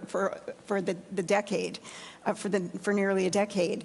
The other thing he did was appoint the first ever woman to serve as the Chief of Naval Operations and on the Joint Chiefs of Staff. So sort of walking the walk, talking the talk about prioritizing not only the issues, but the people who can lead. You mentioned women serving in the military. I want to put my Congress hat back on if I can. That's where I spend many, many hours of the day, every day. Director Klein, the Senate Armed Services Committee included a provision in the annual defense policy bill last month that would expand the selective service, or the draft, to women. Does the White House support this, and what would this mean for the NATO alliance as a whole, you think, especially as so many of the allies are starting to reconsider their policies when it comes to the role of women in combat forces, in fighting forces? Yeah, well, I think you see the importance of this in Ukraine. As we've just been talking about, women are in all parts of the military, including on the front lines. And what we think in the United States echoes what we've seen abroad, which is that women's full participation and leadership in our military is not only a moral imperative, it's also of strategic importance. And we can't outcompete our adversaries, we can't win wars, we can't meet the greatest challenges facing NATO and the world without using the talents and the skills and the courage of women service members. So that is, an administration commitment. Deputy Prime Minister, you're seeing this firsthand in Ukraine, obviously, but sort of the direct involvement of women in the fighting forces and the combat forces. Do you think the allies are doing enough to support the meaningful participation of women in national militaries and in NATO forces?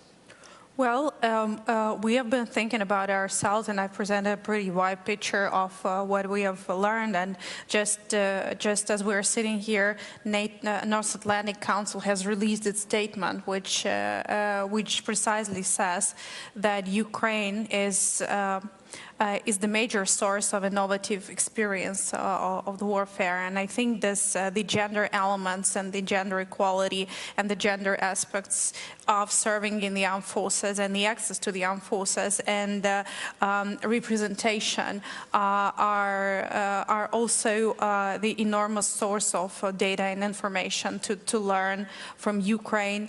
Because again, as I was referring in my speech in the very beginning, Ukraine is an advancing democracy. And I mean, for years, gender equality policy was mainstreamed across the government planning. We have multiple strategies. Institutions went through the gender audit. Everybody from Ministry of Defense to Ministry of Foreign Affairs, Ministry of Education, and the government. But only when the war started, we thought that we were advancing very much. We also had the gender audit in all our security and defense forces. But when the war started, all the barriers which were unseen through the papers and through the feasibility studies, they revealed. And we had to close every loophole, a barrier after barrier. So if there are any new experience that could be gained to strengthen the bond of the women, peace and security vision and the concept, they could of course be learned from Ukraine. Speaking about the uniform, we were just exchanging with Iran that in fact it's only Sweden from all of the allies who has a really precise approach to the female uniform and everything related to that. And now we invest 7 million euros to invest in Ukraine, in women in Ukrainian armed forces. So definitely the outcome of this project will become a new NATO standard. And Ukraine is obviously setting a very, very good example for the rest of the world, certainly the rest of the alliance as well. Special Representative Feline, we only have a couple minutes left here, but I want to get your thoughts on what the Deputy Prime Minister was talking about as well in terms of integrating women more fully into the fighting forces of the allied nations. As also it was said, it's clear that Ukraine is leading by example on this. And this is a broader observation I would like to make as part of our cooperative security, NATO and the relationship with partner. We will have a lot to learn from Ukraine and this experience on many fronts, including about women fighting in the armed forces. And what this example showing, and what Olga just said about the fact that the alliance, about the uniform, that this is something that is missing across the lines as well, says a lot about the need that we have to integrate this perspective in peacetime, which applies also to the fact that integrating women in the armed forces during peacetime, it's what we need to be ready when, if and when we have to deploy them. Because what shows this is that there was a need, and women were ready together with men to fight for freedom and democracy. But the system was not ready to incorporate them. So what we have to learn here is that maybe we need to change our legislation and to see how to better integrate them and equip them with the right uniform. But that does not only apply to uniform, it applies to weapons, to tanks, to how all the capabilities, and so applies to the defense industry as well. So there is a further reflection to do how we equip and then our armed forces. All right, thank you so much to my distinguished panel joining me. Thank you to all of you in the audience as well and those watching at home. Thank you. Very much appreciate this panel. Very important initiative. Thank you very much. Thank you. Thank you.